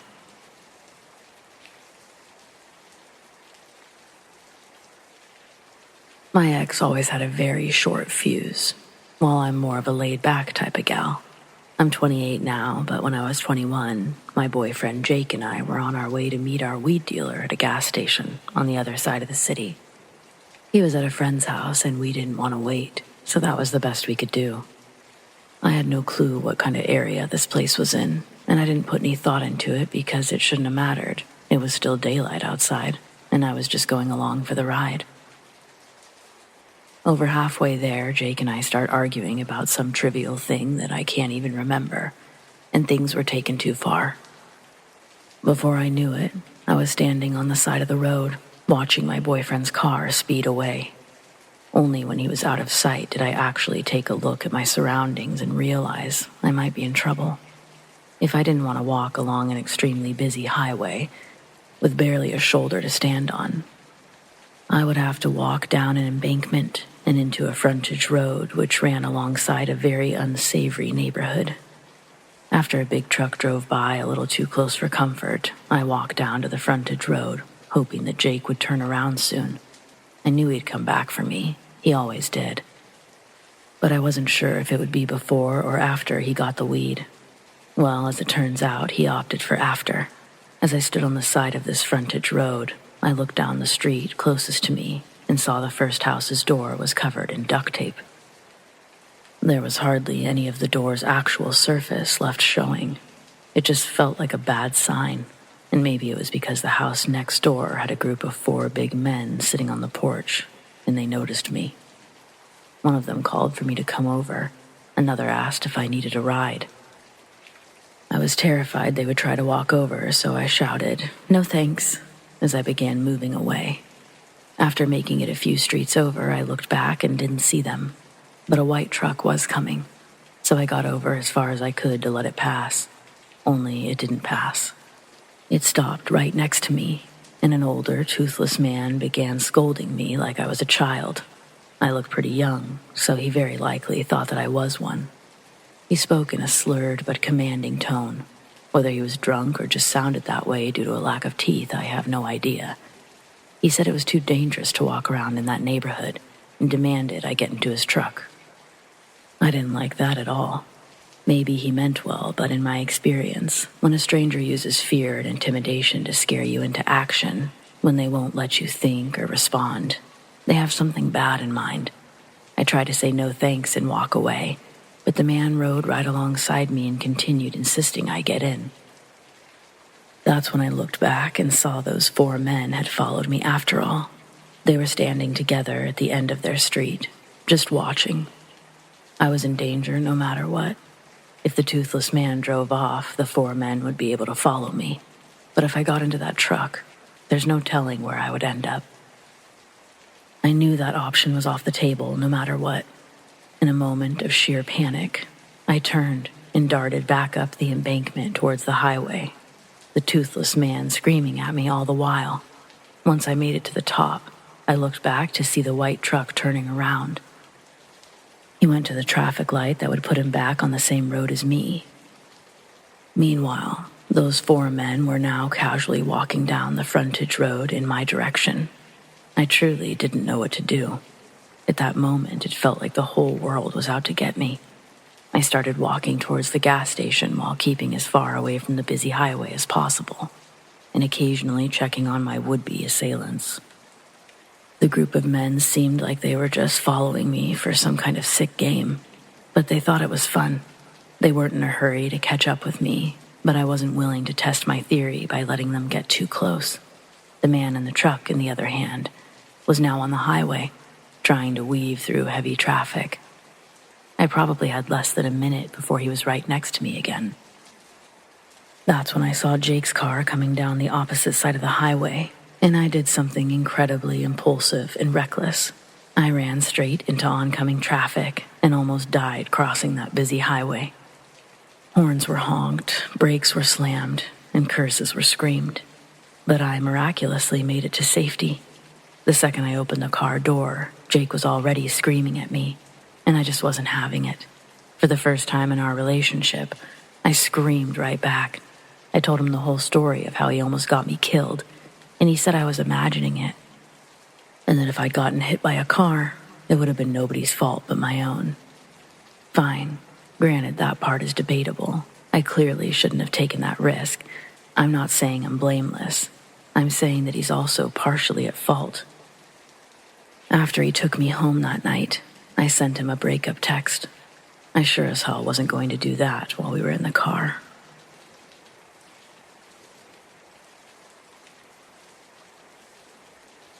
I'm a female trucker from Tennessee, and I've seen some crazy shit in the last 20 years, but nothing like what I just experienced. I prefer to get my sleep during the day and do my traveling at night. Less traffic and lunatics that way. I got back on the road at 9 p.m. thinking I would arrive at my destination right as they were opening, but I'm so terrified that I had to pull over at a rest stop. There's lights and people here. I really don't want to be alone right now, especially on a dark highway in the middle of nowhere. It was around 1 a.m. when things started getting weird. I don't know how to explain it, but it's like I had this feeling of dread or impending doom. I'm not a paranoid person. I turned 46 last week, and I can't name a single other instance where I felt anything like that. It bothered me so much I had to call my partner and kids to make sure they were okay. They didn't really appreciate it. They assumed something must have happened to me because I forgot what time it was. But I couldn't help myself. I should have at least felt better once I'd spoken to everyone, but I didn't. If anything, the feeling only got worse. I even tried distracting myself with podcasts, but there was no shaking it. The only thing I could think to do next was to check with other drivers. So I grabbed the CB. I only glanced away from the road for a fraction of a second, but when I looked up again, there was a huge, hulking figure on the side of the road. I only caught a glimpse before passing it entirely. It happened so fast, I immediately began to wonder if I even correctly interpreted what I saw. Then, the more I thought about it, the more my brain began to reform the humanoid shape into a tree. Maybe it was sheer terror, or maybe it's because I knew the only reason someone would be out there is if they were in trouble. What if I was leaving some poor soul to their doom? Logically, that was the most likely scenario, and any other night, I probably wouldn't have hesitated to turn around. But I was so sure about that feeling. I knew something bad was going to happen if I turned around. A few minutes later, I realized the CB was still in my hand, but I'd lost interest in using it. I didn't know what I'd even say. It was just past 1:30, and anyone I spoke to would probably assume I'd just taken too many stay-awake pills. Once again, I glanced down just long enough to put the CB back, and when my eyes returned to the road, some huge creature was flying straight at me. Yes, flying. I screamed and instinctively hit the gas rather than the brakes. It was coming in low. I kept imagining it smashing straight through my windshield. It looked much different in the beam of my headlights. Its flesh was gray and mottled, one of its wings longer than its entire body. It happened too quickly to make out any facial features, but from what I could tell, covered in scars, missing a nose. Instead of coming through my windshield, it landed on top of my rig. I felt the whole thing shake with its impact. And had I been a less experienced driver, I probably would have panicked, and it would have caused the whole thing to flip over. I didn't know what to do, but I couldn't imagine stopping. So I just kept going as the sound of its heavy, thudding footsteps made their way towards the cab. When it finally came to a stop, there was a screeching sound, like knives scraping against metal, just above my head. I thought it was going to rip open the cab and yank me out right there on the spot. But I still didn't stop. I couldn't. It probably only lasted a few seconds, but it felt like an eternity before the noise finally stopped. The sound of gigantic flapping wings began to fade in the distance. It was definitely gone for the moment, but that didn't mean it wouldn't come back. I found this rest area 30 minutes later, parked right between two other rigs. It's bad form to park so close when there's plenty of room available, but they'll have to get over it.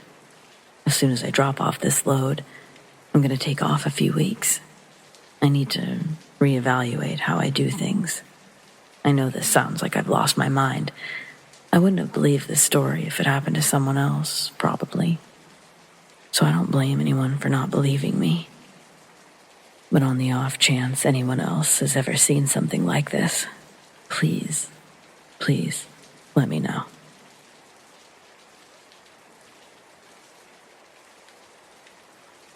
It's been a couple of months since I graduated from high school, and I've been looking forward to the freedom and excitement that comes with this new chapter in my life.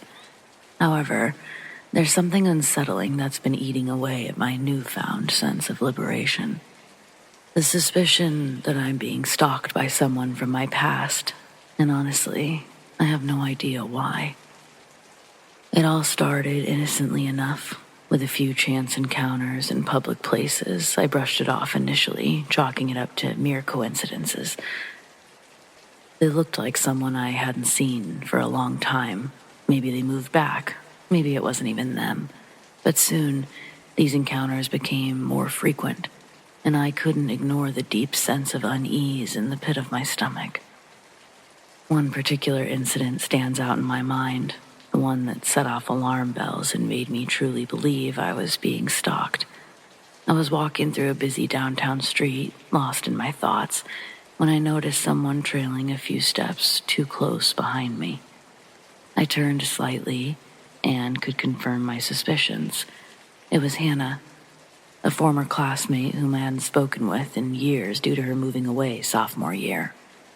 So it was all some strange coincidence until I noticed a pattern. Everywhere I went, the local mall, my favorite coffee shop, even the park near my house, Hannah was there, lurking in the background like a shadow. It wasn't just passing resemblance either. It was undoubtedly her. The way she walked, the unique birthmark on her cheek, there was no mistaking it. What alarmed me the most was when I realized she had somehow managed to obtain my phone number. I started receiving anonymous text, subtly alluding to personal details that only someone close to me would know. Then just throwing in weird stuff like your secrets aren't safe. Just pointless because sure, we all have stuff we'd prefer the world doesn't know, but I don't have secrets that I'm scared of the world hearing. For some reason, I just knew it was her, even before she eventually revealed who she was. When she did, she just acted like it was all a joke I was supposed to be in on. I asked her how she got my number, but she never gave me those details, just continued to cross boundaries. It was as if she was watching my every move, liking and commenting on everything I posted, sending me DMs related to anything I posted. She even started to post pictures of herself at places I'd been to, using or taking photos of things that had either been on my Instagram or that I'd bought in public recently, places I'd seen her at. I was getting super overwhelmed seeing this online, piled on with the texts and chance encounters, where she'd really just watch me, not approach me or speak to me. I couldn't handle it, and so since then I've taken every precaution to avoid her. Not only did I block her number, but I blocked her on all my social media accounts, and I even started taking different routes to my usual destinations. But no matter how hard I try, I can't shake the feeling of being watched, like she's always one step behind me or in front of me. And it drives me crazy that I just cannot figure out why she's doing this.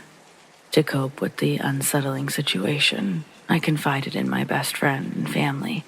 They've been supportive, assuring me that my safety is their priority. They keep telling me that it's not my job to figure out why they're doing it, that she's unwell or something. I trust them, so I'm keeping my distance. Together, we devised a few strategies to keep me safe or make me feel that way, such as sharing my daily whereabouts with my trusted individuals and ensuring I'm never alone in vulnerable situations. Despite my efforts to distance myself, the constant fear and anxiety, they've taken a toll on my everyday life. It's made it difficult to fully embrace the excitement and freedom that should come with this new phase of life. Instead, I find myself constantly looking over my shoulder and questioning even the most benign encounters.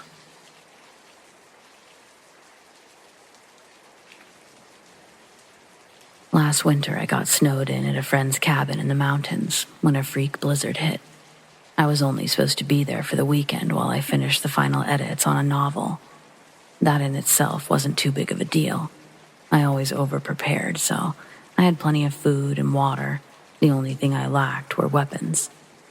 I shouldn't have needed one. It probably wouldn't have helped anyway, but at least I would have felt some illusion of safety. It wasn't rough living out there at all. The entire cabin was powered by a beast of a generator, and by some miracle, the water pipes never froze. Under normal circumstances, it would have made for a great vacation. But Sunday night, just after sunset, I heard a scream coming from deep in the forest. It sounded like some poor woman was being killed. I called the police, but the roads were completely impassable. They couldn't even send a helicopter over until the following morning. And by then, it would be too late. I couldn't stand the thought of sitting by a cozy heater while someone was dying right outside. Finally, I convinced myself that the woman could make it to me if only she knew I was there. It wasn't too difficult to dig my way out the window. The hard part was staying out there. I yelled as loudly as I could, my mind racing for a way to find this other woman, and I became so lost in thought that I almost didn't hear the reply. A faint, distant voice that sounded strangely familiar to my own came from the darkness, but I only understood the last few words. "Is someone there?" "Yes," I shouted back, instantly full of adrenaline. With only my phone for a light, I dared not to wander in after her and have us both be lost. Instead, I called back for her to follow the sound of my voice. After a few minutes passed with no further communication, I wondered if I'd imagined the whole thing. But then she answered again. "Hello? I'm here." I shouted louder than ever in my excitement, and soon I heard her moving through the brush. I ran a few feet into the tree line, meaning to meet her when she came into sight, but my legs nearly gave out when I saw what was actually coming towards me. I could just make out a cloaked figure. It was a humanoid-shaped patch of darkness, blacker than anything you've ever known. And in the place you would expect to see its eyes were two tiny, glowing red orbs. The greatest fear I've ever felt washed over me, and my flight or fight instinct chose to fly. I flew back into the cabin without turning back, and I had no clue if that thing was chasing me or not. I locked the door and checked every window without turning on a single light, and I waited there in the darkness. 2 hours later, I was finally beginning to relax when a set of heavy footsteps suddenly walked onto the little deck outside. They came up each step slowly, and the sharp thuds pounded in concert with my panicked heart. I knew it had to be that thing. It was impossible for anyone else to be out there. Nothing in the world could have made me open that door when the knocking started. At first, it was almost normal, like a neighbor at your door. But then it became desperate and violent. Eventually, I heard the woman's voice again. She was begging for me to let her in. The longer it continued, the more forceful the creature became. But finally, less than an hour before sunrise, it left. I heard it walk back across the deck, down the steps, and away from the cabin. When it was nice and bright outside, I dug my Explorer out of the snow, packed my bags, and nearly killed myself getting off that mountain. But I made it. By that night, I was safe and sound back in the city, where the only monsters are other humans.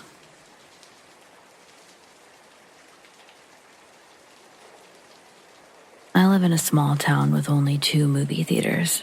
One is the regular variety, while the other solely plays classics, which in this case just means anything made before 1980. It only stays in business because there's nothing else to do around here, and because they made the building into a historical landmark.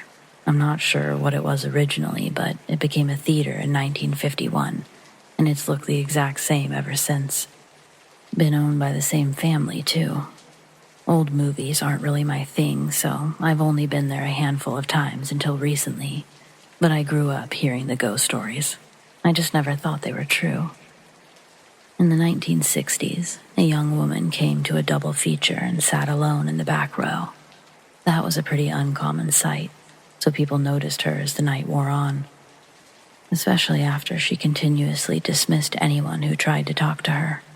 Witnesses described her as sad and anxious. When the second film ended, the lights came on, and everyone began to file out of the exit until they were stopped by an ear-splitting scream. 2 school teachers had stopped to check on the lone woman who was now slumped over and unresponsive. Thinking she'd fallen asleep, they tried to wake her. And that's when they saw the cold, dead stare in her glassy eyes. The autopsy revealed an overdose that police concluded to be accidental. She went to the movies that night to hide from an asshole named Tony. The pair had began dating earlier that year, and their fights were known to be violent. The police took him in for questioning, but he didn't force her to take the drugs, and over a dozen witnesses saw her sitting alone, undisturbed, during the final hours of her life. After being cut loose, he chose to drown his sorrows at the theater, and he wasn't quiet about it.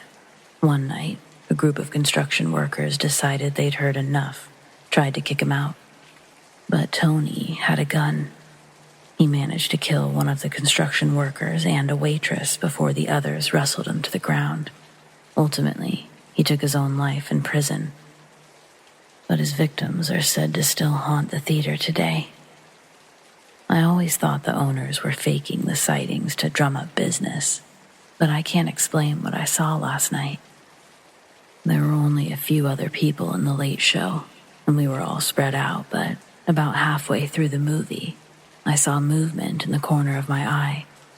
I was only a few seats down from the wall, and we were the only people in our row. No one else could have been there without walking past us or climbing over several chairs. But suddenly, there was a woman dressed like a waitress from one of those 50s diners. I stared at her in confusion for only a few moments, wondering where she came from. Before she turned to face me, I saw that half of her head was missing. I jumped out of my seat with a muffled yelp, scared my date half to death. But when I tried to point at the waitress, no one was there. The rest of our row was empty once again, and I was left looking like a lunatic. In my panic, I began describing a rabid beast of a rat, but I only made a bigger fool of myself. Regardless, the one thing I do know for sure is that I'm never going back to that theater again. No thanks.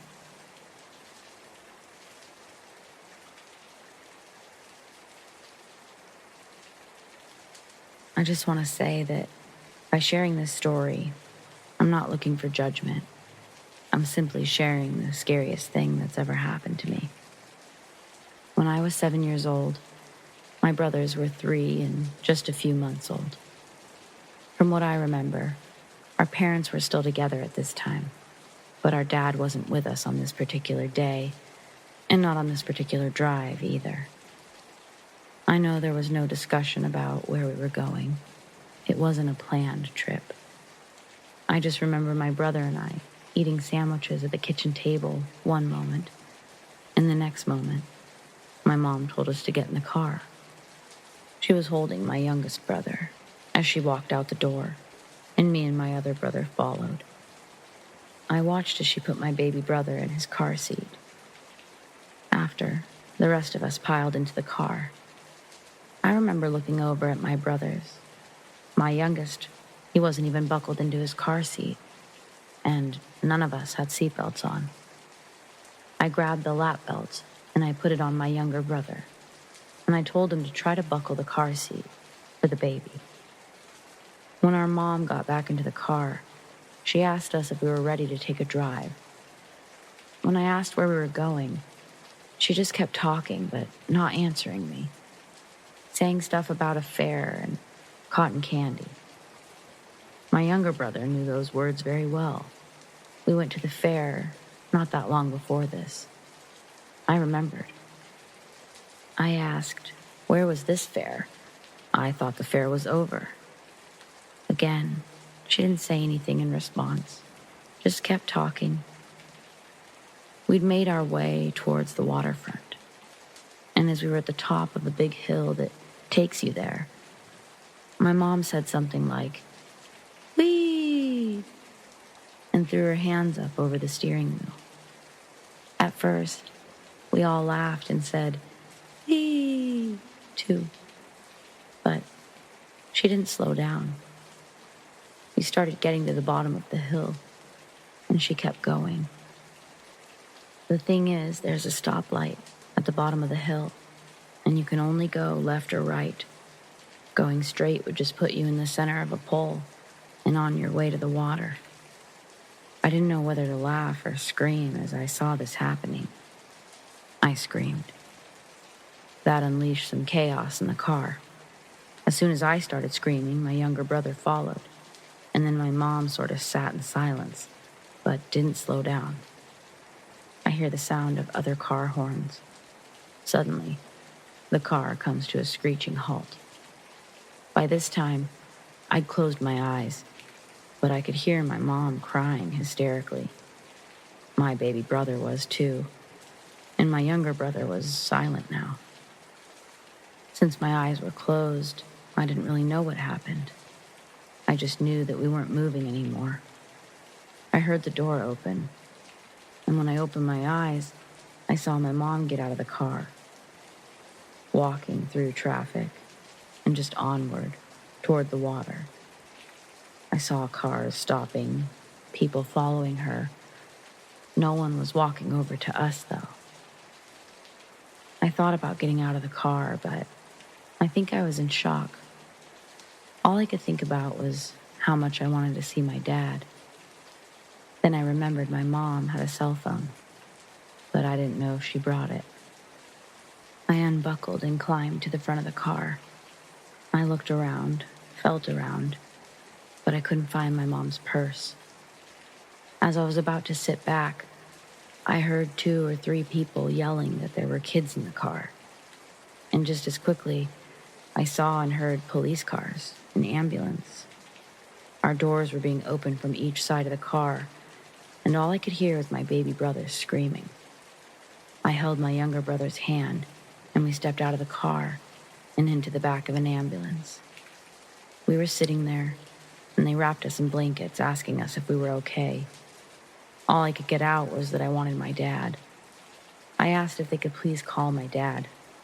Some EMTs sat with us, and it felt like a million years had passed before we saw the police walking our mom back in our direction. Before we could go run and hug her, though, 2 officers put her in the back of a police car.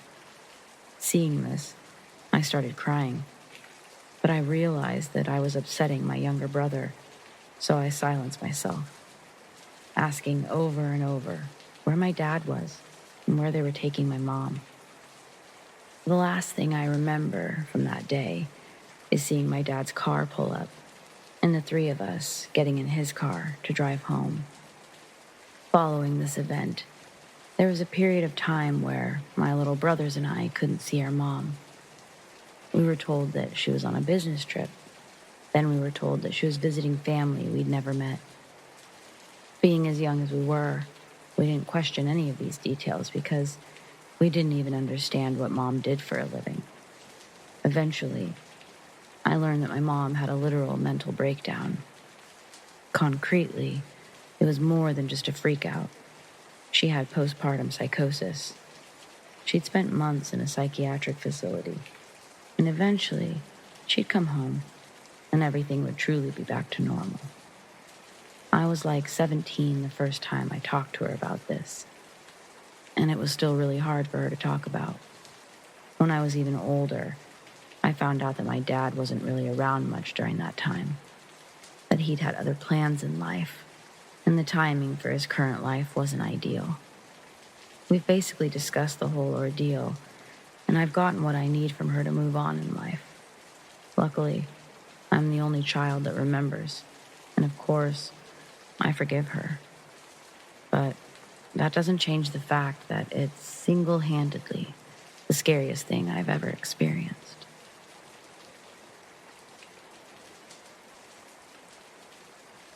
My apartment in Hawaii only had 2 elevators, and I only ever seemed to be able to catch one of them, which was the elevator on the farthest right. This incidentally was the elevator closest to the hallway my apartment was down. Good for cutting time, bad for other reasons. This elevator, without fail, constantly stopped on the 19th floor. I could be the only person in the elevator. It would stop and open on the 19th floor. I could be going up or down. It would stop on the 19th floor. No one would ever be seen on the floor either, down the halls or anything. I checked because I was pretty sure someone was fucking with me. No doors slammed in a hurry. No noise. Just the usual silence.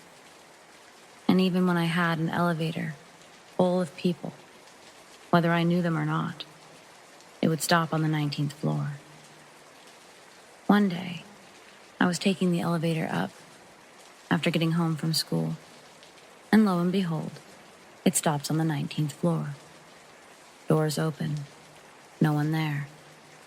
I sit around, listening to my CD player, waiting for the doors to close and carry on my merry way. The doors remain open, as though someone were holding the doors open. I grow bored. I peek out. No one. Finally, I pull myself back in. The doors slowly shut. I watch the numbers rise up to 22. Ding. I heft my backpack higher up on my shoulders, walk out, around the L curve. I'm on the 19th floor. It's staring me in the face, taunting and confusing all in its own right.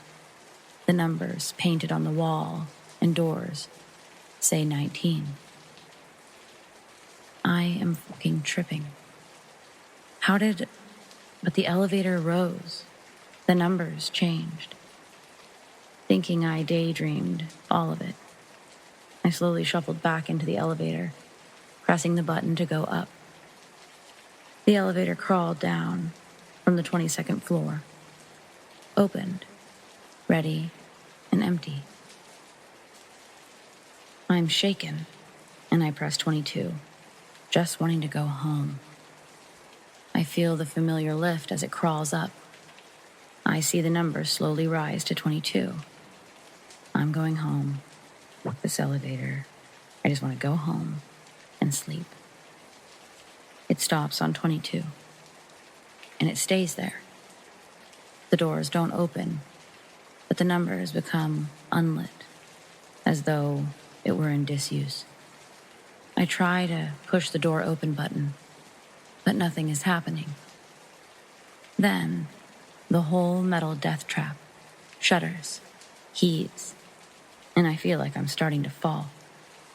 I think for the briefest of moments, oh shit, I'm going to die in a freak elevator accident. I swear, it feels like it drops 5 floors. 5 floors of free fall. I barely have time to catch myself in a corner when it feels like brakes suddenly kick into gear and catch the cables, causing the whole car to shudder again. But there's no screeching of metal, just the walls shaking and me falling into a corner, limbs spread out to prevent injury. And as though nothing happened, the elevator begins its slow crawl, up again, up, back to 22. Lights are back on and cheery as ever, 22. Shaken, when the doors open, I rush out. The doors close behind me, and once again, the 19th floor.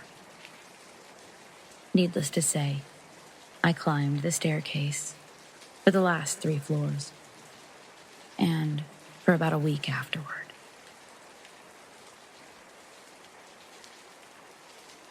So my new house, I just moved in about 5 years ago.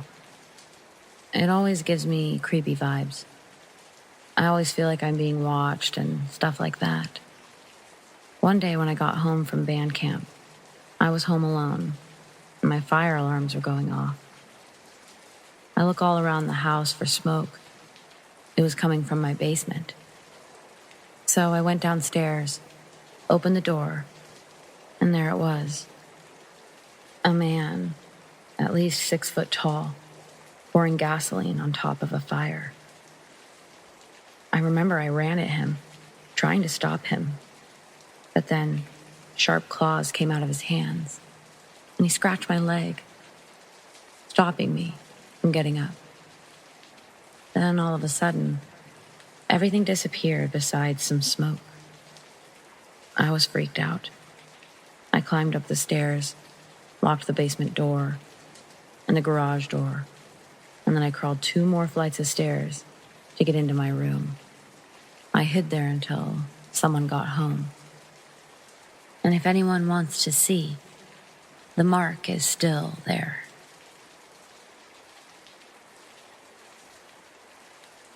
I've shared a few of my stories here, but ever since I was younger, I've been seeing things that I can't really explain.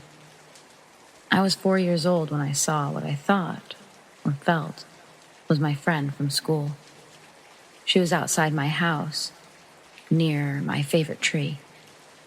I walked out and I was standing there, trying to get her attention to see why she was here, but I couldn't get anything from her.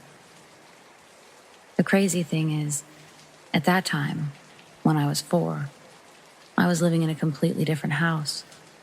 I didn't move into that house, but I saw her at, with my favorite tree, until a year later. When we moved into that house, I was always looking at that tree. I was so confused at how I thought I'd already been at that house, when I didn't even know that it existed at that time. When I started at school, I met this girl who became my friend, my best friend. We were playing in my backyard and she went near that tree, and I saw it. It was her. It was her that I'd seen in my vision. I didn't tell anyone about it, and I still get a little scared talking about it sometimes. That story was based around 2004 to mid-2006. Now, I'm 20. I live in a different house, and I found out that I was a medium about 2 weeks ago. My sister is a green witch, and we didn't know if I was a witch or a medium. But she asked her crystal, and it said, yes, I am a medium. It said I have a best friend who's an angel, and the spirits talk to her about me all the time. I also learned from them that a big thing for new mediums out there is you really want to research it. Trust me, so do I. But remember, you need to learn and teach yourself to let the spirits help you. They will trust you more and you'll get better at it. Whereas if you research about it, they'll tend to shut you out, not trust you if they feel like you're trying to learn things too fast, or if you're simply learning things that aren't true to your experience or theirs. So remember, let the spirits guide you.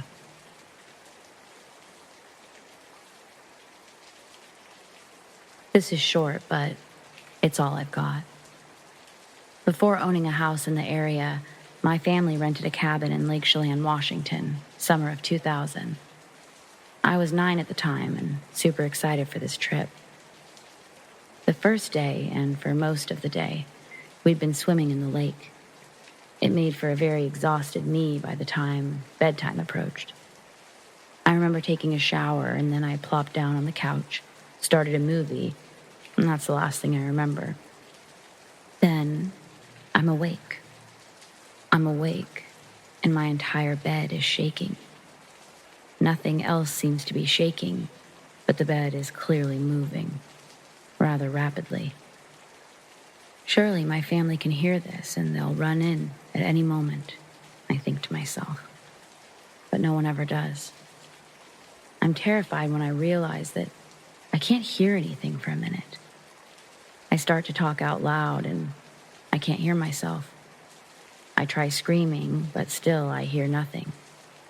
Suddenly, the shaking stops, and the lights turn on, and my hearing comes back.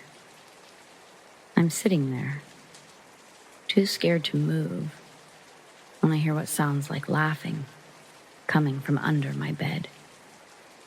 At that moment, I think, oh my God, it's Katie. That's my older sister. And in almost a moment of relief, I quickly lean off the side of the bed and I look underneath. No sister. No, nothing. I booked it out of that room, and I went back down to the couch where I believe my night started. I turn on all the lights, and I put on some cartoon VHS that we had, eventually falling back asleep. I wake up in the morning to my dad making breakfast. He looks over at me and says something like, "How did I end up back on the couch?" That made me think about the night before, realizing there's no way it was a dream. I didn't tell anyone about the experience. I think I was afraid of getting into trouble or something. I knew that it sounded like a lie or a bad dream, but I also knew that it wasn't either of those things. It was 100% real, and for the rest of the trip, I slept on the couch. About 8 years later, when my parents were looking to buy a house out there, I did give my humble opinion that it shouldn't be anywhere near the house that we stayed at the first time that we went there. And lucky for me, they listened.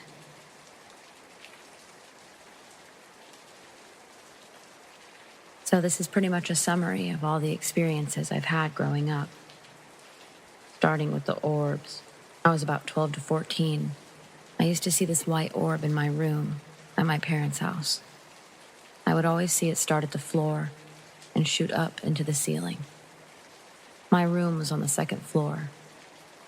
Now, I didn't believe in ghosts or paranormal stuff, and I've always tried to figure out ways to explain it. I used to think that maybe my eyes were playing tricks on me, since my room was always dark. That all changed when my cousin from out of town came and spent the night. As soon as I opened the door to my room to show her, she asked me, "What was that white orb?" After a while, I just stopped seeing it. Since then, a lot has happened. I've moved out, then back in, then back out again. And now, due to COVID, I had to move back in. But it's no longer my room. The darkness. During a summer when I was 14, I used to have the urge to check the kitchen before anything. Like, I know it sounds crazy, but I couldn't sleep until I stood in the kitchen, in the dark, and counted in my head to 20. I have no explanation for it. It just kind of happened.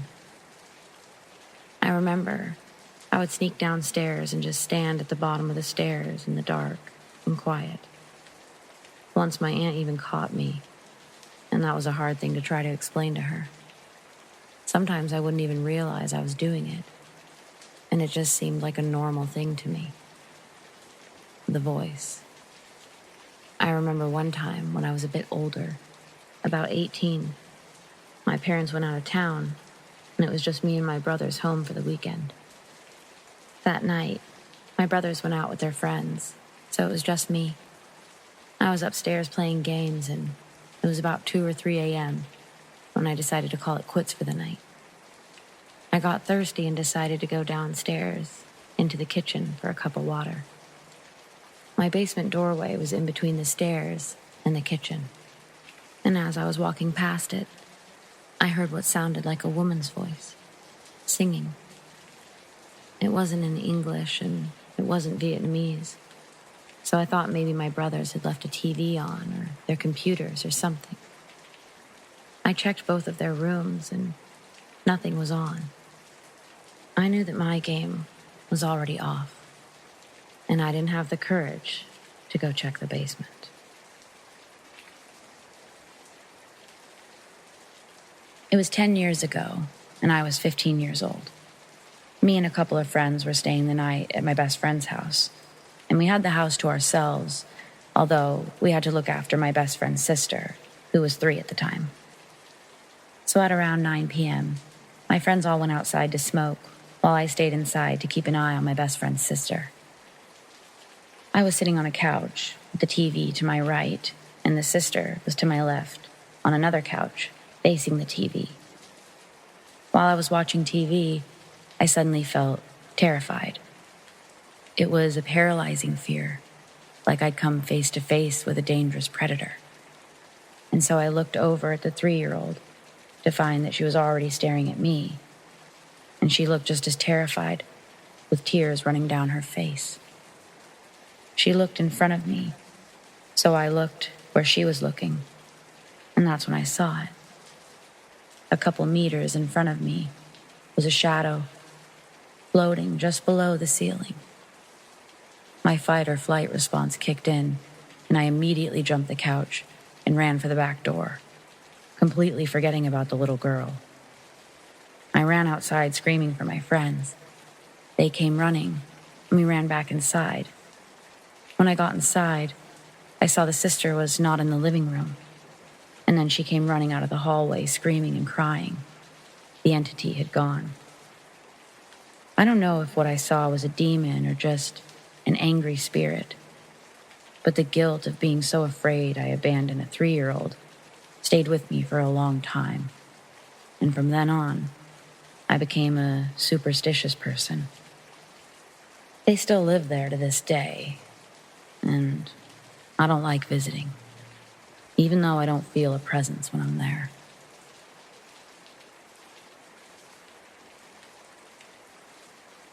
I had a weird encounter today at the gym.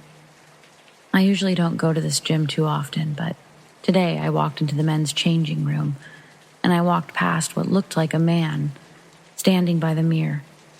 He was shirtless and was either wearing all black pants or shorts. I couldn't remember. When I walked past, I wasn't paying much attention.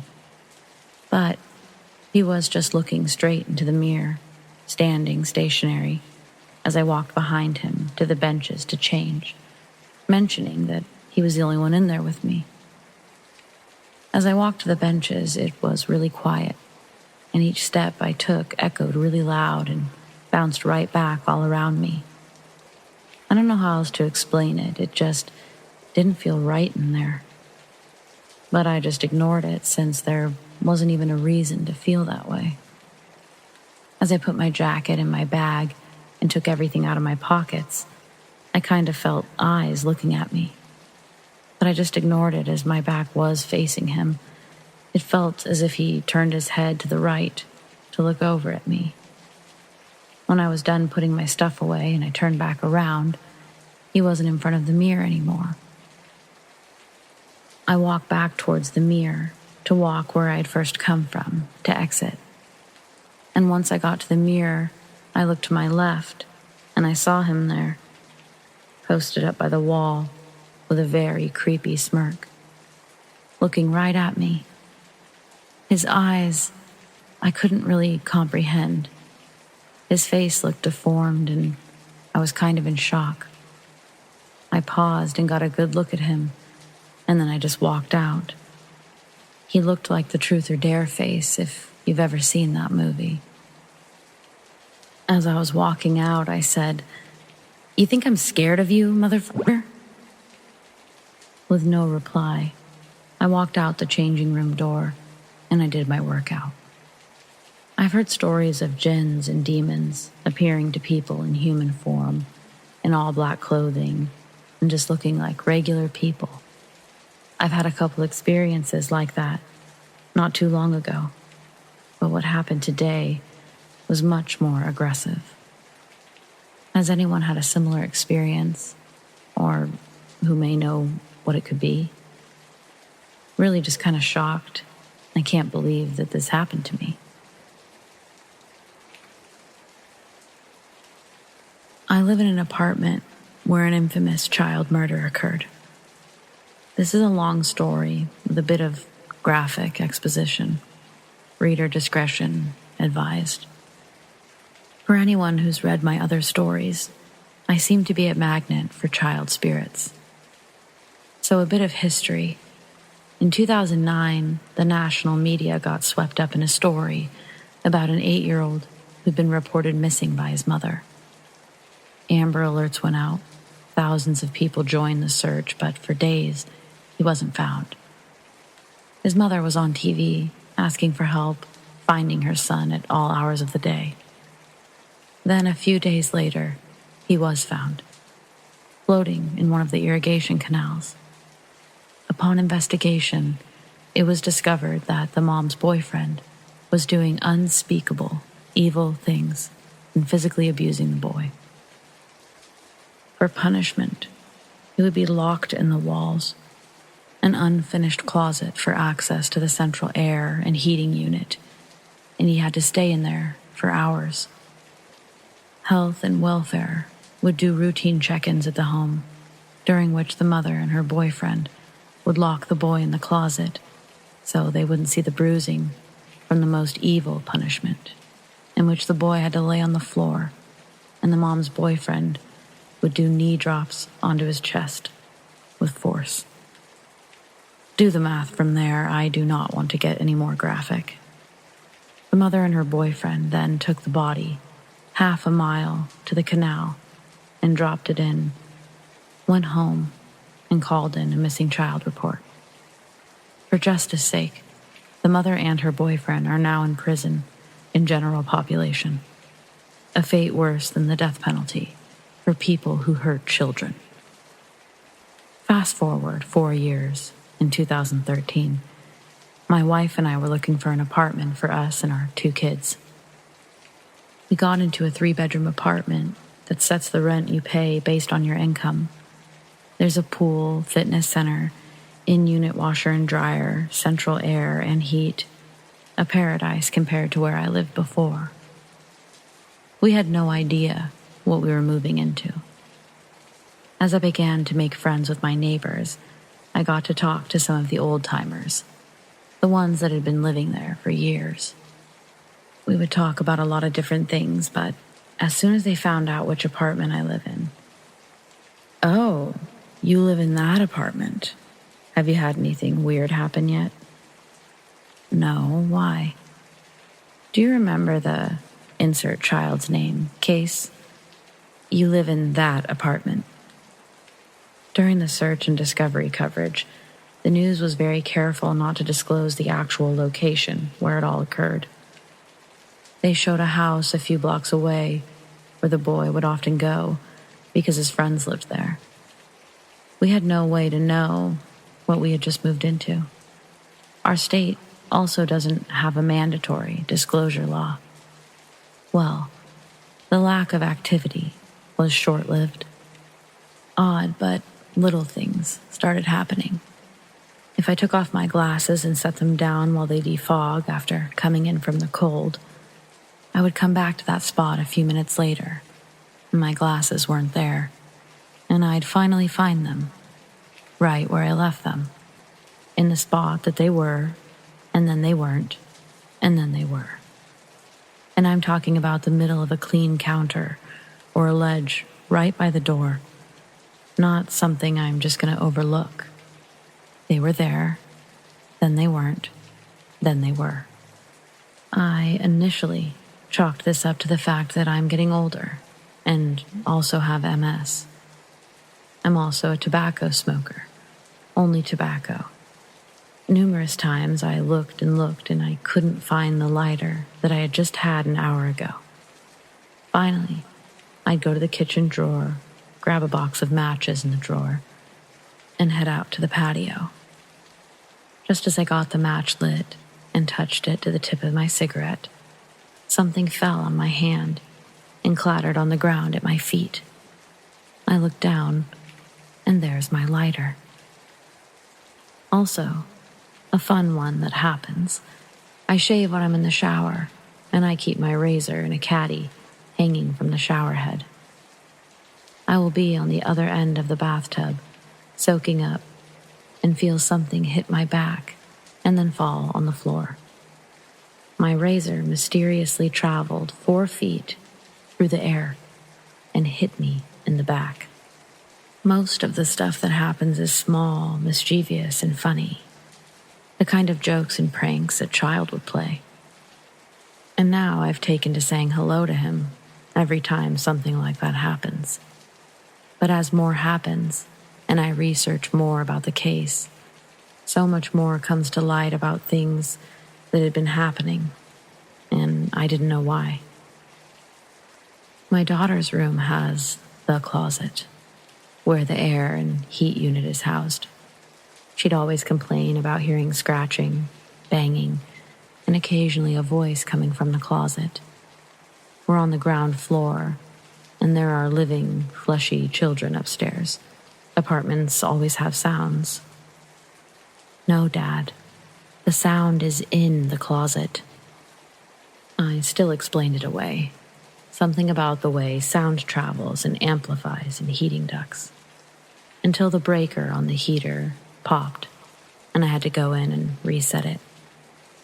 And then I saw, scratched into the wood frame in the walls, half hidden by years of dust, the murdered child's name. I sanded it out so my daughter wouldn't see it and get freaked out. We can't afford to find another place to live in this city. Also, occasionally, when my son and I are talking crap and both of us bust out laughing, there's another laugh in the room with us. But my wife and daughter are in the other rooms, or not at home. This all brings me to the point where I just have to tell the story because it just happened, for the first time, 20 hours ago, as of the time I'm writing this. My wife and I both woke up at the same time because we heard someone whispering in our room. As my eyes first opened, I saw a young boy kneeling next to my bed, reaching out for my little dog who was sleeping next to me. Not a transparent apparition either, solid appearing and kneeling right next to the bed, trying to pet my dog. As consciousness and my connection to reality increased, the boy faded away into the ether. Ordinarily, I could attribute this to me just still being asleep and dreaming. But I saw my wife moving off the bed toward the bathroom as he faded away in front of my fully open eyes. But yeah, I live in an apartment where a nationally covered child murder occurred. What is it with me and child spirits?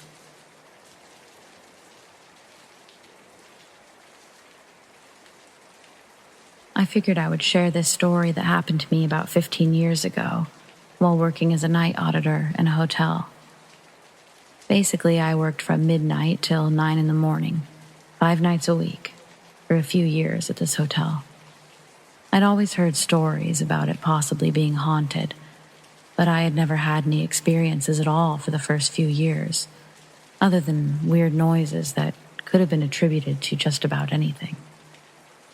Anyways, at this job, I would usually sit in the main office, work on my laptop during my shift while watching the security monitors. The office where I sat has a large desk, like a school principal or someone would have, and the monitors, maybe 15-inch computer monitors, are all the way on the other side of the office, facing me, about 15 or 20 feet away.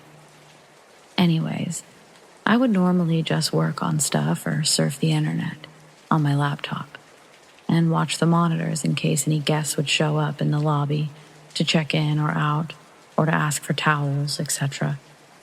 Keep in mind, during my shift, I'm the only employee there for the whole night. Anyways, while most of the nights were pretty quiet and uneventful, one particular night I kept feeling uneasy for some reason. I felt like I was being watched. Something just felt off. I brushed it off as just being tired and just tried to ignore it. It has been a while ago now, so I can't remember all the details leading up to it, but something very strange and terrifying happened that night. At least enough so that I've shared this story with countless people over the years. Some of you might think it's no big deal, but you'd have to experience it for yourself to know what it's like. Basically, while already feeling uneasy and sitting at the office desk, I saw a thick, dense black fog literally flying around the lobby on the security monitor. Even as I type this, I'm getting insane goosebumps. My initial thought was, what the fuck is that? And I got up to take a closer look at the monitor. It was still there, moving around every corner of the room. Keep in mind, I've always watched these monitors for several hours a night, and I've never seen anything like this. No, I was spooked out, bad. The hair on my arm stood up, and I got terror chills. I got enough courage to take a peek through the door to see if I could see it in person, not just on the monitor. But I saw nothing at all. I then went back to look at the monitor again, and it was still there. That's when I had an idea. I was going to screen capture it by pressing print screen on the keyboard. Each of the 2 monitors was hooked up to 2 separate computers, and I kid you not, as soon as my hand went for the print screen key, the black mass flew away as fast as it could toward the bottom left of the screen.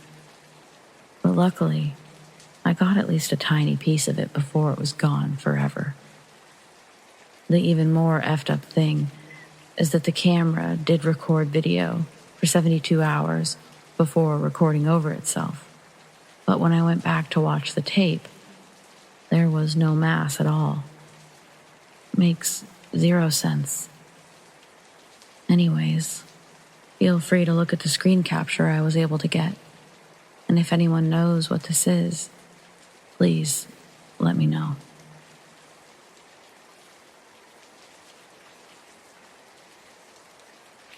This happened about 1.5 years ago. I was at work, night shift, a little past midnight, and I ordered DoorDash for myself and my supervisor, since it was her birthday. I was happy to see that I had the same driver as last time, as I work in a small building among other identical buildings, with a convoluted road system in between them all. It can be a little confusing for someone who's not used to it. I'd been watching the map, and I went outside once he was close by. I stood under a cluster of bright lights in our parking lot, wearing neon yellow. You couldn't miss me. Immediately, I get a call from my driver, asking me to come to him. I look around and I don't see anyone until I walk a couple of yards to the center of the lot. He's sitting on the side of my building, by the dumpster, where there's no light. He also has his lights off.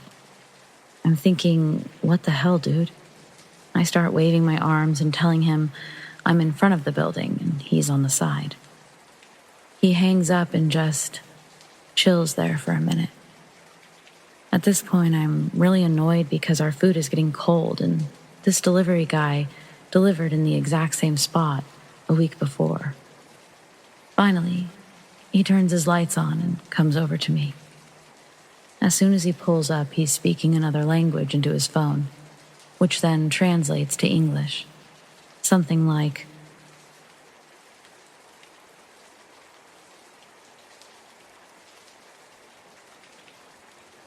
and then he puts the phone towards me. I feel like I'm speaking to a child because, hello, this is inappropriate. And I say, oh, that's a cool app. And I look at him, waiting. He keeps speaking into the app about needing friends.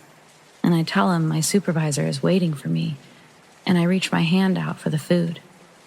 He tries to touch my hand and then asks for my number.